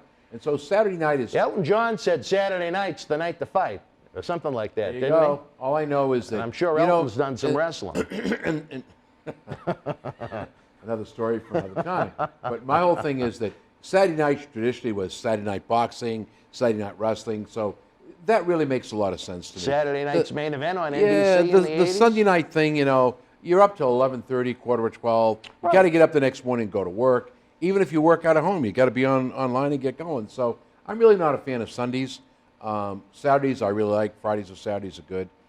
I think Friday's a little tough to pull off because in traditional life, most people work on Friday. Yep. I think Saturday's the one perfect day of the week where you're not rushing from it. Yeah, you can plan it. In theory, you're not rushing from everywhere, and unless you're going to church early on Sunday morning, you don't have to really get up too early the next morning. It's the No, I agree. perfect combination. And I think that's part of the reason why UFC found so much pay-per-view success. It was the best night of the week to get a group of, 15, 20 friends together and all chip in a little money, order some pizzas or some chicken wings and have some drinks and have some fun together. And now I think AEW, at least for this one offering, took a little of that magic away. But I guess at the end of the day, it'll be, what did it draw on pay-per-view? There you go. That's the the name most of the game. important thing, right? Name of the game. But I know if I was an actual paying customer, I would much prefer to see it on Saturday than Sunday. But we look forward to trying to present the pay-per-view watch along here at the studio on Sunday night, March the 7th. Johnny,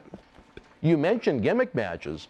One of the main events for this show, I don't know if you're familiar with it, but it'll be John Moxley, an individual who I feel has done wonders in that company compared to what he was doing with his prepared, over-prepared, produced, boring promos in WWE, and what I feel is some very realistic style verbal in AEW. John Moxley will take on Kenny Omega, the AEW World Champion, not in just a championship encounter, but in a landmine match, similar to those exploding landmine matches in Japan from the early 90s that Cactus Jack and Terry Funk would partake in with Oneida and the FMW and IWA wrestling groups. I think if you're going to do it, you have to do it outside because of the smoke, but a real danger, I think, to both men. Well, first of all, they're not using real landmines. But what's going to make the explosives go off? It's pretty easy. A little black powder, a little smoke. Looks really good when you hit it. They'll rig a trap so that the grass or whatever will go up in the air. It'll look like a landmine. You do not think for one moment. And you know what? I've been in a lot of matches, done a lot of things. But, special effects are wonderful things. And you don't think for 1 minute they're not going to borrow the special effects from the movies and put those into a landmine match. Because I'll tell you this. Having had some friends in Vietnam that hit those things and their legs are gone, so it's just not going to work. Have you ever seen any of those matches in Japan with Cactus and Funk? And I'll say this, for what they may lack in wrestling, for the first couple of times you see them, they are very visually impressive. And that barbed wire certainly is, when you see it digging into the skin, that's a rough night at the office. They deserve a nice, healthy payday for this. I've been involved in barbed wire matches, managing. Oh, all right. I've been involved managing in staple matches. How these idiots take staples and drive them into their foreheads, it's beyond me. Thumbtacks. You got to be crazy to do this stuff. And now you're going to do this landmine match. First of all, I will say this. I can't wait to see that match. You do want to see it. You've got two of the best. Kenny Omega, what have I just said? Tremendous. John Moxley, since he's been out of the fold on the other promotion, he's been allowed to do what he wants, when he wants, basically, and you can see a difference in the whole individual. It's unbelievable what they've brought out of him. You see? But it was there all the time. It's just it was being held back for whatever reason. I mean, when you have a star like this, and he's got that type of capability, Vince, and it can't be Vince because Vince will usually let you run. So, he usually will. If the potential is there and he thinks that it makes sense, then it's a go, unless he doesn't want to push it. So much more interesting than what Seth Rollins is doing back on SmackDown again as the Messiah. Oh, please. I mean, just, Ambrose just feels gritty. Like you're seeing someone that wants to go in there and have a fight. You know what I mean? As opposed to the atypical WWE sports entertainer. And I'm certainly not going to say anything negative about Roman Reigns, who I think is probably the best in the world right now. But what Ambrose is doing for Ambrose, or Moxley, is top notch. WWE really missed the boat on that man. Second it, right here. Absolutely. Another one, even though I wouldn't exactly call him an AEW main eventer, Lance Archer, a guy that spent a lot of time in TNA. He was in the WWE system. It might have been ECW during that brand. But now you have it managed by Jake the Snake Roberts. You have what is a very rarity in the business this day, 6'6", 6'7" guy. Why is he in that company and not WWE? Another one they really missed the boat on. I think, and it's just me, you've got a lot of people involved in WWE now. Before it was one man, with a great body of wrestlers. God rest his soul, the Pat Pattersons, the Briscoes, Arn Anderson, Michael Hayes. You've got people giving advice. Now, not taking anything away from Paul Levesque, from Triple H. You've got Shane involved, I guess. You've got Stephanie involved.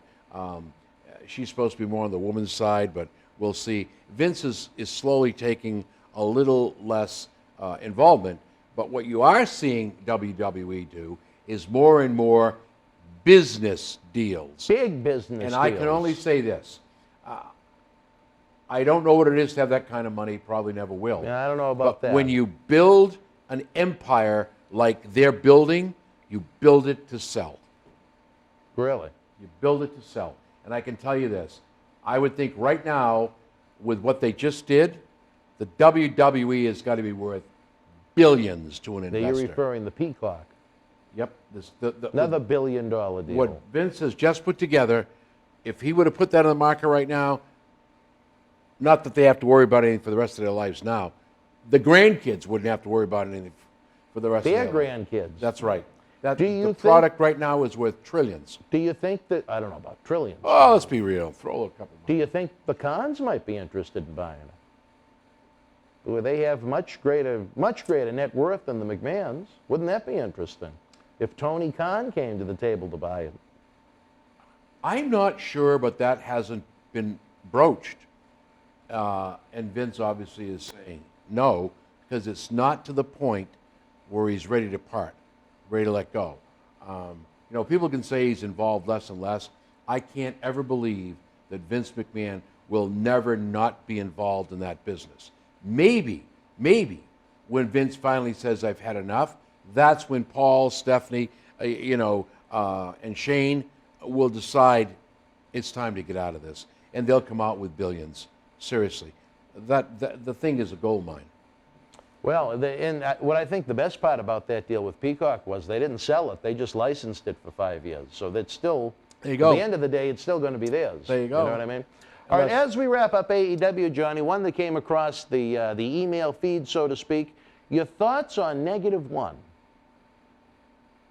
I have some strong thoughts on Tony -1. Atlas, -1? No, I'm talking about the masked son of Brody Lee, the 8-year-old, that I thought putting him on TV once risked looking like exploitation, but the son is a monster wrestling fan, loves the business, was very happy to be here, I should say, maybe soothed the soul a little bit as far as what was going on in his reality. The great folks at AEW, a group of about 10 of them, took him to Disney World for his birthday. They have extended to him a legally binding contract that when he turns 18, he can have a job with the company if he wants to. But now you're probably approaching the 5th or 6th -1 wrestling segment on an adult wrestling show. And I don't know at what point the fans, or just if the general public comes across it, looks down upon what I'm sure of is great intentions to continue to put an 8-year-old on a wrestling television show. I think it's a little much at this point. Well, there's a couple of things that kind of bother me. And I don't mean in a bad way, but one, when you're 18, we'll give you a contract. You got to be around 10 more years. Okay, fair enough. So AEW may not be around in 10 years. I'm sure if somebody came to Tony Khan and offered enough money, he'd sell AEW just like Vince McMahon. If it's enough, and what's my friend Ted always say? Everybody's got a price. So I would look at it that way. I would think that what they're doing now is oversaturation. Once or twice with this young fellow, I really was glad to see that.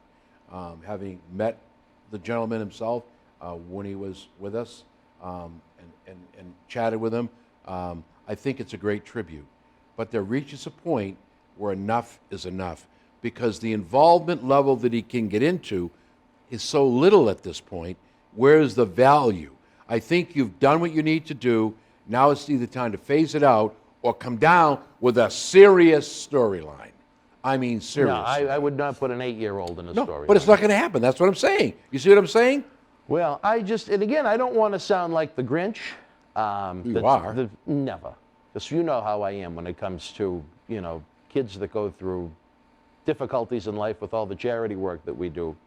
I think there's a million different ways they can do nice things for that kid. I think they could open up the ring to him on an off day. I think they could open up the ring to him maybe after the shows. I think they could, continue to bring the family to the live events. I don't know if the mother is interested in working, but maybe have her work with the company and have the kids with them.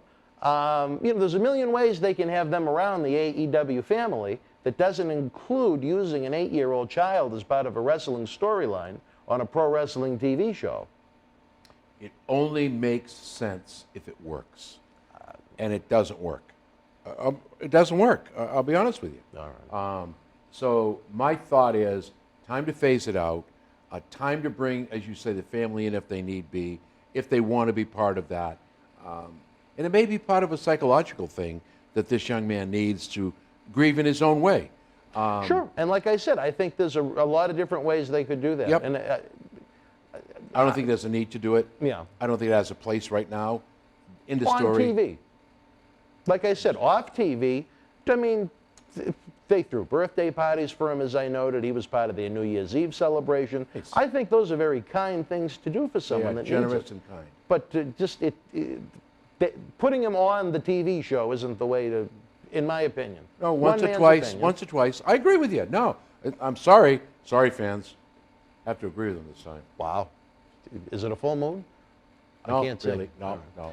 All right, wrestling fans, what do you think about all the AEW chatter we've had tonight? If you are watching the Friday night premiere after SmackDown, which might be just a little bit more interesting than SmackDown, unless Roman had a good week, let us know what you think in the premiere box to our right. The Super Chat button is always open for business to help us keep the lights on. We had a light blowout in the middle of the show with Marty over the weekend that needs to be prepared. As always, we mentioned the coronavirus has killed the nightlife for the rockin' Marty Jannetty and those types of folks. Our world-class eBay store is open 24/7. You can add great merchandise, much of which you can see right here on this beautiful set, and add it to your wrestling man cave, give us a gift. I mean, Johnny, we're both Christmas people. It's never too early to start, I guess, if you really see something you like for someone you love, right? Get it now, because you know what? If it was like the PlayStation 5, you wait too long, you won't get it. By the way, good news, restock is already out. Target, Amazon, where else? GameStop. They're accessible now? They'll be accessible, I believe, in the middle of March. Still, but even as we're taping this, not yet. Wow. That really was a popular thing. I'm glad they fixed the glitches. I'm just glad Baby Marati got his, or it would have been... No, you know what? I would have had a knot in my stomach on Christmas. But you know what? I think it's time parents grow a pair and learn how to say no. Instead of paying $800, $1,500 and $2,000. I didn't do that. No, but you know what? It's time. I couldn't have done that. But it's time people say no. You're not necessarily wrong, but to me, Christmas is the one day of the year where you try and make a little I raised 5 kids. Magic. And I'm going to tell you this. Yeah. You can make a lot of magic without doing the things that these people or you did. And I'm not knocking you. You did what you had to do to make everybody happy. But you know what? I just got lucky enough to find a bundle at the regular retail price. That's all I did. That's fine. That's good. That's fine. But still, if you couldn't have, I wouldn't have gone out of my way. It's better I wouldn't have that spent... people need to understand, especially the young people today, because everything is handed to them. So why don't you go with that a little bit? Why don't you, people are saying, I can't afford this, I can't afford that, yet they were paying $2,500 on eBay. Wow. Yeah, please, The money don't that get me some started people on made this. off of that. Don't get me started on this. Well, I know Margot wanted to make a little Christmas magic with you, but that's a different story for a different time. And again, folks, before we go, don't forget, if you want more, geez, I'm all hiccups, I have no voice. Marty Jannetty, what did he do to me? Bring Tony Atlas back. Me and Tony will do a great show for you. You know what? That would be perfect. I could direct. Howard could instruct me what to do, and you and Tony could do the show. We would without have, me. what a hell of a show that would be. So it would be the King Kong and Godzilla of personality. Me, Marty, and Tony. I don't know about that. Tony still, he doesn't want much to do with Marty.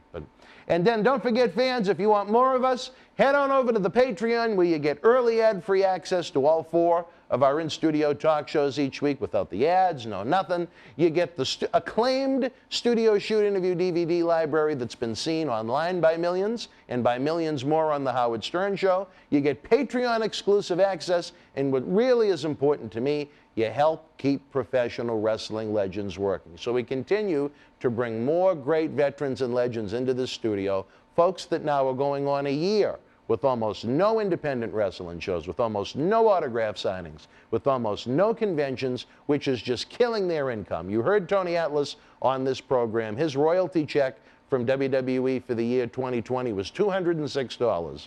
If you're a Major League Baseball player and you played 10 years and you're part of the MLB union, you get $250,000 a year. Keep that in mind. Head on over to patreon.com/Boston Wrestling for complete details for one of the most fabulous, finest individuals you'll ever come across. He's John Cena Sr. I'm losing it this week, folks. I had too much Marty. I'm Dan Marty. We'll see you this Tuesday night for Wrestling Insiders at Your House with Tony. This gentleman will be back with us next Friday after SmackDown. We'll see you then. Good night. The World Wrestling Federation was live at Northlands Coliseum in Edmonton, Alberta, Canada, Sunday, February the 26th, 1989. Same birthday as Boston Wrestling Junior Ambassador Brandon Jay. In the opening contest, the Blue Blazer beat Nikolai Volkov. Hercules drew Mr. Perfect. The Bushwhackers with the win over the Rougeau brothers. Bret Hitman Hart defeated the Honky Tonk Man. Big John Studd battled Akeem to a time limit draw.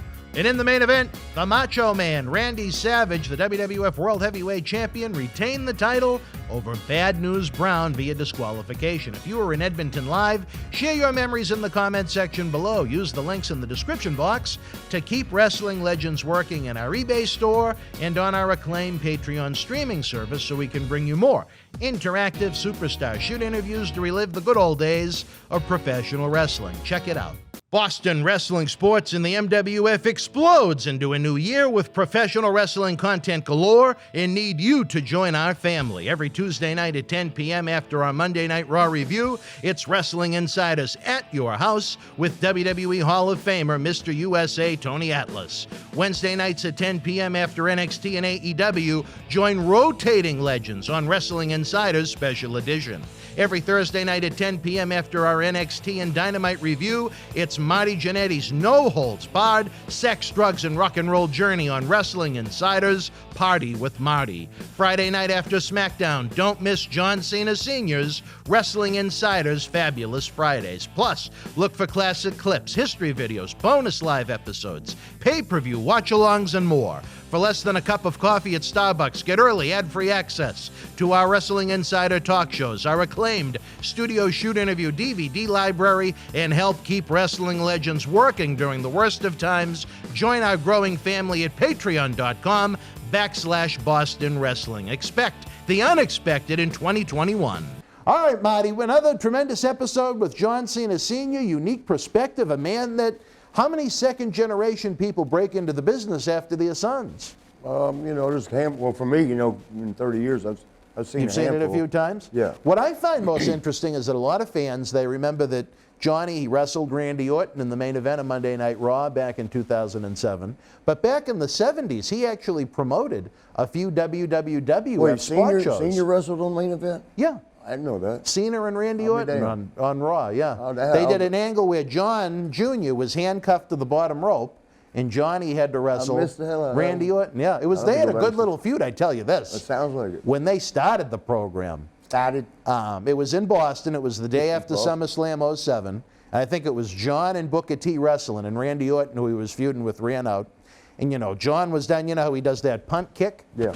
He was getting ready to punt. Pretty good, too. He was getting ready to punt John, but he said no, and he slid out of the ring almost like a snake. Well, he was going to do that with Flair or somebody recent, too, wouldn't he? He's been punting everybody lately. Yeah, I know. But he went over to Johnny Cena Sr., who was sitting in the front row. He flipped him over the barricade, and he punted him in the head, and I mean, You heard it? Johnny needed stitches. For real? Yeah. He got him? He got him good. Sometimes you sacrifice. You do. But then on the next pay-per-view, it was John and Orton, and again, Senior was in the front row. And you know how John does that finisher? I think it's called the STFU when he puts him in the lock? Yep. The submission hold. Yep. He had Johnny come over the barricade, and Johnny ran and he punted Orton in the head. He got him back? And then that's what led to we call that a receipt. Then the next night on Raw, they did the main event where John was handcuffed to the bottom rope, and it was John Cena Sr. against Randy. Yeah. And it was going to go longer. They were going to try and involve Bob Orton. That was 2007, you said? 2007. Yeah, back then I was heavy into drugs. I missed it. Oh. Well, thank God I cleaned up. It is. It's a very good thing. But then I believe Orton got injured. Oh, no, John got injured. Did he? That's right. John got injured because he did the surprise return at Royal That's Rumble like 2008. 14 years ago already. So they had to cut the program short, but it was a good little feud. Yeah, it sounds like it. And for Johnny, you know, there's a guy who back in the 70s, before he had kids, his big dream was to get involved in wrestling. He promoted some WWF See, that's the only thing I knew shows. he did. I didn't know he actually wrestled. Yeah, he did. See, beyond the independent stuff, he's wrestled on Raw. He did an angle where Edge and Lita went to their home once and they kicked the shit out of him. You put vodka in that. What's that? You put vodka in that. Yeah, I wish. Damn it. I wish. Well, who brought that? Who brought that to me? Glantz. You know what, Glantz? I don't know where you are right now, Glantz. Yeah, you're getting cussed out again. Oh, we were shooting, brother. I wasn't. What I don't understand is, here it is, I like these people. You know, Boss is great. And I generally hate people. I'm not the world's biggest people person. What's wrong with you? But there's a lot wrong with me. But I genuinely like Glantz. He's had a lot of creative He's a good dude. ideas. I don't know why you messing with him. And then he just vanishes like a thief in the night. Yeah, you know what? I used to do that when I was heavy into drugs. Did you? Well, I don't think Glantz is doing that. You don't think so? No. I don't think that's his gimmick. But and then you have your friend Matt Daddy and his salmon pants. Leave Matt. I love Matt, man. I tell you, another Matt one Daddy, that I like miss an you, awful brother. lot. But you know what? Sometimes you got to realize that this is a business, and you know Marty more than anyone. It's a business. Did you say Marty? Marty. There's dedication and there's great sacrifice that goes into it. Wrestling was here long before us. Yeah, but I think Wrestling will be here long after us. I told you what Matt said. What's that? Oh, he let wanted him run with it. You don't trust him. He wanted to be the captain of the ship. Well, maybe, but he didn't. He felt like you wouldn't trust him. Well, you know what? I'm going to reach out to him about that. Good. Maybe I'm glad you You mentioned want me to that. text him? You got my phone again. I got it. So don't even start with the phone. Where is it? It's right there. Nah, you got my phone again, damn it. It is probably right now just past 2 a.m. We thank you for joining us. 2 a.m. On these go for about 3 or 4 hours. These aren't short. We thank you for joining us. And you wonder why you got no viewers. If you're joining us on the Super Chat, don't forget that helps us keep the lights on again. The eBay store is open 24/7. Yeah, one day y'all forgotten when the lights went out. Remember that SummerSlam Yeah, we weekend? had to go to the hotel somewhere. Literally, one time the lights did go out because you guys didn't super chat, I guess. No, it was a thunderstorm the night of SummerSlam. Yeah, it was bad weather. It was the night of SummerSlam, Real bad. yeah. Yeah, that was some, Oh, it was that SummerSlam, was some wasn't it? thunder. But anyway, the eBay store is open, and again, more than anything, join our family at patreon.com/Boston Wrestling. You get early ad-free access to all the talk shows. You get access to our acclaimed studio shoot interview DVDs that they've been seen by millions of people online, they've been millions, and they've been seen by millions more on the Howard Stern Show. I mean, you're talking about some top-notch crazy. You get some exclusive Patreon content, and again, you help keep the wrestling legends working, all for less than a cup of coffee at Starbucks. So for my friend Marty Jannetty. And wear your mask if you get near Joe Biden, because he's got some breath. There you go. I'm Dan Marotti. MJ in the house. Marty will be back Thursday night at 10. We'll be back with all of our regular talk shows this week, and hopefully we have a little bit of fun again late night next Saturday night on Wrestling Insiders Week in Review. Until we speak again, folks, you and yours, be well, stay healthy. Good night. The World Wrestling Federation was live at the Cumberland County Civic Center in Portland, Maine, Thursday, February the 28th, 1991. In the opening contest, the Barbarian beat Coco Beware. Texas Tornado, Kerry Von Erich with the win over $1 Million Man Ted DiBiase. Superfly, Jimmy Snuka defeated the Duke of Dorchester, Pete Doherty. Hacksaw Jim Duggan victorious over General Adnan. The Legion of Doom beat the Nasty Boys. Greg the Hammer Valentine with the win over Dino Bravo. The Rockers defeated the Orient Express. And in the main event, Jake the Snake Roberts defeated Earthquake, who replaced Rick Martel inside a steel cage. If you were in Portland live, share your memories in the comment section below. Use the links in the description box to keep Wrestling Legends working in our eBay store and on our acclaimed Patreon streaming service so we can bring you more interactive superstar shoot interviews to relive the good old days of professional wrestling. Check it out. Boston wrestling sports in the MWF explodes into a new year with professional wrestling content galore and need you to join our family. Every Tuesday night at 10 p.m. after our Monday Night Raw review, it's Wrestling Insiders at your house with WWE Hall of Famer Mr. USA Tony Atlas. Wednesday nights at 10 p.m. after NXT and AEW, join rotating legends on Wrestling Insiders Special Edition.